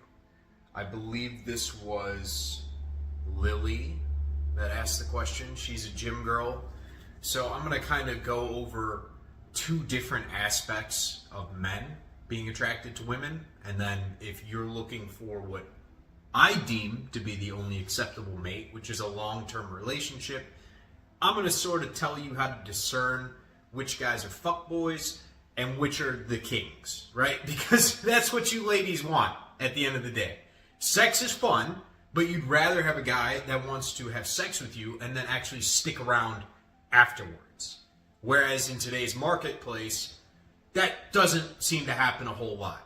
And the main reason for that is a lot of the signaling that men are receiving from women these days is the signaling that leads to these short-term sexual relationships. It's a lot of promiscuity. The women of today dress in such a way where they're signaling their sexuality above their intellect, above their emotional capability, above their nurturing and maternal instincts. So, for the ladies that are trying to find just a sexual partner, I'm going to keep this very brief because I already touched on what you need to do. All right? You need to make eye contact with them to show that you are interested. You see them. They need to see you. And then all you really need to do is just smile and put yourself in close proximity. That's about it. And the men will flock to you. But the men that will flock to you are more so akin to a fly. That's how I like to view these men. They're weak. They don't want a long-term relationship because long-term relationships are an investment. They are an investment of time and resources, emotions, communication, and that's really what fulfills a lot of women.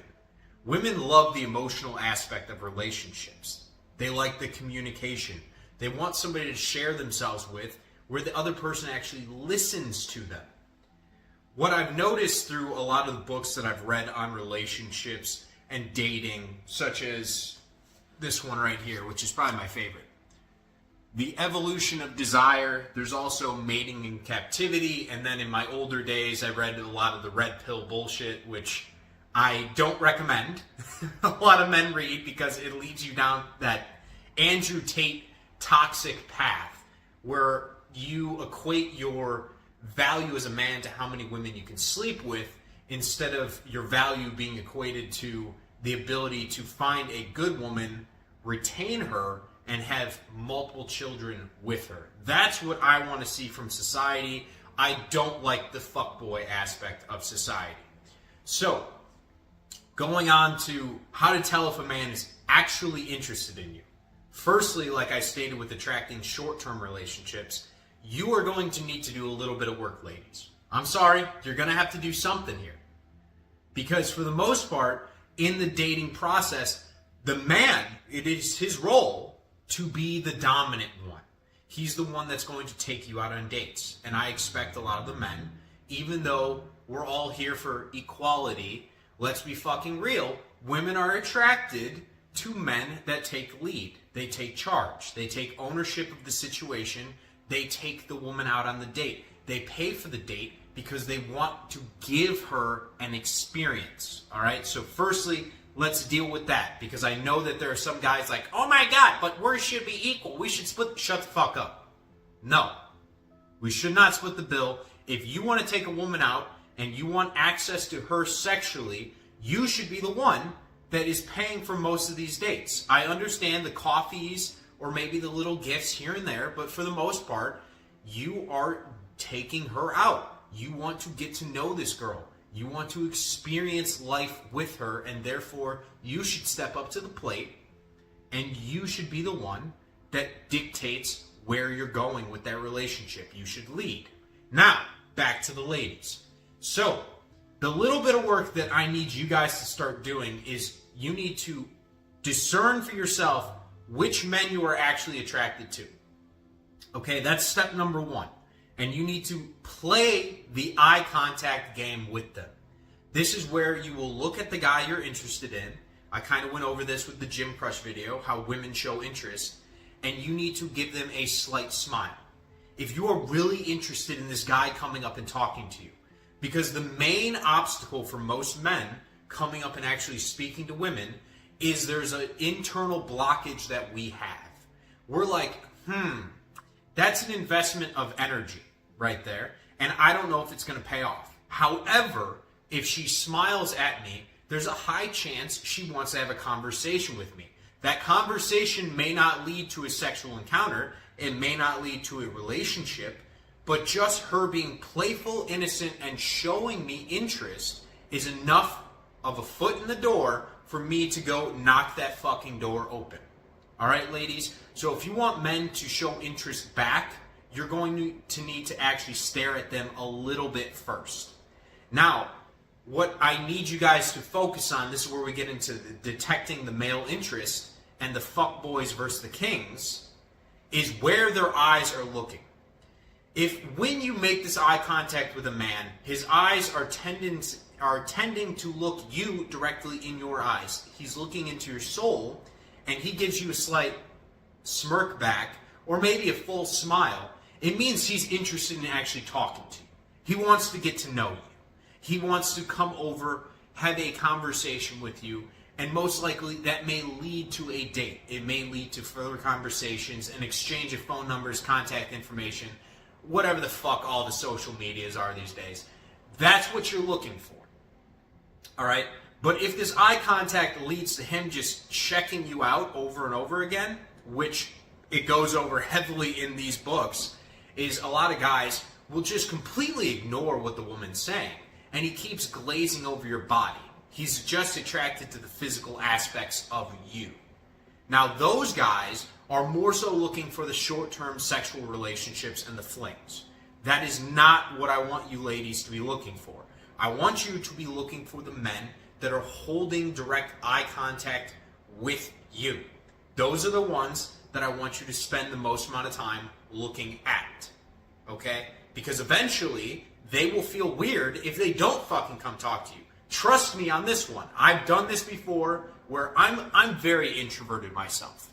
And I like to see signs from the women that are interested in me before I come up and talk to them. I don't like that whole toxic femininity bullshit frame where they think, oh, but if you're a real man, you're just going to come up to me right away. No, I'm not. If I'm a real man, I'm focused on my purpose and my passions first. If I'm at the gym, I'm focused on the gym. If I'm at the library buying new books, I'm buying new fucking books. You are an afterthought to me until you come front of brain. And if you are continuously staring at me, I'm going to look at you. Okay? And then if you look at me and you show genuine burning desire, I am going to come up and talk to you. So that is the level of work that I need the women to start doing in order to attract the men that will come and have a conversation with you. That's what you want, correct? Am I wrong in this, Lily? You ladies want these guys to come talk to you, but we're not going to come talk to the girls that just ignore us. We're not even going to put in the emotional and the mental strain to even think about it. It's not worth our time, okay? Because we don't know if there's any degree of success. And we as men, we're more logical based. We're more rational than the females are, whereas the females are more emotional. So we like to know our probability of success is positive, okay? So that's why you need the smile. Now, in this conversation, when the guy comes up and talks to you, you have to key in on what he talks about. If he's complimenting you just on your beauty and your beauty alone and what you look like, how much he looks at your tops or your bottoms, let's say you're in the gym situation again, and you're wearing something that's revealing of the chest. So you got your cleavage hanging out, you know, some titties, you got that ass, it looks nice. If that's all he's focused on in the conversation, that is a fuckboy red flag, all right? But if he's more so focused on asking you questions, that is how to see genuine burning desire from the man. Because the male equivalent of the female shit test, where women will test a man's actual ability to deal with tough situations by putting us in them, males on the other side will ask questions to females to figure out their long-term viability as a partner. And what I mean by this is the wifey material, the maternal material, and just long-term dating in general. We want to know you are emotionally capable. We want to know that you're mentally capable. We will ask questions that will lead you to talk about things that you've done in your past or in your present moment that show to us your intellect, your emotional capability as far as dealing with difficult situations. And usually, at least for myself, the way I like to do this is I crack mad fucking jokes. I will say offensive things to see how you respond to them. If you're the type of girl that gets upset over jokes, that is a turnoff to the type of men that are like the kings that I hope are everyone on this channel for the most part. Because what a king is looking for is A, she loves humor. She's appreciative of humor. Usually for most men, we like to be the humor producers, and a humor producer also loves having a humor appreciator. Those make the best partners in general. Is somebody who can generate humor, and a woman that is appreciative of the humor. She doesn't always have to get the joke, but as far as, she just gives a light giggle. She kind of smiles a little bit. She playfully just banters back and forth with this guy. That's what men really love. So we will try in that conversation to get you to laugh. And if you laugh, that is one way to show a green flag to us, because then we know we can unload our personality more and more, which is one thing that in today's modern dating world is heavily missing. Is guys feel a little too afraid to unleash their personality around women out of fear of judgment. So ladies, if you want to tell if a guy is attracted to you, look at how he acts around you. Is he emotionally secure in himself? Is he willing to say jokes that may be a little off color? They might be a little pushing the boundaries? Because if he is, that means he's comfortable around you. He's not scared of being judged by you. He's not living from a state of fear. And that is attractive to the ladies.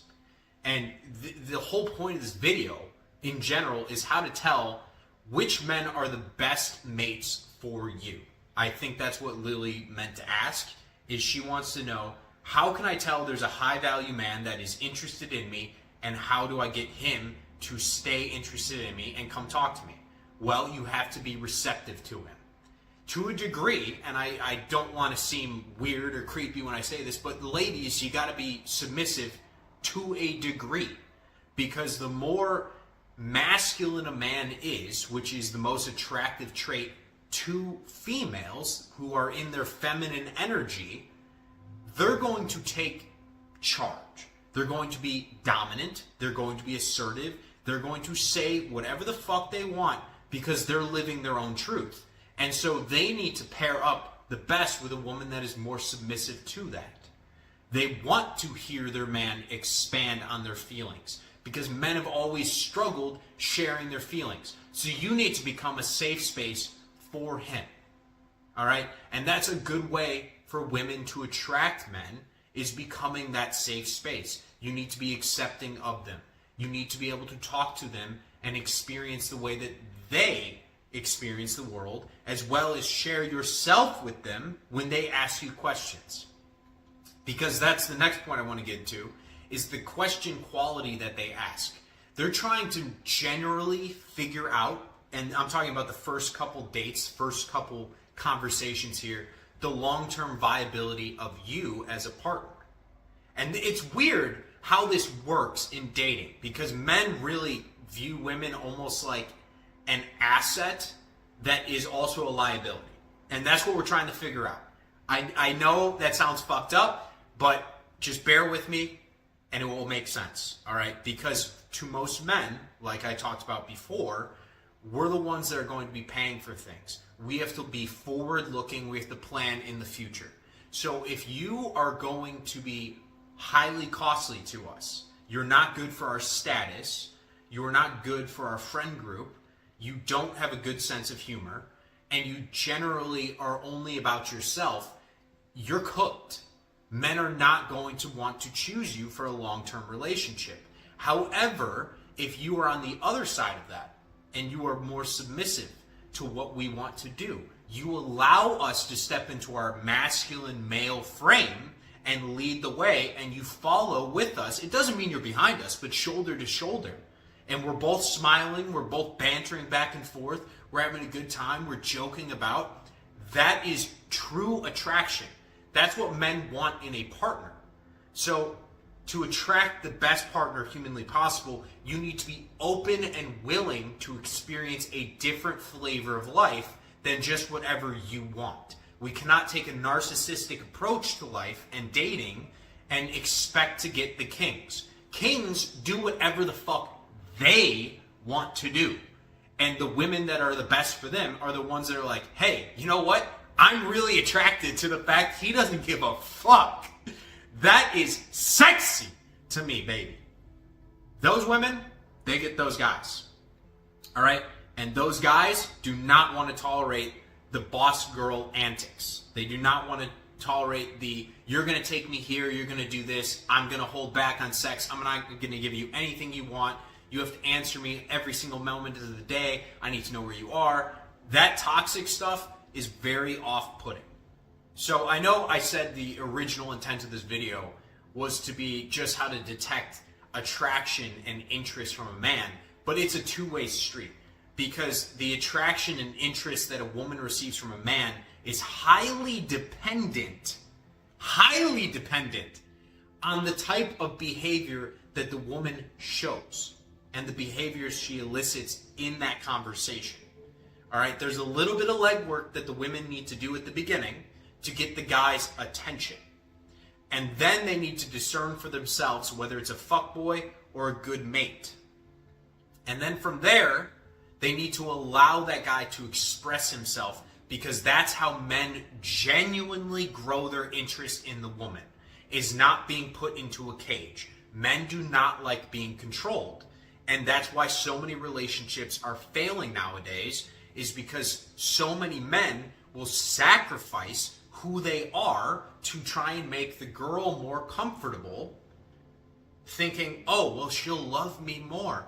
Oh, she'll want to be with me forever. Oh, she'll be accepting of me one day. One day I'll be able to be who I am on the inside. No, that's not how that fucking works. She actually will lose attraction for you because you keep selling off pieces of your soul to get her interested, thinking it will get you some poontang, but in actuality, she wants a guy that really doesn't give a fuck about her opinion. And I'm not saying in a conversation we don't give a fuck about your opinion, but if you don't like who we are as a person, we will find somebody who does.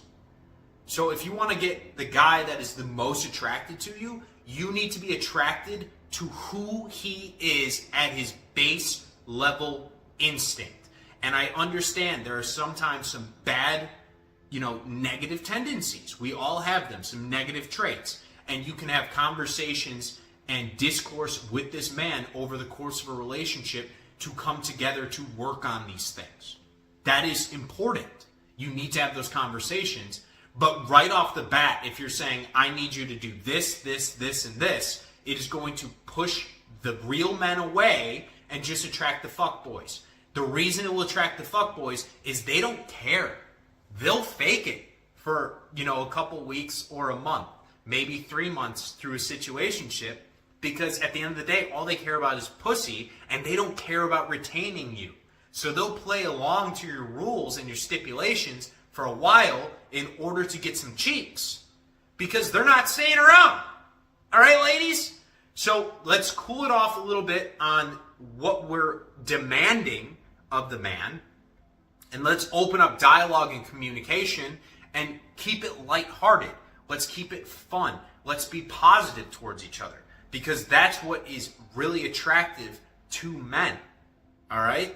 And then the men will show higher levels of interest depending on your capabilities to do this, because this has nothing to do with the physical attraction, ladies. This has everything to do with your emotional capabilities and mental capabilities.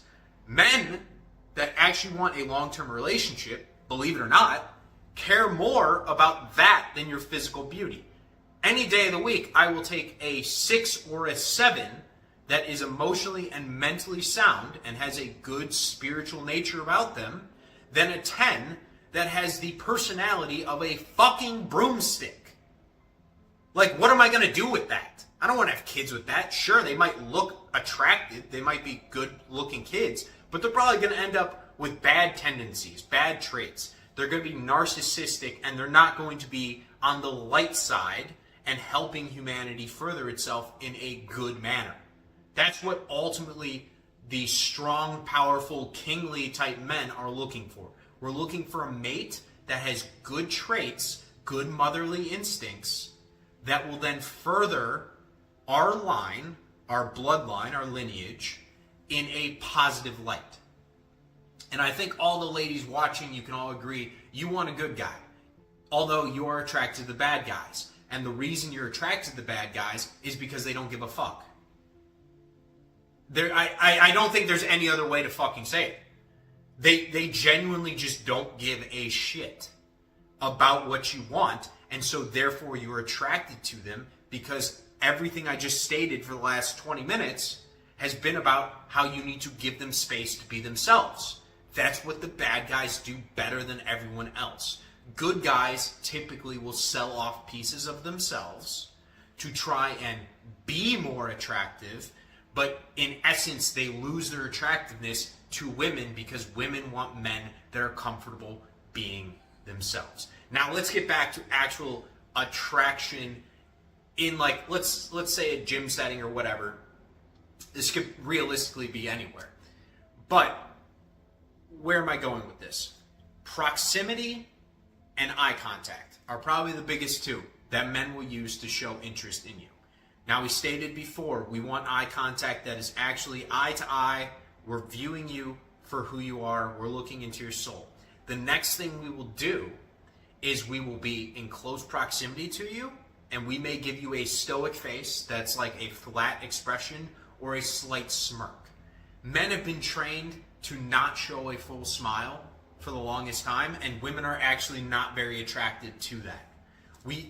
Women want a guy that is more on the shy end. They don't want one that is overly expressive, overly dramatic, because that shows they're a little too far into the feminine energy and less masculine. They want men that are serious. So a lot of the times, ladies, if you want to know if a guy is attracted to you, look at his eyes. Don't necessarily judge it based off his smile, okay? Women, we know if they smile at us, that's genuine interest. But for a man, if he's making prolonged eye contact and continues to make prolonged eye contact, yes, he's interested. If he puts himself in close proximity, looks at you, and then walks to a different place in the gym, the grocery store, whatever it is, but still within distance of you, that is also a sign that he's interested. And the next trait that he's looking for is what I've talked about before, submission. He wants to see you because now he's laid the gauntlet down, ladies.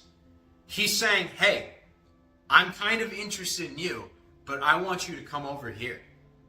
I want you to come put yourself in close proximity. Because just the smile or the eye contact wasn't enough. I need you to do what I tell you to do. Come over here, and then he will approach you. Then he will talk to you. Because a woman that is able to take that leap of faith there and just put themselves in proximity after the man leaves proximity, that is one of the signs that we as men look for. Whereas when I made the Gym Crush video for guys, we look for women to be in proximity to us. I tell the guys in that video to go about their daily life, to approach the situation as if there's no one else there.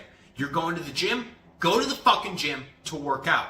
If there's females that look at you, they smirk and smile, you can see them ever present in the mirrors looking at you, and then they put themselves in close proximity. That's a sign that we need to show that they're interested. And our interest will increase based off of their interest in us. And for the ladies that are looking for long-term relationships, the way I think dating needs to start heading to have less divorces, long-term relationships, more kids, more loving marriages, is the women to lead first. I'm not saying you need to come up and talk to the guy, but I prefer to see most relationships start because the woman is more attracted to the guy than he is to her at baseline starting point. Because at the end of the day, ladies, don't you want the guy that you're the most attracted to? Instead of just suffering through endless relationships and situationships with guys that just approach you first that you didn't even see before. They're just looking at your ass from a distance and come up and like, hey, I'm going to spit some game on you. Which, I mean, let's be real. That's not fulfilling for you. You want the guy that you have to put a little bit of work in. You have to work a tiny bit, make the eye contact, put yourself in proximity, and then that piques his interest, and then you will see his interest grow throughout the conversation. And that's the number one way to tell that he's interested in you. Not only is he having a conversation with you, but he's interested in the future. He's talking about emotions. He's displaying humor tendencies. And other ways to tell on top of that, which are more superficial, and it is what it is. But guys will also size up other men in the gym. You can look at their feet and where they're pointed. The feet will most likely be pointed towards you. Their shoulders will be open and out. If they are, open to the conversation, they will be closed off if they don't want to talk to you. All right? So you want to look for open body language as well as shifting eyes. They're going to be looking directly into your eyes for the most part during the conversation, but they'll also be scanning around for other men, other challengers, because that's just how we're fucking wired. And we will sometimes, which I don't condone, put other men down or talk ourselves up. Men will ask you questions to figure out your viability as far as marriage material, wifey potential, and if you want to have kids. But they will talk about themselves to improve our own status in your eyes, which that will tell you we're interested. If we're trying to flaunt our personalities, much like the male peacock, the fucking feathers, the magical feathers on a peacock serve absolutely no purpose. They're actually a hindrance to survival for the most part because they don't do shit. All right? But they display good genetics to the females. That's why it's attractive in mating purposes. Okay? They're essentially physically useless. However, the ability to grow longer, more vibrant feathers shows your good genetics. So men will talk up their status. They will talk up their income. They may talk about what they do. They may point out, how physically attractive they may be, their workout routine. They will try and make themselves seem more attractive. That is a sign of interest to you ladies. So key into that and notice what he's talking about and the questions he's asking. Because a guy that is trying to talk himself up as a status object to you, while also asking questions to ascertain if you are a long-term viable mother, those are the kings. Go after those guys. The guys that just come up to you and they talk to every fucking girl around them, and then they talk to you and their eyes are glued to your fucking tits and ass, are not the guys I want you talking to. Stop talking to the fuckboys and they will die out eventually. Alright, ladies? That is, I swear to God, if we do not kill off the fuckboys, they will maintain themselves. And on the flip side, ladies, don't be overly promiscuous. Don't go out flaunting just your tits and your ass. You are much more than just your physical body. You have a soul, you have a spirit, you have a brain, and you have emotions. You actually experience emotions at a much higher rate and, I don't want to say like magnitude than men, but I mean, let's be real. Women cry a hell of a lot more than men, so let's just kind of project that out. Maybe they experience emotions to a higher degree than men. So we want to see that. We want to see your mental abilities. Men like myself, I hate it when women act ditzy just because they think it's cute. I understand the whole submissive nature that women will sometimes want to appear less intelligent because a more masculine, assertive, dominant man wants to be the one in charge. I understand that tendency, but still flaunt your intelligence, flaunt your emotions, flaunt all your capabilities and the things that you are passionate about, your dreams in life, because real men want to see it. It will drive more interest in these men towards the women. All right. And then the last thing I want to cover is just a real quick, PSA, beware the fuckboys. If the immediate conversation within the first couple lines goes to, hey, what's your number? I want to hang out. Before they ask you any questions at all, just, remove yourself from that conversation. Okay, ladies? Be safe out there.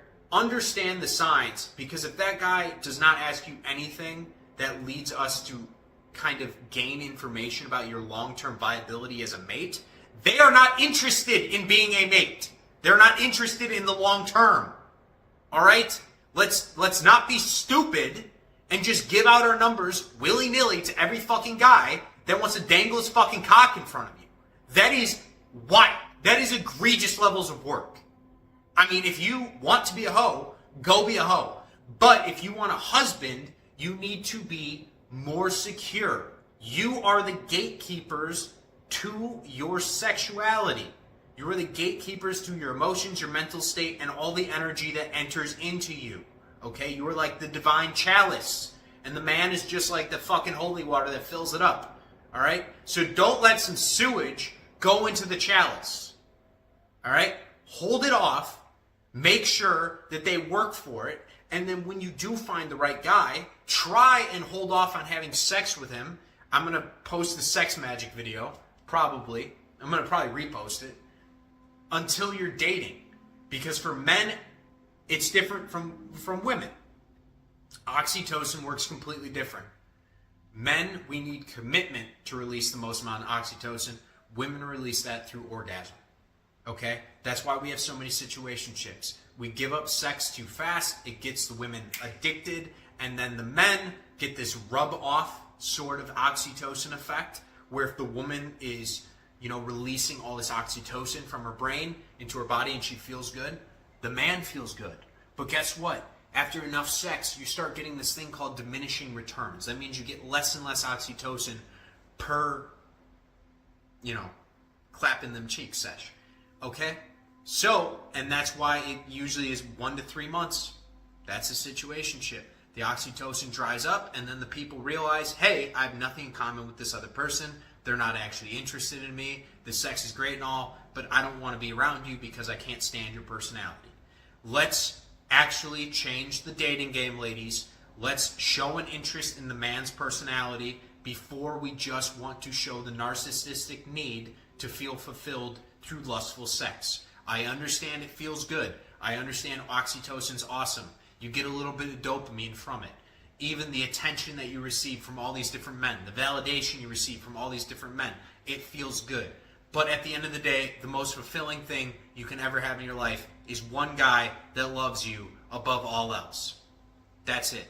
That's all you really want. And then you want to have kids with him. You want to have a full life with him. He's going to take you on adventures. He's going to take you through everything you could possibly imagine in life. All right? That's what you want. So you have to do a little bit of the legwork at the beginning to use the discernment to decide, is this guy good for me long term, or is he just here to clap some cheeks in the short term? All right, ladies, that's pretty much all I got for you. If you have any more questions or want me to discuss further principles about dating, sexuality, stuff like that, just hit me in the comments. I will answer anything. I've read like 20 books at this point on dating and sexuality just because it's interesting to me and I love it. So ask me literally anything and I'll give you my perspective and help you guys out. Because at the end of the day, all I care about is more fulfilling relationships, more children, more marriages, more people falling in love, and more people removing themselves from the tendrils of lust. Because lust is not good. It is bad for you and it will always lead to despair and decay and entropy in life. All right, ladies, and the couple guys that listen to this one, love you. Have a wonderful day.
Hey, yo! We gonna have some fun today? It's been a while since I've talked about anything in regards to dating, love, or going and finding it, all right? We're searching for that. It's the summertime, right? Don't we all want to find our special somebody? Well, we can, but the first thing we need to do is learn eye contact, because that's the gateway to the soul. That's how you can tell if somebody's truly into you. I'm not talking about those just one-off glances. Somebody new walks in the room and you're like, oh, somebody new walks in. And you just make a quick glance eye contact. No. I'm talking about, guys, when we're at the gym, you see these people all the time. Or wherever you frequent.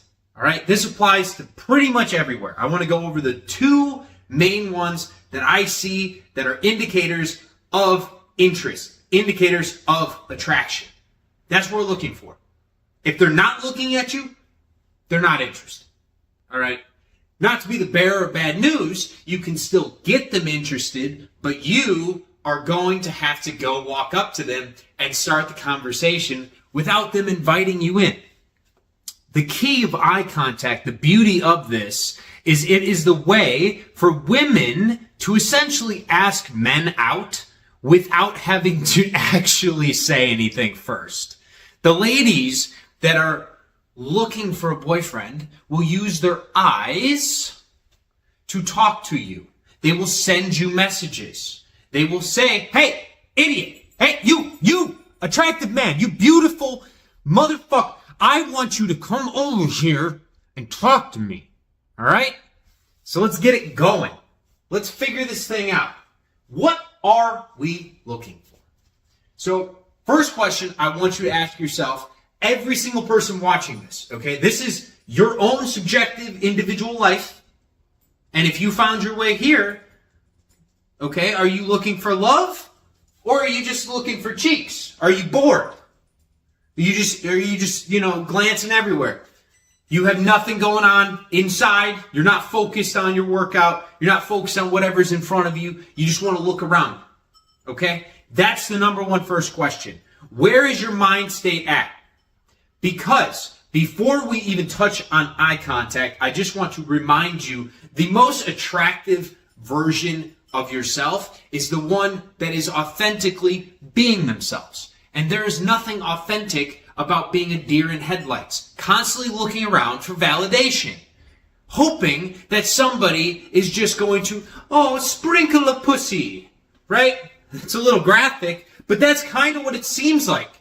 I'll see this all the time out in the real world. I'll see it in the gym. There are guys that are like, I don't know which girl's attracted to me. I'm just going to keep staring around at all of them. I'm going to check out their ass, I'm going to look at their tits. I'm like, no, brother, figure out which one's eyes you want to look at, and then also have them look into yours, okay? And the best way to do that is to not look, not chase. Awareness, be aware, mirrors, game, all of this. Let's talk about it. So the first type, the consistent gander. This is piqued interest. This is probably the most common one, and I see it with mirror game especially. Less proximity game, which is when the female, male, whatever sex it is, it doesn't matter. This is unisex eye contact. Guys, come on. When they put themselves close to you, that's not going to be gandering. They're not going to sit within 5 feet of you and constantly keep staring. If they do, they want you to talk to them, okay? That's just that. End of conversation right there. Go talk to them. Go talk to them. If they're standing that close and keep looking, they want you to talk. Period. In the mirrors or from a distance, if you can tell that you keep getting eyes on you from a specific person that you may be interested in, that is showing piqued interest. They want to figure out what you are about, but they don't know you. They are not comfortable yet to put themselves in close proximity to maybe start a conversation. The door is kind of cracked a little bit open, but not fully swung open. So my advice here, guys, is if you want to become more attractive, if you want to be in a state of higher level of attraction, and you notice that you are getting gandered at, well, then the first thing to do is be natural. Don't freak out. Don't act like, oh, I know you're staring at me, and then stare directly back. Don't do that.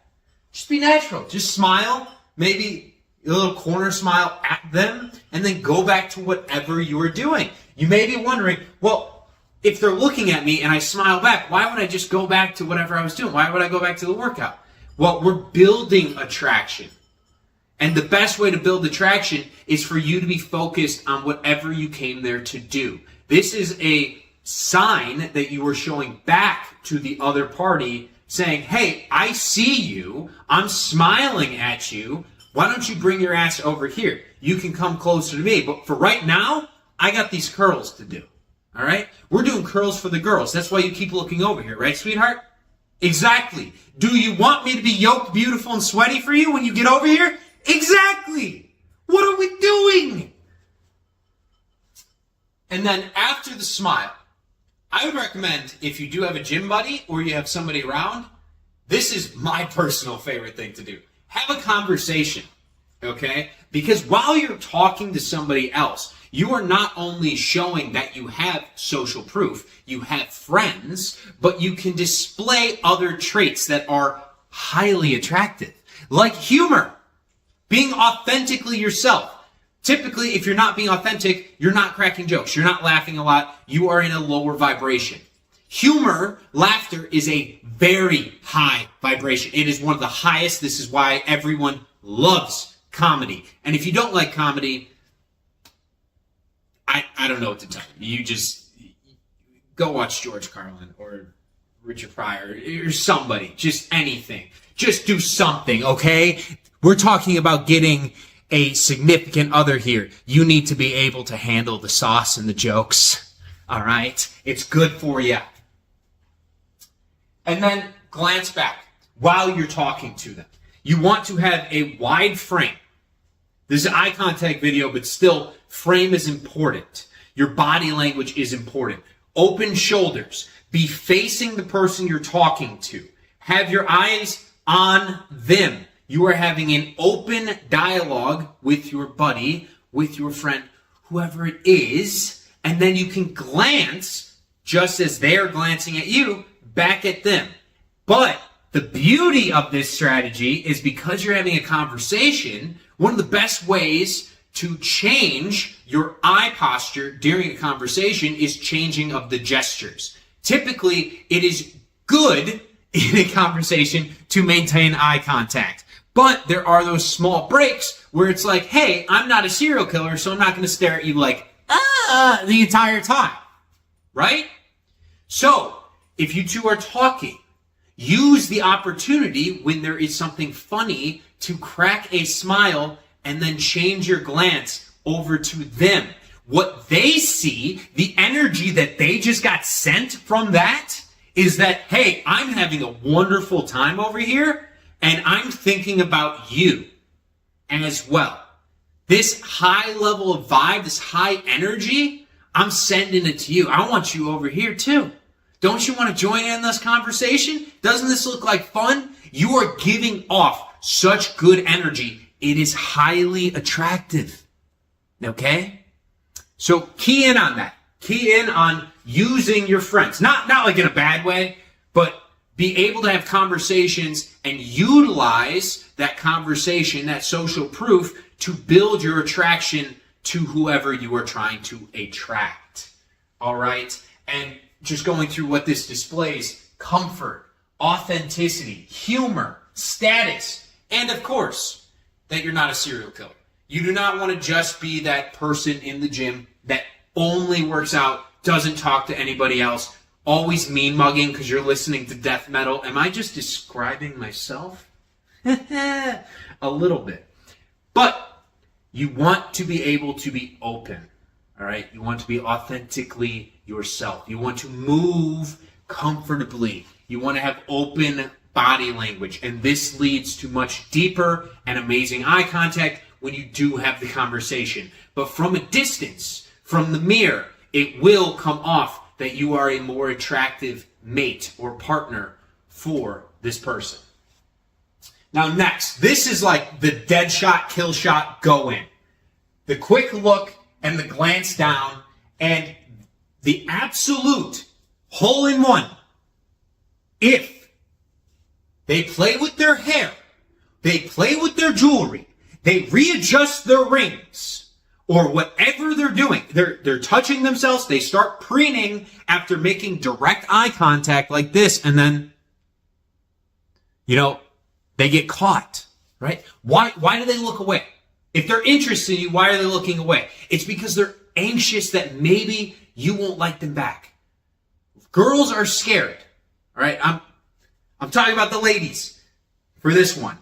But typically, girls, they're not going to just stare at you. They're not like the hunter type where they're just eyeing their prey. It's kind of the flip side, all right? They want you to talk to them, and that's when the eye contact stays steady. But they do not want to be caught being the one chasing.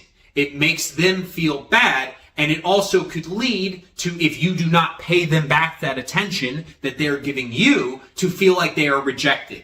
And that lowers their vibe. They do not like that. It feels bad, and it makes them look worse in front of all the prospective mates in the rest of the gym. Guys, we are just evolved monkeys. It's just how it is. All right? So, if a girl glances at you, looks down or away, right? These directions, not up. Up is like they think they're better than you. At least this is my interpretation from what I've seen, okay?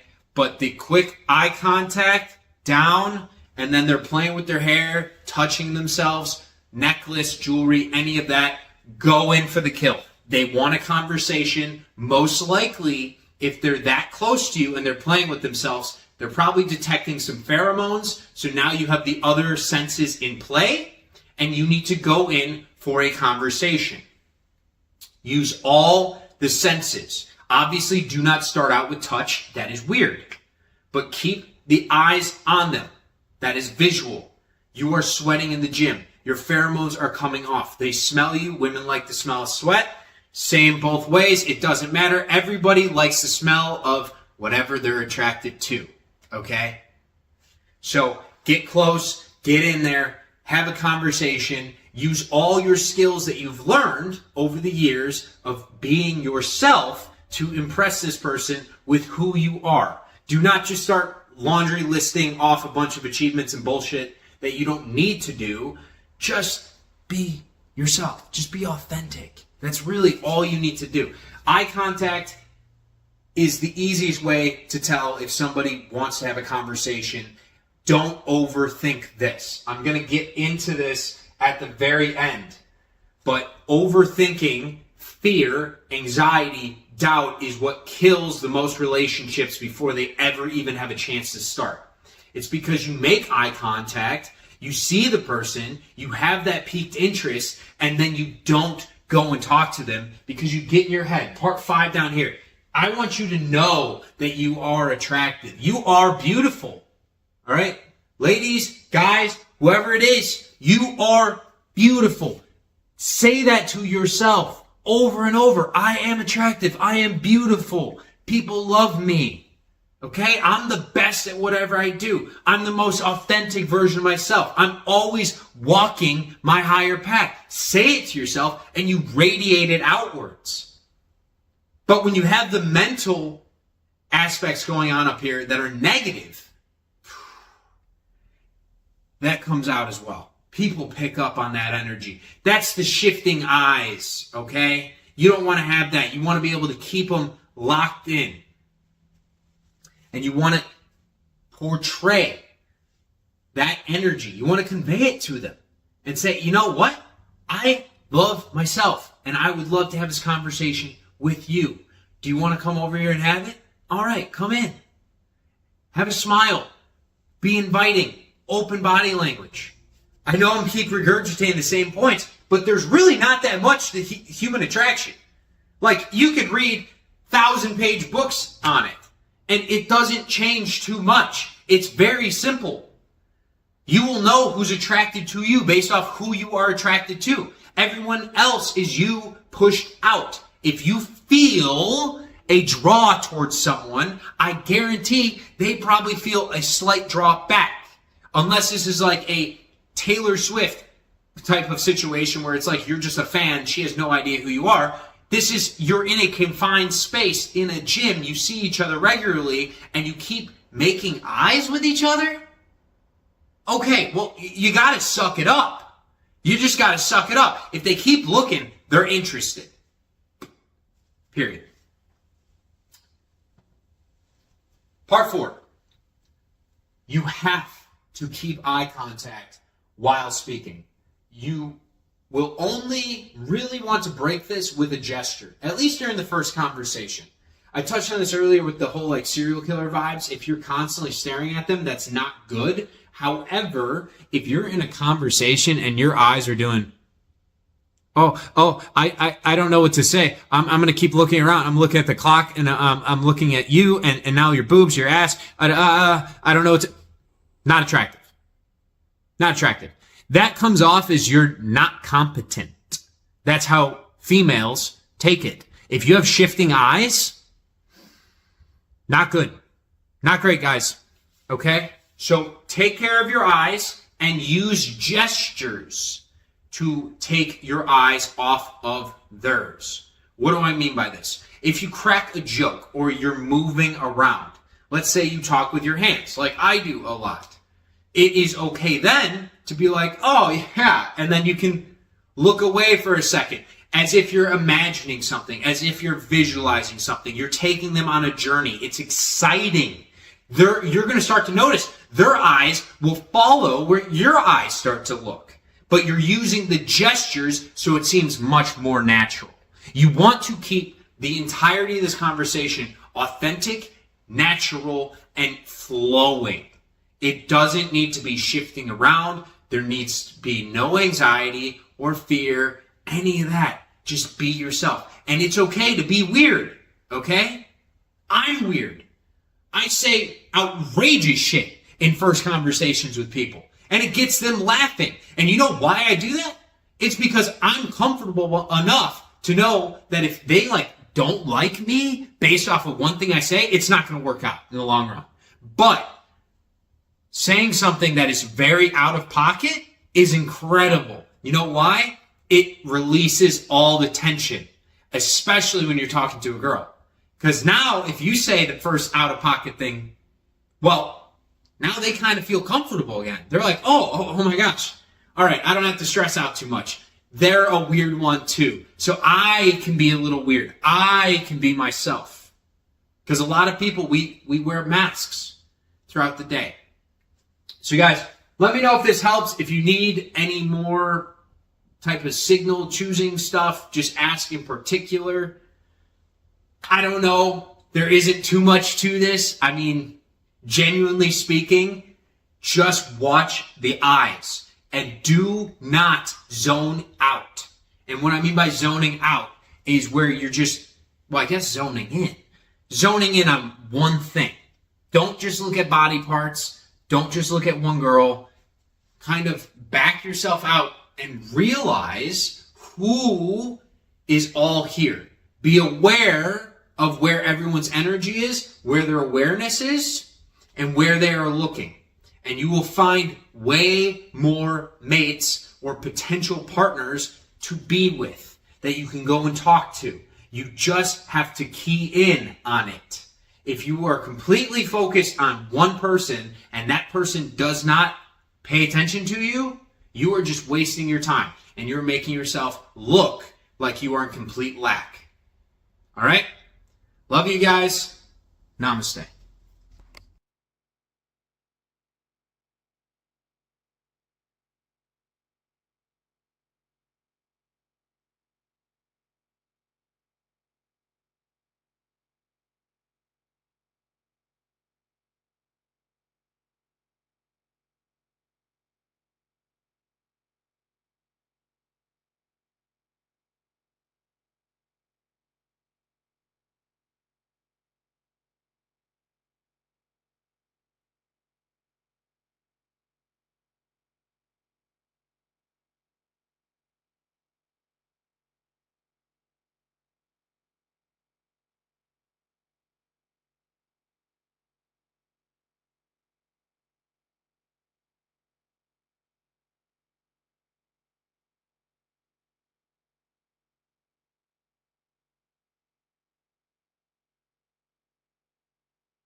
Howdy, y'all.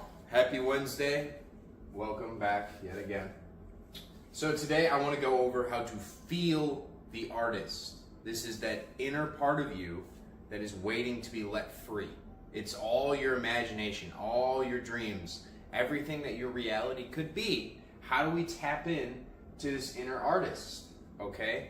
And this applies to everyone across the world. Everyone has a different artist within them, and we all have different ways to tap into it. You know, for some, it may just be a walk in nature. If you're an Austrian painter, it may be taking a nice long shower. God, I can't believe I just made a Hitler joke. Moving on. So, firstly, I want to cover what paint are we using. And before I go any further, I'm going to explain this small box, which I'm sure you guys can't even read. But the paint that I'm going to be talking about is your thoughts, beliefs, and words. The brushes I'm going to be relating to are your old actions versus divine action. And your easel is your framework. This is your vibration, right? This is where you're going to be painting your picture, the framework that you are going to be putting your creation into, all right? So I want to go over kind of what we have been doing, why our realities may suck, and then how we can kind of change them, right? Because everything kind of isn't great until we make it great, but we have to become conscious of the fact there's a problem first.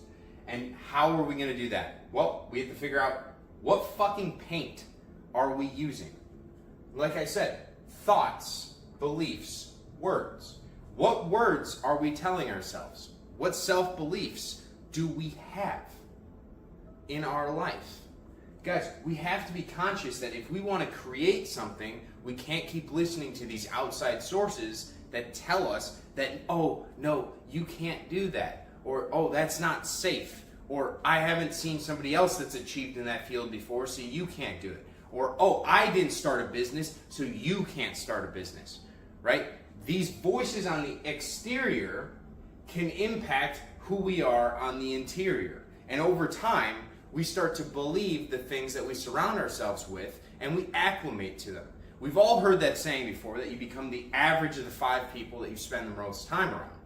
Well, why is that? It's because you start to adapt to their way of being. You adapt to their actions. You adapt to their beliefs, their words, and their thoughts. I mean, it's like you become them, right? So we have to become very conscious of the paint that we are using. And is this the paint that is going to be the same paint that will be used to paint our future that is absolutely perfect and pristine? Because something tells me, guys, it's probably not.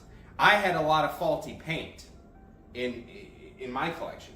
There were a lot of colors that I was like, yeah, I can't use that one anymore. That's not who I am anymore. It doesn't make sense for me to put it on that painting. So you have to change some paint. Next part, what is your intention, desire, purpose for painting? So this is an action of what is the creation for? So you want something in life. You want to shape your reality. You want to receive something. Why do you want it? Do you even talk to yourself about it? Do you set an intention to achieve it? Do you set a desire within yourself? And what does that sound like when you set that desire? Is it a declarative statement? Are you telling your subconscious brain, yes, I am this. I am that. Or are we just whimsically saying, oh, it would be nice? Because let me tell you one thing, a little tip. If we just talk to ourselves and say, oh, well, that would be nice, that's not going to get you anywhere in life. It's not going to get you anything solved, okay? You have to be a maniac about this. You have to believe in the finality of the solution before it comes to fruition, okay? So if, let's say, you want a brand new job, you have to believe and you have to set a desire that you are working that brand new job. You have an intention that you are working there. You're already there and you're feeling the emotions on the inside, right? That's the beauty of setting an intention and having a desire and a fucking purpose. Is you're saying, no. That's what I want. I am this, okay? And if we as humans consciously say to ourselves, enough, and this is what I want, and we use declarative statements, your subconscious brain has no other option than to accept it, and then it must show it to you within your reality. Okay? But this is part of the process, because what the paint is that is in your collection, I want to paint a picture for how reality creation kind of works with the analogy of painting. So imagine you have 100 different paints, 100 different colors, right?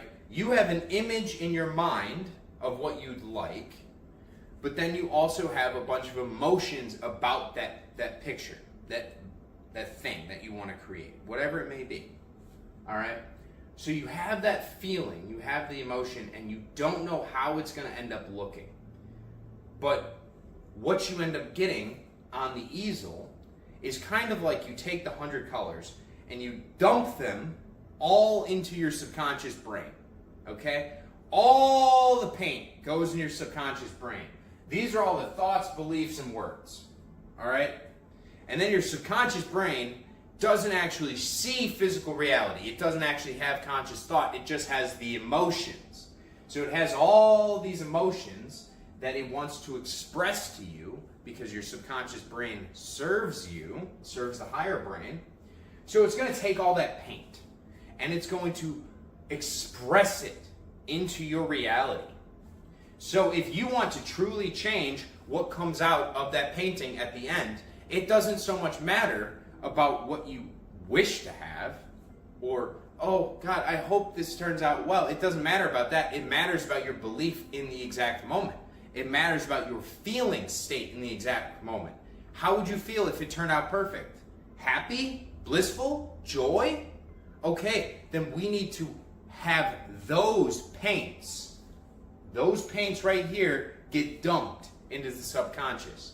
If you guys are in a different state, a lower vibrational state of being, where maybe it's the lustful nature, right? Struggled with that in the past. Maybe it's addictions. Maybe it's you're envious. Maybe it's greed. But if you have all those paints and that gets dumped in your subconscious, then that is what's going to be expressed into your reality, okay? So we have to be very conscious of the paint that we are using and the intention, desire, and purpose we are setting when we are going into the paint.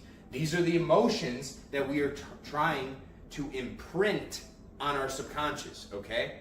This is us trying to control our subconscious brain to change our reality.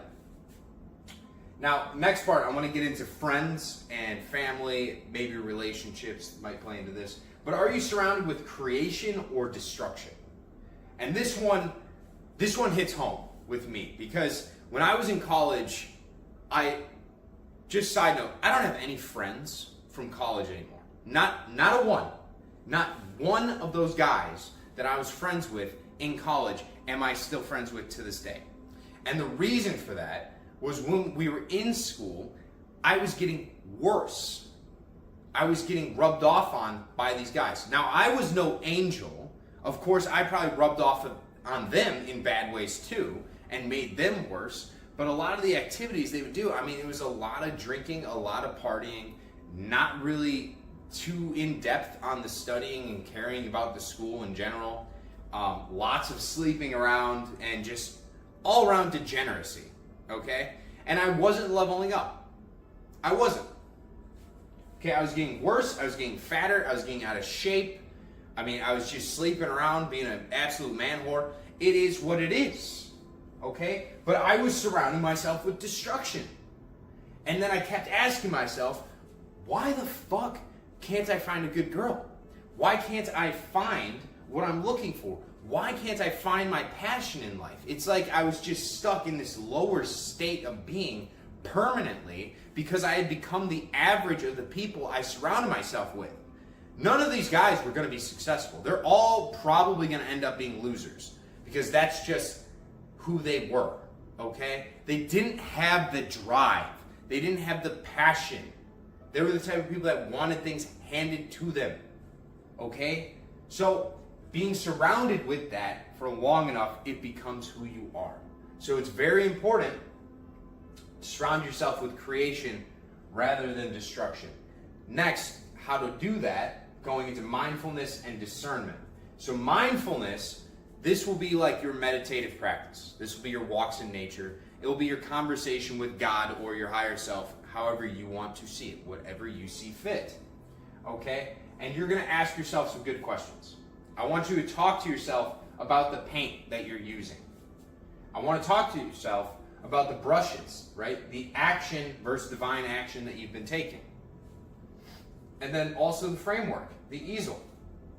Talk to yourself, what's my vibration at? What am I struggling with? What emotions are coming up on the day-to-day basis? What anxieties do I have? What pains have I suffered? What traumas are left uncovered here? So it's so important with a practice of mindfulness, and this goes hand in hand with shadow work in a way, where you find the root of the problem and then you have to transmute it. You have to be very mindful of understanding it. Don't get mad at it, right? We've been mad at it our entire life. That's not going to fucking help, okay? So what we need to do is throw the paint out. But to throw the paint out, we have to look at it, zoom out, and then say, why is this paint bad for me? And a lot of people have not had that conversation with things yet. And when they start to do it, their life will change. I promise you that. Drastically change. Because that is when the light bulb goes off. That's like, wow, I've been doing this for how many years, and just now I'm finally having the conversation that it's probably not good for me? I sound like a cockhead saying this all the time, like, oh yeah, many people don't do this because I'm perfect. I'm not fucking perfect. I got a fucking DUI. I've been a drug addict for years and years in my life, okay? Do you know how long it took for me to finally come to terms with the fact that alcohol and me just probably don't belong together? I mean, how many potential DUIs could I have gotten? 100? But I only got rung up for 1. And so now I chalk that up to God was protecting me, but I was running on grace for a long time. Oh, I was running on some grace. So it's very important that we are mindful and use this discernment, because eventually we will run out of grace. If you do not learn your lessons, it doesn't matter how much you are meant for in this life. It doesn't matter what your divine purpose is. If you refuse to learn the lessons, it kind of goes back to football. It's when the coach goes silent. That's when you know it's over. Okay? If the coach is still yelling at you, right? If God's still helping you, he's still saying, hey, motherfucker, wake up. That way.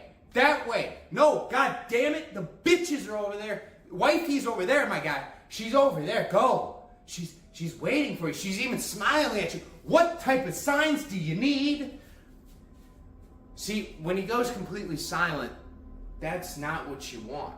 Okay? So we need to do the mindfulness. We need to use the discernment to not only change the paint that is in our paint box, or whatever the fuck artists call that thingy, but also tackle our intentions, desires, purposes, right? Use mindfulness to actually dig into these, discover what you truly want out of your reality, out of your life, and then start to ingrain them into yourself, right? Because that's important. You are what you think. So you need to change your thoughts. You need to change your desires, change your purpose. Okay? And then we need to use discernment, mainly discernment. Of course, mindfulness to ask yourself the questions. This is all same thing. But discernment to look at the people that we surround ourselves with, the environment that we surround ourselves with, to figure out, is this one conducive to creation or is it conducive to destruction? And what are we trying to create? Okay? And let's try and put ourselves in a state of creation with the paint we need and our intention, desire, and purpose on that divine path. Alright? And then the last part, and this is kind of going back to the mindfulness, discernment, trauma healing, all that. the importance of cleaning your brushes and your easel as well as throwing out your paint. Okay, so just because you've been a bad person in the past, not saying you are a bad person, right? I'll admit, I've been terrible. I've been fucking Satan. It's awesome. But now, I'm much better, right? But I'm not going to hold myself to who I used to be. This is what I mean when I say we have to clean our brushes, our easel, and change the paint. All right, if you used to paint the most horrific, just nightmarish scenes with your life, right? That was your reality. And now you've been doing the shadow work, the mindfulness, the discernment to change all of this. Well, now you got new colors. Okay, well, the paint's different. Are you still going to hold yourself and say, I'm the artist that did that horrific nightmare painting over there? Or are we going to start to say, no, this is who I am now. Okay, I am this person that's drawing these vibrant, colorful rainbows and amazing landscapes and scenic views, and it's serenity and tranquility. It's incredible, right? That is what we are now. So it's very important to clean it up, right? To deal with the trauma, accept the trauma, that we were that person and we no longer are that person. That's the key. That's the key right there. Acceptance. Hey, you know what? I was a piece of shit. But you know what? I don't want to be one anymore. So I'm going to do this. All right? And the brushes. Old action versus divine action. Going on the whole, I don't want to be a piece of shit anymore trope of this video. So if you had old actions that you were taking, this is the brush, you're not going to be doing those anymore. You're going to be taking divine action. And divine action comes particularly from intention, desire, and purpose, okay? Because when you set an intention, desire, and purpose, at least for me, let me know if you have it any different, guys, but that's when I feel from source the answers I need. That's when I get them the most. When I set an intention in the morning that I am going to make a video today, right? I set an intention, and then usually I'll either get it while I'm meditating or when I'm walking my dog outside, right? I'm not thinking, I'm not looking for what I'm going to make a video about. I don't fucking care. I already know it's going to be handed to me, because the way I like to live my life now is I live in this happy state where I understand. I'm like, bro, I'm going to have it given to me. It's the art of receiving. I asked, and now I'm going to receive. I still have to put in the divine action. I still have to put in the work. I have to write this out, and I have to make the video. However, it's being given to me because I'm setting an intention to have it, and then you follow through with that divine action. The divine action is the follow through of creating your reality from that higher state of consciousness, right? Divine action is those intuitive thoughts when you follow them. All right? And then finally, easel, the framework, the vibration. Guys, as we change our paint, we're going to raise our vibration. As we deal with trauma, we're going to raise our vibration. As we get rid of people that are destructive to us, we are going to raise our vibration. As we set an intention for the future, that is a brilliant future. It is a beautiful future. We are going to raise our vibration. Okay? So when I talk about vibration and your easel, why is that so important? Well, because you need to upgrade it. You see, if you have an old damaged easel in a lower state of vibration, a lower state of being, right? Your paintings, your ability to solve problems is going to be much lower in that state. You know, I've probably quoted the same quote multiple times by now, but I believe it was Einstein who said it, that if you look to solve a problem, you're never going to solve it from the current state of consciousness that created it. And all he means is consciousness is like vibration. It's a spectrum. And as you increase consciousness, which would happen by dealing with our traumas, dealing with the inside piece of ourselves that we can't come to terms with, okay, that's consciousness. That's understanding. That's growing up. So as that raises, we need to change out our easel, because this one ain't going to cut it anymore. We're up here now. So if we're up here, our paint's up here, and our brush is up here, guess what that painting of our life is going to look like? Well, it's going to look like it was painted by a painter that's living up here, not down here, okay? And that's the whole point of this entire video, is to feel the artist, guys. We are changing all of our equipment. We are changing who we are. We are becoming and stepping into who we are meant to be. And in the process of doing that, yes, there are growing pains. Yes, you may have to get rid of some paint. You might have to throw out your fucking easel. All right? Your brushes are gristled and they're disgusting looking and they're beat up to fuck. Yeah, you're gonna have to get rid of them. I hate to be that guy, but you can just go on Amazon, okay? You guys, you have to embrace this. You have to step into it. It's so much easier once you do this in your life. It genuinely is. But you have to become conscious of it. You have to become conscious that you are the only one that creates your reality. I understand the outside impacts, okay? But what I'm telling you is you have the power of mindfulness and discernment, as well as being able to change your paint, your intention, desires. You have complete fucking control. All right? So find the things that make you happy and chase those. And find the things that are dragging you down. Look at them. Decide for yourself if you can keep them. And if you can, figure out a way to fit them in where they don't harm you. And if you can't, get rid of them. Okay? That's the process. It's a process. It's not overnight. But let me tell you, once you get going, it's going to feel real good. It's going to feel spicy. All right, so I got to get out of here. My dog keeps looking at me. I think he wants to go to the dog park. Hey, Ajax, you want to go find some bitches? Yeah, he wants to go find some bitches. Love you guys. See you tomorrow.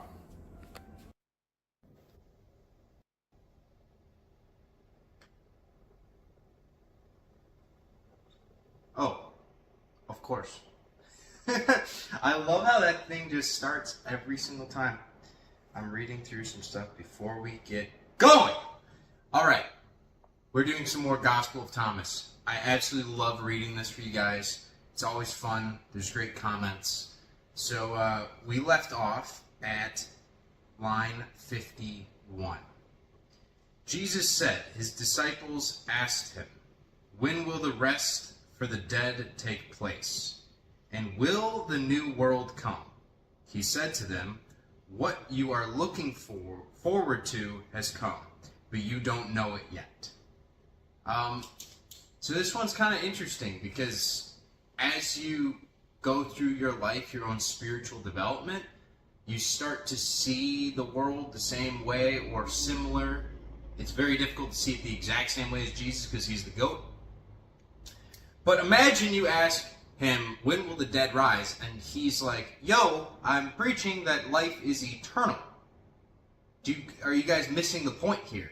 There is no separation in Jesus' world. There is no duality in Jesus' world. He treats everyone as if they are him. And if somebody dies in the flesh, their spirit still remains and lives on via memory. And in other timelines, whatever you want to call it. But they're never truly gone. So the whole idea of like, hey, when are the dead going to rise? When is the new world going to come? He's saying you just have to shift your mindset into that. It's already here. Heaven is here, but the heavenly state is when you conquer all the lower emotions that typically our ego puts us into. I mean, hey, raise of hands. Who's guilty of doing that? Think of the 7 deadly sins. I like to think of everything in life as a decision point. So every single moment of time, there is an opportunity to choose between one of 2 paths. Sometimes there's more, but there's always a right answer. There's always a higher path. The lower path, however, is the ego's path. The higher path is that of the Father. Why Jesus is goated is because he was the son, or the ego self, Jesus as a man, rose and made all the decisions, the right actions of the Father. He didn't let his ego control. So when we do that, we start to see the world in a different light. I don't know, my interpretation. Part 52. His disciples said to him, 24 prophets have spoken in Israel, and they all spoke of you. He said to them, you have disregarded the living one who is in your presence and have spoken of the dead. I kind of see this as like a pay attention. Like, what are we doing here? Jesus is like, yo, you guys are talking about all these old prophecies, these old prophets, these guys that are dead and gone. You're reading their scriptures, you're bringing it up to me, you're asking questions instead of just listening to what I'm telling you. I'm the Messiah. Maybe you just listen to these words, stop going off the old. And this could have a metaphysical take on it as well, assuming that it's not literal. And his point here would be one in which, hey, the things that are dead, they're dead and gone. Let the dead bury the dead. Don't worry about it. Don't sit in that old chair of the past. Now the new king is here. The Christ is here. The Father is here. Sit within that chair and let your life move forward as such. But if you're constantly thinking about something from the past or you're fearing something in the future, you're not present.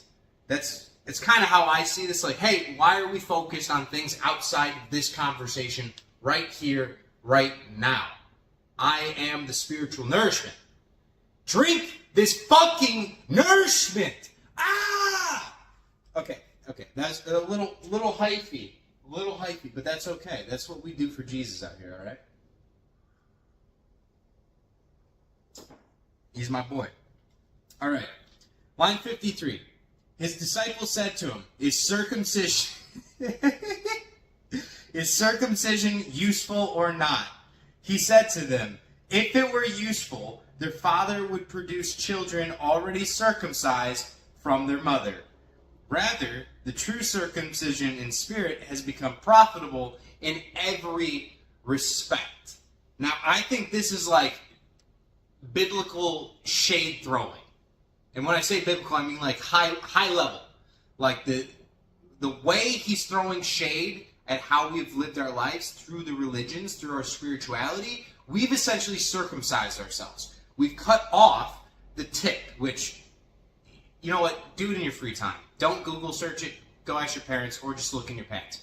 That's what it is, all right? You chop off the tip, all right? If we have multiple chakra centers, which I fully believe in, they have the 7 sacraments, the 7 archangels, symbolism in the Bible, and then from Hinduism, you have the 7 chakra centers. It seems like that number of 7 shows up an awful lot, okay? But one of them, the crown chakra, which is the Father above and receiving of that infinite knowledge and wisdom, is outside of your body. It's up here. So if you were to be circumcised, spiritually circumcised, you'd be cut off from the Father because you wouldn't have all of your chakras in alignment. This could also be taken in the sense that a lot of religious people, and I grew up in this exact upbringing, believe that God is somewhere outside of themselves. I can't remember what line it was. I'll have to go back and find it. But Jesus says, hey, if heaven is in the sky, surely the birds will get there first. If it is in the sea, then the fish are already there. And his whole point is that the kingdom is within. Luke 17:21. We have to look inward. We have to sit in silence inward to access the infinite kingdom, the infinite storehouse of abundance that the Father has prepared. That's also the parable of the mansion. All the rooms are already set. They're already prepared. Jesus is waiting at the door. The symbolism of that is, hey, whatever you can see in your imagination, it is already done. But you must have the faith to open the door. We're not going to open it for you and usher you in. But we've already set up the room for you when you arrive. Okay? So we need to focus less on the literal interpretations of circumcision. Obviously, that shit's wild work. I don't really know. I don't ask God in my free time. I'm like, yo, why'd they chop off the tip of my dick when I was a baby? That, I don't know. I think it was like a sacrifice thing, because that's kind of what they did back in the olden days, original like Talmud Judaism. Maybe that's part of it, and it's just carried on throughout time, and no one's asked questions like, hey, is this really for cleanliness, or are we doing something else here? Okay? But do not let yourself be spiritually circumcised. God and you are inseparable. You are together. You are one. You and me are the same person. We are all each other pushed out. And we are all experiencing a physical existence which creates duality due to time and space. Time only exists because of space, because it takes time to get from one space to another space. In another realm, another existence where there is no physical matter, there is no time, and there is no space. So there is only the one, the whole, non-duality, being one with source consciousness. That is the Father. So while we're in the flesh, we need to get very keen about our spiritual well-being and focus on that time of the morning or at night, whenever you want to do it, where you don't have any of these EMF waves. Okay, guys? None of this bullshit. Because I started doing it too. I had a buddy, I was looking for my phone, and it's filming. But he told me, he's like, hey, when you go on your morning walks and your night walks, don't take your phone with you. There's all those extra waves. Just get away from it for a while. And I started doing that. I noticed when I write afterwards, my head, the clarity is unreal. My meditations are better. My breath work is better because I'm not as clogged up with thought. I'm trying to get rid, as much as humanly possible, as I can, of the ego so I can let God speak through. And it's a beautiful thing when you start to see it in effect. So don't circumcise yourself. I would put that on a t-shirt, but I'm pretty sure they would ban me for it. The t-shirt maker. They're kind of weird like that, man. They're like, don't be offensive. I'm like, shut up. Don't be a pussy. All right? The pups are coming out. All right, 54. Jesus said, congratulations to the poor, for to you belongs heaven's kingdom. Now, I'm going to say I have a slight disagreement, but there really are no disagreements. Jesus is not saying that if you're rich, you can't access the kingdom of heaven, but I believe he said it's easier to thread like a camel through the eye of a needle than to access the kingdom of heaven if you're wealthy. And genuinely what he means by this, because I see this all the time, guys. We all see this. Our capitalistic culture, where we are obsessed with materialism, creates this void inside of us. Because now we have all this cool shit, which it is cool shit. It is fun to own things. It is cool to buy a new pair of shoes. And I love when I get a new one, right? But if you are constantly chasing outside of yourself for something to fulfill a need inside of yourself, you will never be fully whole. So when he talks about how the poor, they have the kingdom of heaven, or what is the exact wording here? For to you belongs heaven's kingdom. I believe that's because they don't have the access to the things outside of themselves. They only have themselves. Like, imagine being in pure destitution and you have absolutely nothing. That person is closer to God than somebody that is out on a mega yacht and flying a private jet all the time. Probably. Because that person is always surrounded wherever they're at, by external forces. There's always going to be other people around them, other souls around them. They're always going to be doing something. They're always going to be focused outward. There's very little time when you're out there chasing money, chasing wealth, to go within. And I'm not saying, by the way, that you can't be wealthy and find the kingdom of heaven. Typically, you can have both, because you get wealth from the kingdom of heaven. The kingdom of heaven is just what you should be doing while you're here, and behind that doorway lies an infinite abundance of wealth. But most fucking people, are trapped on the hamster wheel. We are programmed from a young age, a very young age, on what to do. We are told what facts are important.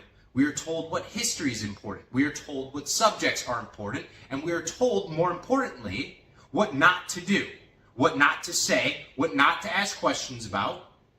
And we are told to go off to school to get some degree. And it doesn't matter if you're interested in it. The only thing that matters is how much money it makes. But it kills your soul. The degree costs money, sure, to go to the school, to get that job eventually. But it also costs your soul. Because now you are giving up on those dreams that you came pre-downloaded with. That divine blueprint that was always you. Sure, there are certain degrees that you have to go to school for. If you are designed and meant to be a doctor, there are a lot of times, there are cases where people wake up at a very young age and they're like, I know, I've seen it, I know. And that is, I'm not saying that's not a great thing. That's a beautiful thing when you wake up to it. But most seemingly to be on the hamster wheel. I was on the hamster wheel. I was doing stuff for money and not for my service to humanity. So, I don't know. That was a total aside and a half. But yeah, if you don't have anything going for you necessarily in your life, you're going to spend a hell of a lot of time more on the inside. And then that time spent on the inside will unlock what you are supposed to do. The path that is laid for you. The room that is ready and prepared. All right, 55. Jesus said, whoever does not hate father and mother cannot be my disciple. And whoever does not hate brothers and sisters and carry the cross as I do will not be worthy of me.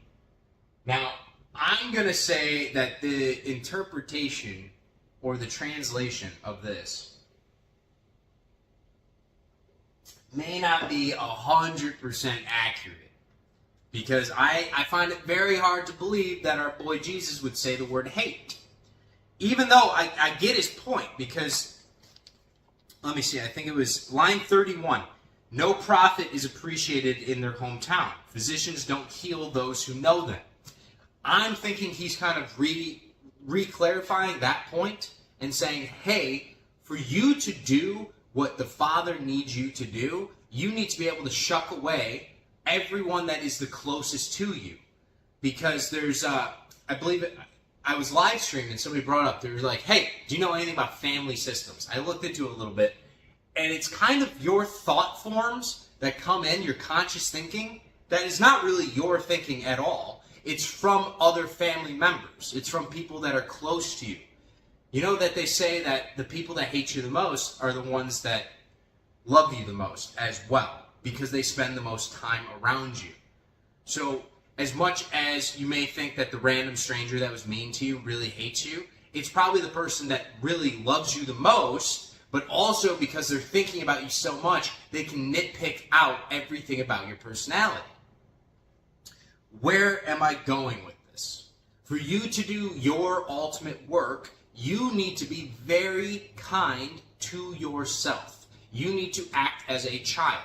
And it is very difficult to act as a child when there are people all around you that are very close to you, that love you, that also are telling you what you can and cannot do.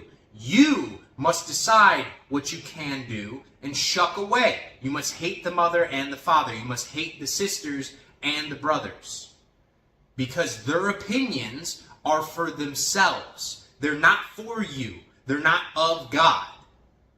What you have to pay attention to is what comes from within about your identity, what your soul contract is, what your purpose is, and step into that no matter what, and have no fear. Only faith. Only faith in the success. All right? Moving on. 56. Jesus said, whoever has come to know the world has discovered a carcass.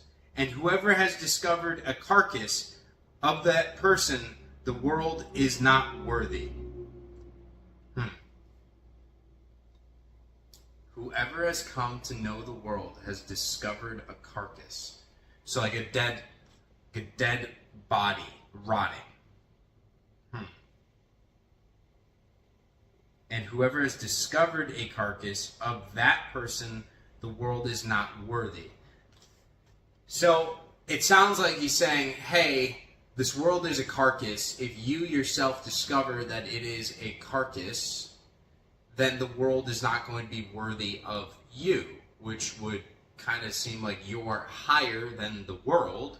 You are meant for another place other than the world. And I kind of agree that this world is kind of like a carcass, because a lot of it is based off of knowledge that we've regurgitated over time and been told what to do with. So a lot of the creations, a lot of the inventions, a lot of the talking points, the conscious thoughts, the subconscious beliefs, everything that's going through a lot of people's heads nowadays because of the phones, because of the TV, because of pop culture, the news, society, is of the dead.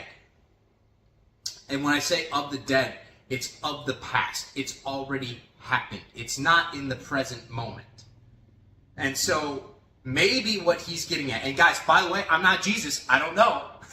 This is my intuition telling me that when he says that you discover that this world is a carcass, you can transcend above it. This world is not of you, so you can transcend above. It's not saying you're going to just shift out, right? No, you still have to be here, but you have to understand that most of this world is based upon constantly taking your attention, your focus, and putting it outside of yourself. You're focusing on the dead, the things that have already happened or will happen. You're focused on the future, and therefore you are anxious of it, you are fearful of it, or you're focused on the past. I'm not saying that looking forward to things and having goals is not a good idea, but more importantly, what would you be doing in the present moment with that consciousness, with that focus to secure those goals in today? And that's really what he's talking about, is just being present in the day, winning the day, focusing now, because that's where the fruit of life is in the now. Maybe I have no fucking clue. This dude is just rhyming riddles nonstop. All right, line 57. This one's a big one. Jesus said, "The Father's kingdom is like a person who has good seed." It's kind of sus. "His enemy came during the night and sowed weeds among the good seed. The person did not let the workers pull up the weeds, but said to them, 'No, otherwise you might go to pull up the weeds and pull up the wheat along with them. For on the day of the harvest, the weeds will be conspicuous and will be pulled up and burned.'" So, I love this. I think I know exactly what he's getting at, and it's the mind and the nature of reality creation and how our conscious thoughts go into the, let's call it the bed of soil that grows our reality. So in that, we can have wheat, we can have the grain, we can have the fruit tree, whatever symbolism that you want for that fruit that you are going to create into your life, that is there. And then there are those that will plant weeds among them. The weeds are like negative things. And the negative things you can't get rid of them, okay? You can't just have only positive thoughts and expect your life to go like this, okay? That, like straight up, like a hyperbolic curve. There will always be ups and there will be downs. There will be peaks and there will be valleys. It's like a sine wave or a sin wave, whatever you want to call it. All right? And so what he's getting at is, hey, don't pull up those weeds while they're still sprouting. Don't focus on them. Do not look at them. Focus on the wheat.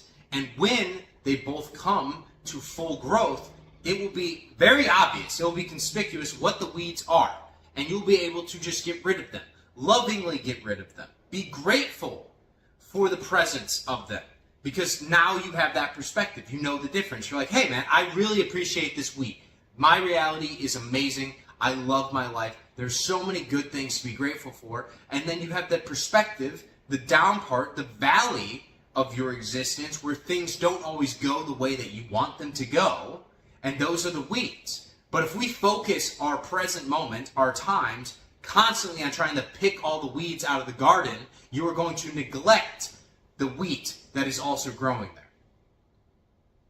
Do not neglect the wheat. Focus on the wheat. The bad shit will always be there, but you get to choose in each one of those little moments of time, each opportunity, which path to take. Like what we started off with saying, do you want to choose the ego path, the one of the 7 deadly sins, or the lower vibrations of emotion, or are you going to choose the Father's path, the higher path, the more loving path? Okay? But don't waste your time plucking wheat. Focus on the wheat. All right, 58. Jesus said, congratulations to the person who has toiled and has found life. Kind of seems like what I'm doing right now. Kind of seems like what a lot of us are doing right now. Where, like toiling. You're kind of struggling, you're kind of working, you're kind of focused on building something. You don't know exactly what the fuck is going on, but you are readjusting as you go. Like for example, I'm going to talk about myself for a second. When I first started the channel, I had no idea what I was doing. I didn't know about lighting. I didn't know about editing. I wasn't confident in front of the camera. I let comments bother me. But then over time, through the toiling, I have found new life in it because now I'm much more comfortable and the messages are much clearer. When I used to worry so much, I was taking my conscious thoughts, fear of myself. Oh my God, how are people going to react to me? Are people going to like it? So I was focused on the future, or I was focused on the past and ruminating on bad interactions I've had relating to what I've been doing.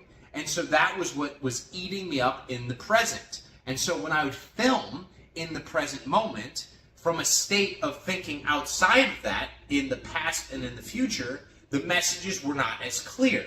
I was toiling to get things done because I was not focused on the actual objective of the Father. Whereas what he's saying is, blessed are those that toil and find life. Through the toiling, you find life. Through the path, you find life. Through one foot in front of the other and just unceasing effort and faith that it will work out, you find life. And that's the story of everything in this game.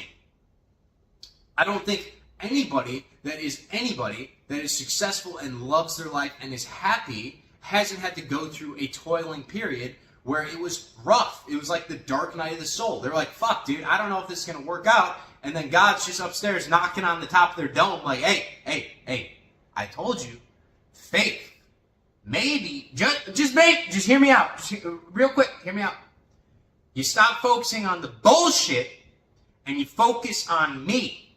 And then I will move mountains for you. And things will magically happen for you. And that's all those like amazing stories you hear of like the overnight successes is when people really just let go. They take their hands off the rein and they give into the faith and they're just present in the moment like a child that's taking the garments off, which is like the ego mind. You take that off and you realize, okay, so God plays all parts in this giant cosmic game. I'm a mini god. We're all mini gods. And I am pushed out. So everyone is me and I am everyone. And okay, I think I'm starting to understand this a little bit. And what you're saying is I just have to do my part like a small cell in a giant organism. Like a small fractal of the whole. Huh. Interesting. And I'm entirely complete in a smaller form, just as you are entirely complete in a larger form. And then God's like, oh, you're starting to get it. Here you go. Here's some miracles for you. So, yeah, guys, if you're going through rough times, just be grateful. Be very grateful for them. Rough times are incredible because they give you that perspective towards when it turns into the good times. You will always remember when things didn't work out. Sometimes you'll forget some of the successes along the way, but the times where you really were struggling, you will always remember those, and those are amazing because you're so grateful for the perseverance that you had to push through that plateau. But more so than just perseverance, have faith. Have faith. Okay. Line 59. Jesus said, "Look to the living one as long as you live. Otherwise, you might die and then try to see the living one, and you will be unable to see." Now, I'm going to be blunt. I don't really know what he's getting at with this. I'm thinking the living one, he's talking about himself. He's talking about the Father. He's talking about God, the living one.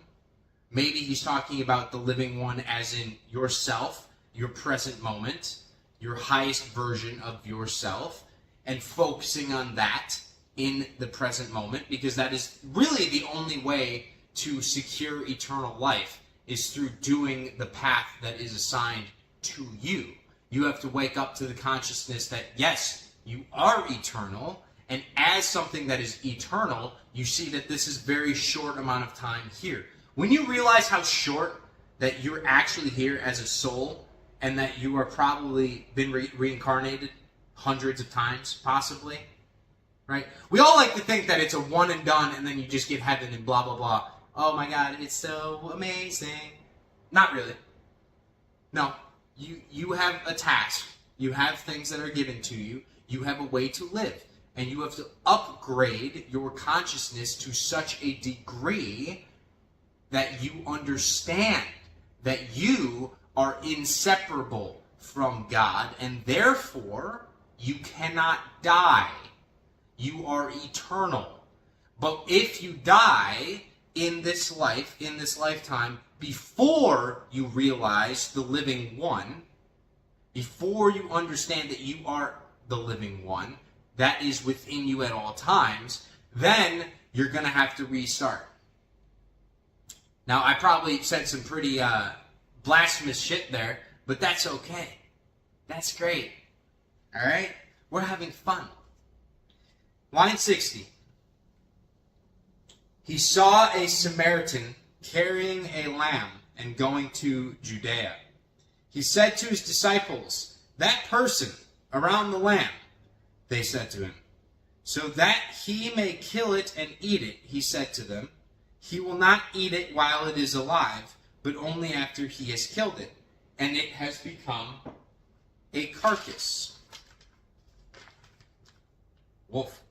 They said, "Otherwise he can't do it." He said to them, "So also with you, seek for yourselves a place for rest, or you might become a carcass and be eaten." Whoa. All right. So there's a guy carrying a lamb, and he has to kill the lamb before he can eat it. So the lamb has to become a carcass. And the other disciples, he's telling, hey, you should find a place to rest, otherwise you may become a carcass and be eaten. And maybe some of the symbolism is like a lamb, like the sheep. You know, we've all heard it, like sheeple, people that are just kind of doing whatever they're told. They're fit into the system, which, by the way, the system is not of God's creation. It is to subjugate humanity as it currently stands. The Matrix, it is real. It is designed, but it is designed by lower gods that do not like the Creator God, because they, when they split off, thought they were of equal power to, the Father, but they don't. They don't have the creative powers. Us, as human beings, are created in the divine image of God, so we are creator beings. We can create amazing things. We can experience the full range of emotions, and that is awesome. Why would they create a matrix then? Well, to sort of spite the Father. In order to spite him, you take the divine children and you make them fit into a mold that they don't really want to. You make them pick up spears and swords and kill each other. You sow deceit among them. You sow lust among them. You teach them all the bad things that you enjoy outside of the Father to lead them astray, like sheep. So maybe at this point, Jesus is getting at, hey, you should find a place to rest. You should find a place to lay back, meditate. I'm thinking that's what he's talking about with rest. Commune back with the Father so that when you leave that communing with the Father, that you can live your life in a more righteous way. In a way where you take the right actions, you have the higher consciousness, and you're not hurting other people. That's all I really mean by higher consciousness. It's not like, oh my God, we're smarter than you. Very little to do with that, and more so if everyone is you pushed out, you're not going to harm other people. If everyone was like that, if we all woke up to that, then we would have heaven on earth very quickly, and we wouldn't be still playing this game. Okay? So we need to find that time to rest. We need to find the time to sit with the Father, lest we become carcasses as well. And going back to the other line that had carcasses, meaning of the past and of the future, and ruminating about both, having fear towards both, anxiety towards both, it makes a lot of sense. If you don't take the time to sit in the present moment with the one and take those righteous actions after the guidance you are given, then you are very likely to fall into the trap of becoming the carcass in the present moment, where you're focused on the dead, the things that have already happened, or the things that are out of your control at the moment, but why are you thinking about them? Why are you fearful of them? Why are you anxious? Just have faith. Just live in the present moment. Take a chill pill. I mean, that's basically what Jesus said. He's like, hey, fucking relax. Just relax. Just, come on, zen out a little bit, all right? So, this has been a really fun one. Love you guys. I will catch you in the next one.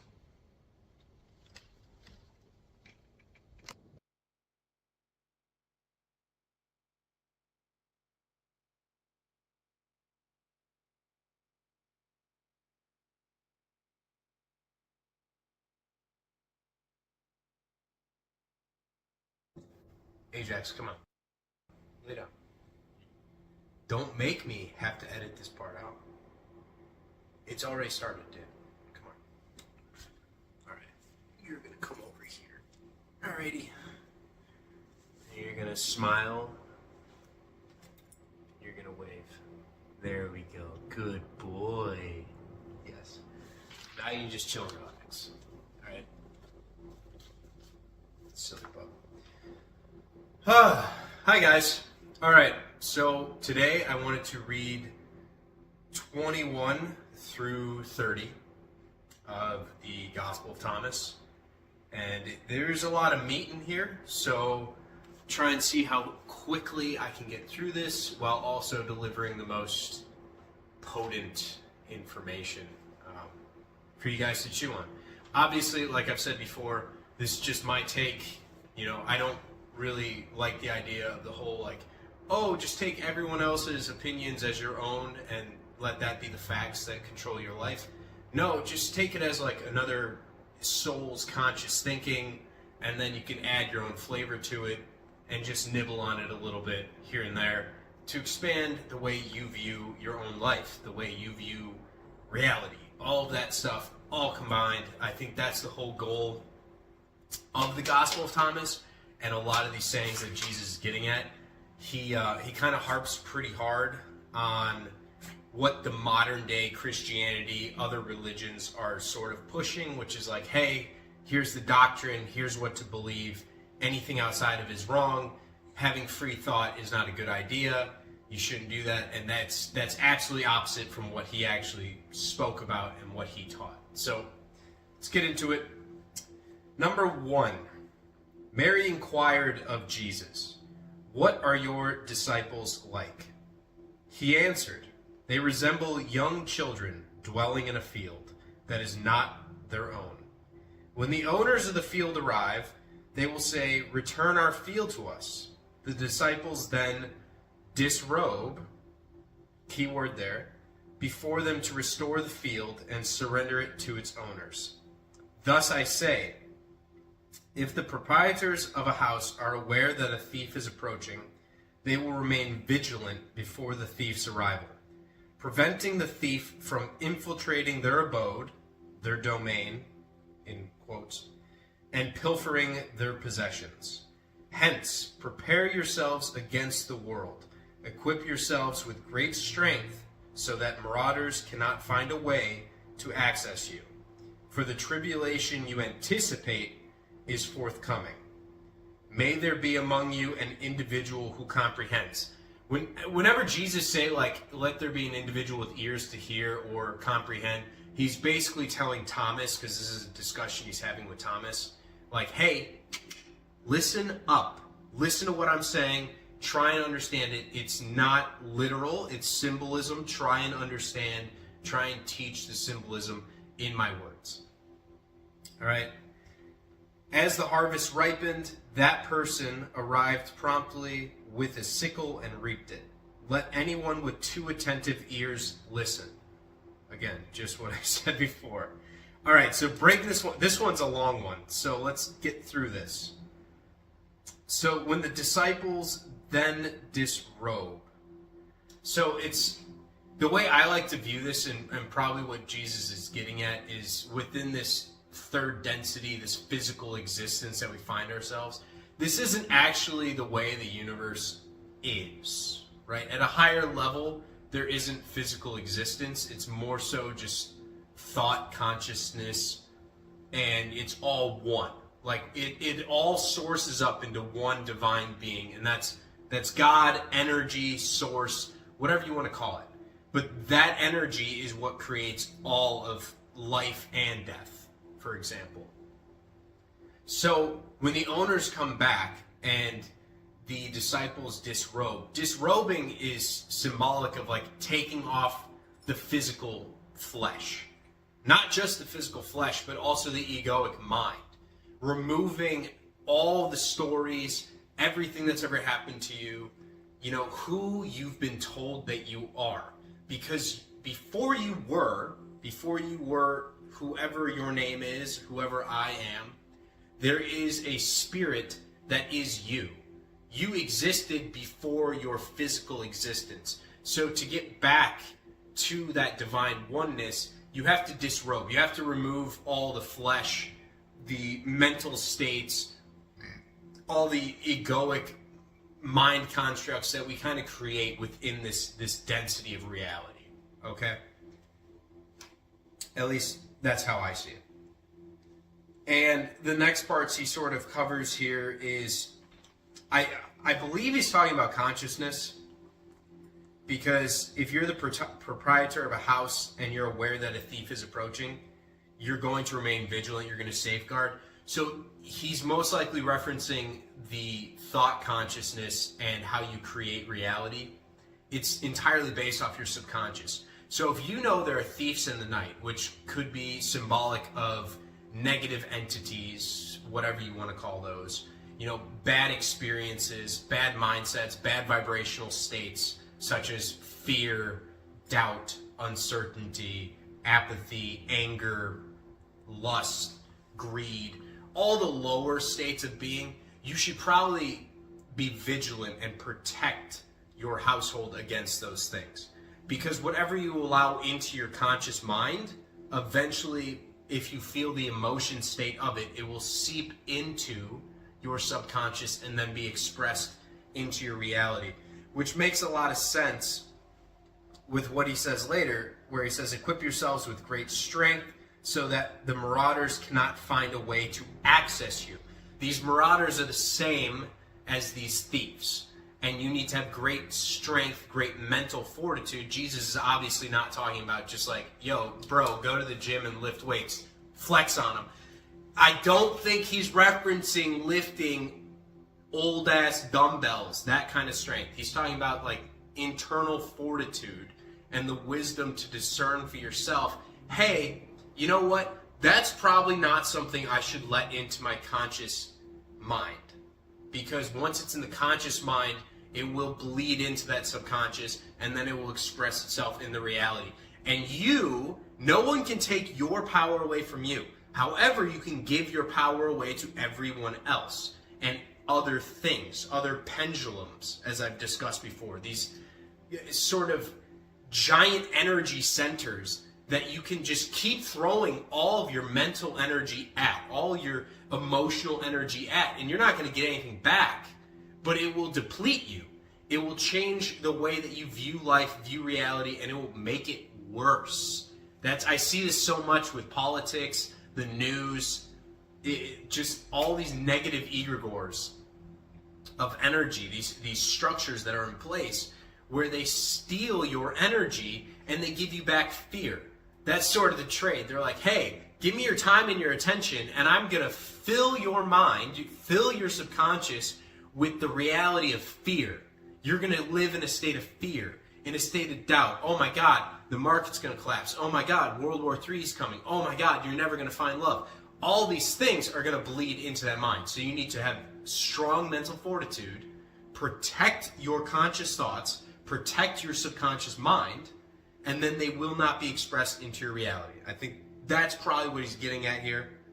And then the last line, as the harvest ripened, that person arrived promptly with a sickle and reaped it. And then he says, if you have 2 ears, listen up. And kind of with the whole expressing things into your reality, whether you want it to be expressed or whether you don't want it to be expressed, you don't really have a choice. It's based off the subconscious mind, but you reap what you sow. And that reaper will show up. That person will show up to harvest whatever is there when it grows. So sort of going back to the last episode, what we ended on was Jesus was referencing the mustard seed and how like all of reality and all of creation can come from something as small as that.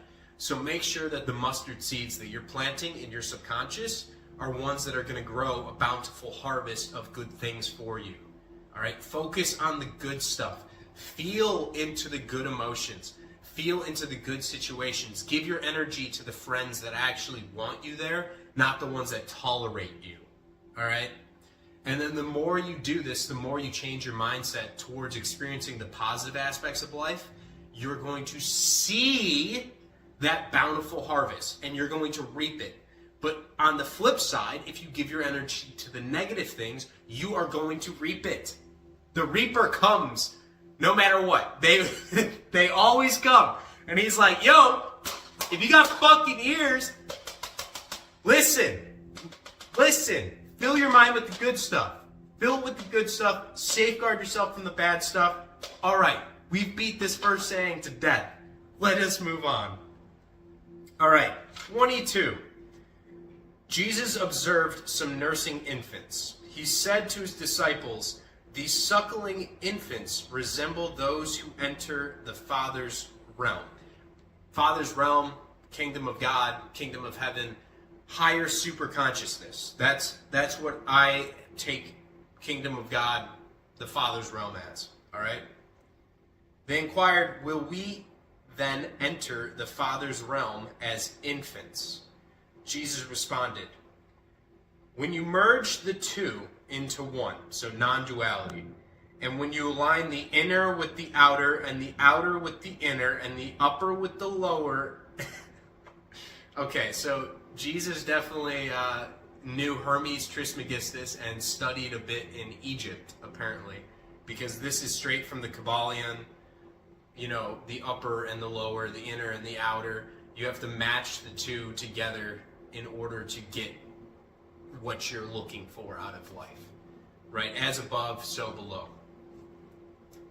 And when you merge the male and the female into a singular entity, so that the male is no longer exclusively male and the female is no longer solely female.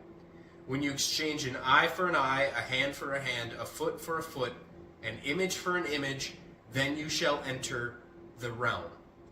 So, this one's pretty juicy. I'm going to get out there a little metaphysical on this.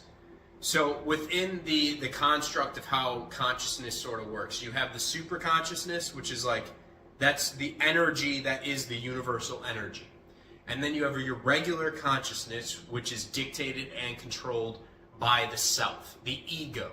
So like for me for example, my ego is the one that chooses what I'm going to do throughout the day.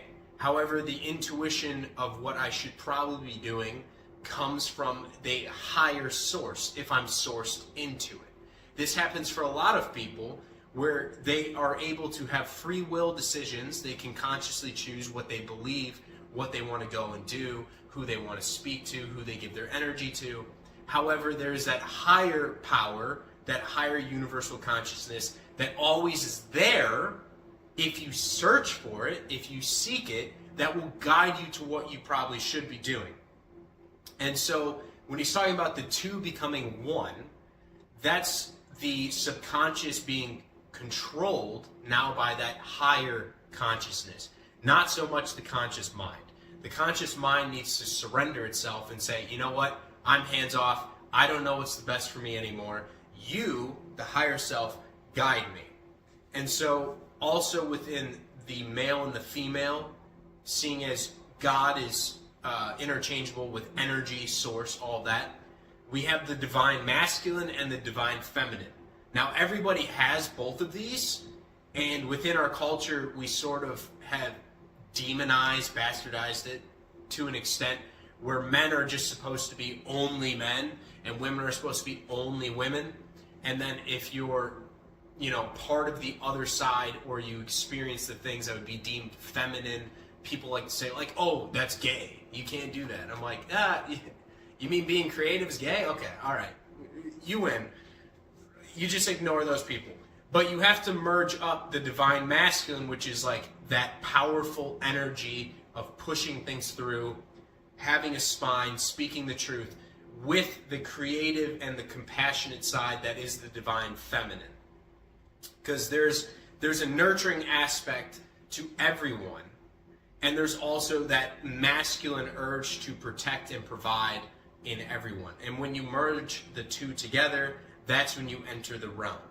You enter the realm when the conscious thoughts you think are coming from that higher being, the higher self, God, source, energy, and you allow that to become your subconscious, and that is when you experience the heaven on earth as your reality starts to reflect exactly what the higher source wants you to consciously impregnate your subconscious mind with. Hopefully I didn't lose you. Alright, so try and match your conscious thoughts to what your intuition is telling you to match.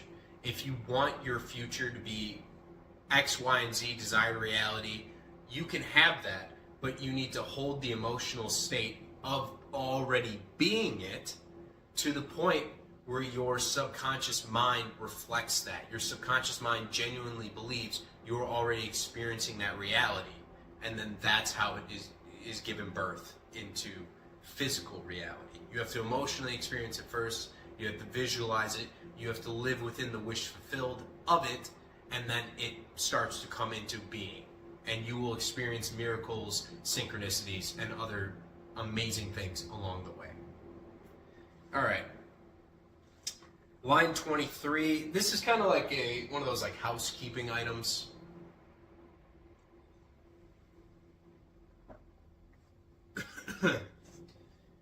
Jesus said, I will select 1 from 1,000 and 2 from 10,000, and they will stand united as a single entity.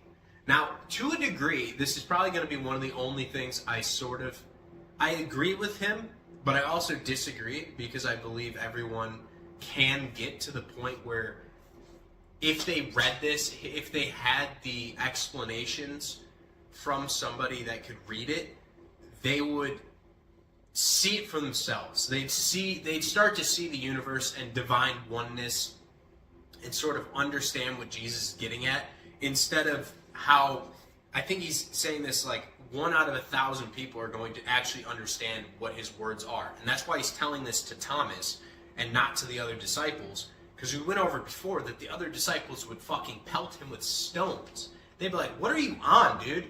Like, what are you saying that goes in the face of like everything we've ever learned before? We don't like that. You're saying it's all up to me, and it's like I have to decide my own. Yes, you do. That's consciousness and conscious evolution. Jesus is asking you to think, and to not just think that he died for your sins. This is prior to his death, so obviously he can't say that before. But if he were to look at Christianity nowadays and see it for what it's become, he would probably be disgusted, because he would see a bunch of people that are like, oh, so you're using me as a get out of jail free card to go on sinning because apparently I died for your right and your ability to sin? As if that makes any fucking sense. That's just a crock of bullshit. He would, no, absolutely not. He would so hardline disagree with that mindset. He's like, no, I gave you a life to follow. Follow how I treated other people. Follow how I acted. Stop focusing so much on the fact that I died for your sins, and how about you stop fucking sinning so much? Is it rocket science? Or are people just lazy and, I mean, just have zero accountability? Zero accountability for their own actions, and they want a savior to scapegoat so they can get away with being heinous individuals within their life. Obviously, you have to practice love, forgiveness, and compassion towards all people, and I believe in second chances for everyone. However, at a certain point, grace does run out, and you will die, and I want everyone to get to the next stage of this conscious evolution, and to do so, you need to conquer the demons within. And you're not going to conquer your own demons if you constantly outsource that demon slaying to something outside of yourself. You have to go in, you have to do it yourself. That's what Jesus is teaching you. That's what he wants from you. He wants you to become the hero of your own story. Don't outsource it to him. He doesn't fucking care. Okay. His disciples inquired, "Show us the place where you abide, for we must seek it." He responded, "Let anyone with 2 attentive ears listen." He loves saying that. "There is illumination within a person of enlightenment, and it radiates throughout the entire world. If it does not radiate, there is darkness." And so maybe, I think there's a couple different interpretations of this, because this is not the original text. I don't know if the original said enlightenment, but I'm guessing when he's talking about enlightenment, that's sort of the state of being that we got into before, where the subconscious brain, that mind, as well as the conscious brain, has sort of melded into what the higher consciousness wants. Enlightenment would be like, you know exactly what the path is, because the path is shown to you. All right, it doesn't mean you're better than anyone else. It doesn't mean you're like, you can walk on water. It just means that you're one of those individuals, which everyone is capable of, where you see what your path is and you walk it wholeheartedly. And when somebody does that, when they live in truth to who they are, no matter what walk of life you're from, it illuminates the room. You can see these fucking people. Everywhere you go, I notice people that are high energy. And when I say high energy, I mean high source, high God energy. They're living their truth instead of living in darkness. Because there are the people that have the sunken eyes. There's no soul in those eyes. It's like they've just given up and they don't see a way out. They're just apathetic towards life. And they're not, reaching up their hand to the higher self and trying to climb the steps to get there. They're not trying to look for what more there is. They're just focused on wallowing in desperation and despair. So the people that have conquered the desperation and despair change their subconscious mind to that of love and abundance and compassion and joy. And that's what's being expressed into the reality. Those individuals living that truth shed light onto the darkness. They illuminate the room. They show the path for everyone else just through their sheer existence. All right. So Jesus taught, "Love your companions as you do your own soul. Protect them as you would the pupil of your eye." Now, that's just straight divine oneness. We're all the same. We think in this reality we're different from other people because we have these physical bodies. So to a degree, while we're stuck in this physical incarnation, yes, there is that separateness. However, at the higher realms of existence, higher densities, the physical bodies sort of melt away. They're not there anymore. We might have some type of like crystalline, energetic light body or something at some of the higher realms, but when you really get up there, when you get closer to God, you experience all consciousness, all thought, all being in of yourself. So that's what he's teaching here is, treat your brother as if they are your own soul, because they are your own soul. Try and see Jesus in everyone else. Try and treat everyone else as you'd like to be treated. That's how we can make the world a better place. It's not an eye for an eye, or else the whole world would go blind. It's more so about compassion. Seeing other people for who they are, their own struggles, and then you have your own struggles. And then we're all working out through our struggles together to get to a higher place. And being compassionate of other people and where they are in their life. Giving out the helping hand instead of pushing them down. Instead of gossiping, how about you uplift other people? Try and treat everyone as if they are the most important person in the world to you. Try and treat everyone with love and respect, even if they would stab you in the back. You can still forgive them. You don't have to give them your energy.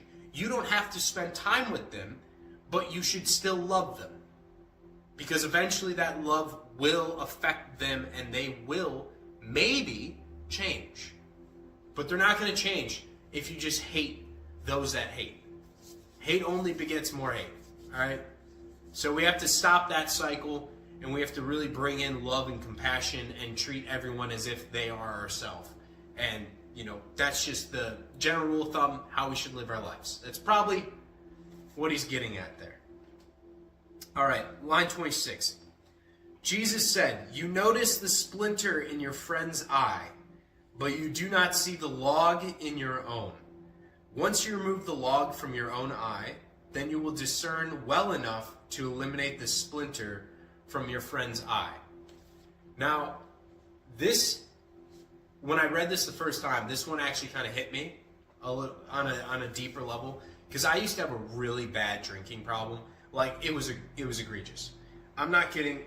It was almost every day I'd be getting drunk or, smoking weed or doing some other type of drug, or if it's nicotine or something. It was some type of addiction. And then I found myself with that log in my eye still being judgmental of other people that had a slight sliver in theirs. I would see somebody that would get too drunk out at a bar, and I would point and laugh, and I'd be like, what a fucking idiot. That college age vibe where it's just fun to put other people down and judge others without realizing, without being introspective of that humongous log I had my own. Because if it was one day out of the week where I got to point my finger and laugh at somebody else, there was the other 6 days where other people were probably laughing at me. And so for myself to be able to help other people, which I love doing, I needed to solve my own problems first before I could properly help another person. I had to understand my own psyche, my own reasons for that drinking problem, my own reasons for addiction, why I struggled so hard for so long to curb the addiction before I could help somebody else, before I could give any insight into their problem. It's important to help people, but always make sure to help yourself first. Because if you're out at sea and your ship is sinking and you're picking up other people out of the water, eventually you're both going to go down either fucking way. All right? So patch up your ship first. Make sure it actually can stay afloat before you bring other people on. Before you show them the light. Make sure that you are actually filled with light and you're not just faking it. That you aren't just obscuring that, that darkness within your own soul, even though darkness is already dark, right? But you're putting like a filter over it so you appear better than you are, and you're trying to project out onto the world. Because that's a lot of the times what I used to do is I had my own drinking problem, so I'd put other people down for their drinking problem to make myself internally feel better about myself. That's how that works. All right, so deal with your own shit, and then you can help other people.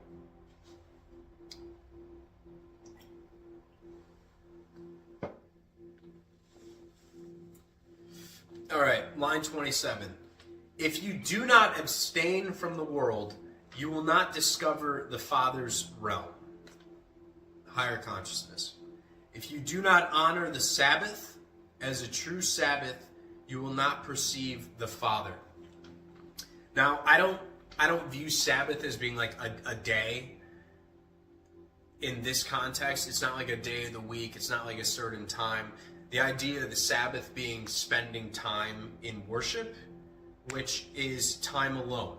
This is meditative time where you turn off all the outside world. And that's what he means by fasting from the world, is you have to take your time away from the distractions.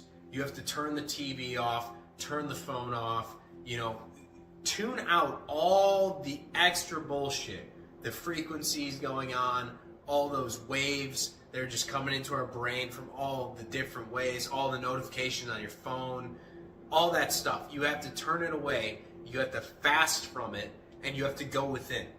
And if you go within and you actually meet that higher self, that's how you're going to be able to reach into the Father's realm, is when you remove all the distractions and you can finally let go of the self. Because the self, the consciousness, the egoic mind, who you are, that's the only thing that has a tendency to check their phone constantly, that has to fill all the void silence of the world with noise. It's because your conscious mind can't handle finally being at peace, being alone. We've been conditioned to expect noise and distractions and think it's weird to sit in silence. Sitting in silence is kind of seen as like a bad thing, when in actuality, that's when you reach into the Father's realm. That's when you get those, divine intuitions of what you should do, is when you finally can just like zone it out, turn your phone off, turn off the TV, sit in silence, and it doesn't need to be a long amount of time, but you actually respect the Sabbath. You focus on that connection with the higher states of being, the higher realms, the higher, energy, God, source, all that. You actually set an intention to spend time with it and to receive the energy from it. I'm saying it because I don't want to gender, God or source or whatever it is, because it's everything. It's my dog, it's me, it's you, it's the phone, it's TV, it's everything is source. So there really is no gender here. It's completely androgynous and non-androgynous, which is not a fucking word. You get what I mean, right? So tune all that stuff out, sit in silence, sit with yourself, close your eyes, clear your head of all thoughts, focus on your breath. I'm telling you, 4 seconds in, hold it for 4, 4 seconds out, hold that for 4, and just repeat. And just sit in silence and focus on breathing into the heart, and then just raising the energy of your body. Feel the energy flow throughout your body as you breathe, as you sit in silence, as you experience yourself that is not yourself. Remove the ego, remove the day, remove the problems, remove everything, and that's when you reach and you can touch the Father and His realm. All right, line 28. Jesus said, I positioned myself amidst the world, and I appeared to them in human form. I discovered them all inebriated, yet I did not find any of them thirsty. My heart ached for the children of humanity, as they are blind within their hearts and lack insight. They entered the world devoid, and they also aspire to exit the world in emptiness. I mean, that's pretty true. So when he's talking about inebriated, he's talking about drunk on this physical world. We're so obsessed with the self, the materialism, the possessions, the interactions we have, the going on vacations, all these things that just kind of bog us down, where we kind of forget the true meaning of life, the true wisdom that Jesus is talking about here, of the heart and the insight, is he wants people to realize that we're all one. And when we do eventually die and we shed the physical flesh and we go back to divine oneness, how we treated other people is how we treated ourselves. And when we're stuck, we're inebriated in this world filled with distractions, filled with chaos, and we constantly separate ourselves from another, and we put each other down. We live in judgment, we live in apathy and fear. That's not the natural state of being that we should be in. And that's why he's saying we enter this world devoid, because within this third density, it's like the realm of forgetting. We forget that we're all brothers and sisters at a higher density with one another. All of our consciousnesses combine into one, and that's sort of the super consciousness. That's the universe. All of existence is within you, and it's within everyone else in every single present moment. You know, the bliss and the beauty of the universe is all around you at all times. You just have to experience it. And we forget that by focusing so much on just pleasing the ego, pleasing the mind. We get drunk on it. We're inebriated. And then we look to these religions or these prophets or the people that tell us like, hey, just believe this. He died for your sins. You don't have to do anything else. You can keep going on sinning, but show up here Sunday and give me your money and I'll forgive you. Right? That's bullshit.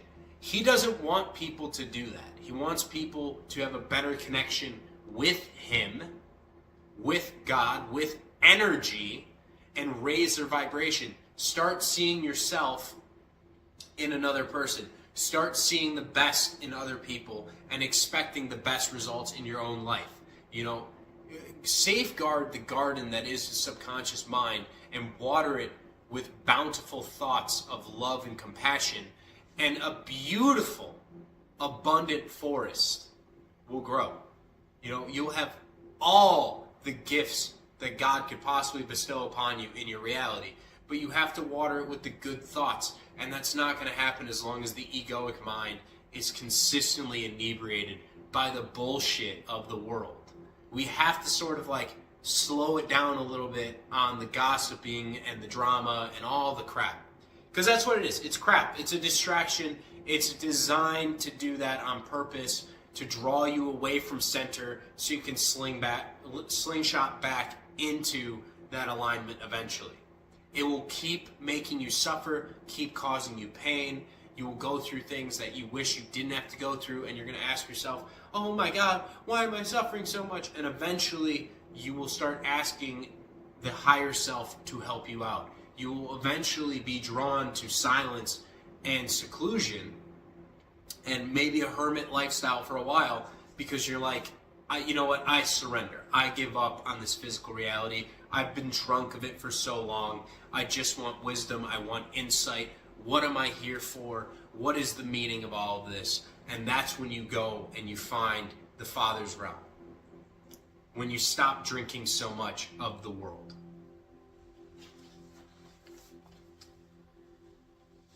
And then I missed the last line of that, what he said. Nonetheless, they are inebriated. When they shake off their intoxication, then they will transform their ways. I kind of ended off with what he just said, is when you shake off the world and its importance and your egoic mind telling you what you should do, go have fun, go party, go do this, go do that. They're all just distractions. And when you stop being inebriated, intoxicated by the world so much, that's when you really find the meaning of life and divine oneness with Source. And you can kind of, from that point on, experience life in a whole new way. You're born again. Which, speaking of that, you can be reincarnated multiple times within the same lifetime. Reincarnation is just beginning anew, for example. You could live one life and then just be born again in a future version of yourself, for example. Like if you used to be a drug addict, that doesn't mean you're a drug addict for your entire life. You can be reincarnated into somebody that is now saving others that have dealt with the same problem before. You've conquered the problem, and now you can help. So you can reincarnate yourself, you can reinvent yourself, you can always change. There's always infinite second chances. That's, source, God's grace, whatever you want to call it, is they will continuously give you the energy to change, to transform. But you got to stop fucking inebriating yourself on the bullshit. All right? That's sort of what Jesus is getting at. He's like, hey, relax on the bullshit. All right, line 29. Jesus said, if the flesh arose due to the spirit, that is a marvel. Yet, if the spirit emerged due to the body, that is a marvel of marvels. Nevertheless, I am astonished by how this immense wealth has chosen to inhabit this destitution. I'm pretty sure Jesus like trolling. Like he's making a joke. I'm almost positive he's making a joke about the spirit, because he's saying like, okay, if the spirit created the flesh, that's a marvel. Woo! If the flesh created the spirit, that's a marvel of marvels. Woohoo! But the wealth, what was the exact line? He's astonished by how this immense wealth has chosen to inhabit this destitution. He's talking about like the physical reality and how much emphasis people nowadays put on physical reality, on the materialism, on the possession, on servicing the consciousness and just our root desires, our carnal desires, the lower chakra points that are out of alignment. So, chasing the money and doing whatever you'll have to do to get it. Chasing women or chasing men, depends on your sexuality, I guess. Just because out of a state of lust, instead of like really loving yourself enough to expect love in your life and sharing yourself. So he's kind of making a joke about how much wealth there is that is chosen to inhabit this world of destitution. And the world of destitution is this physical reality, and how much it has taken us away from the truth of divine oneness. And just the more you chase the physical reality, the more you chase the worldly desires, the further and further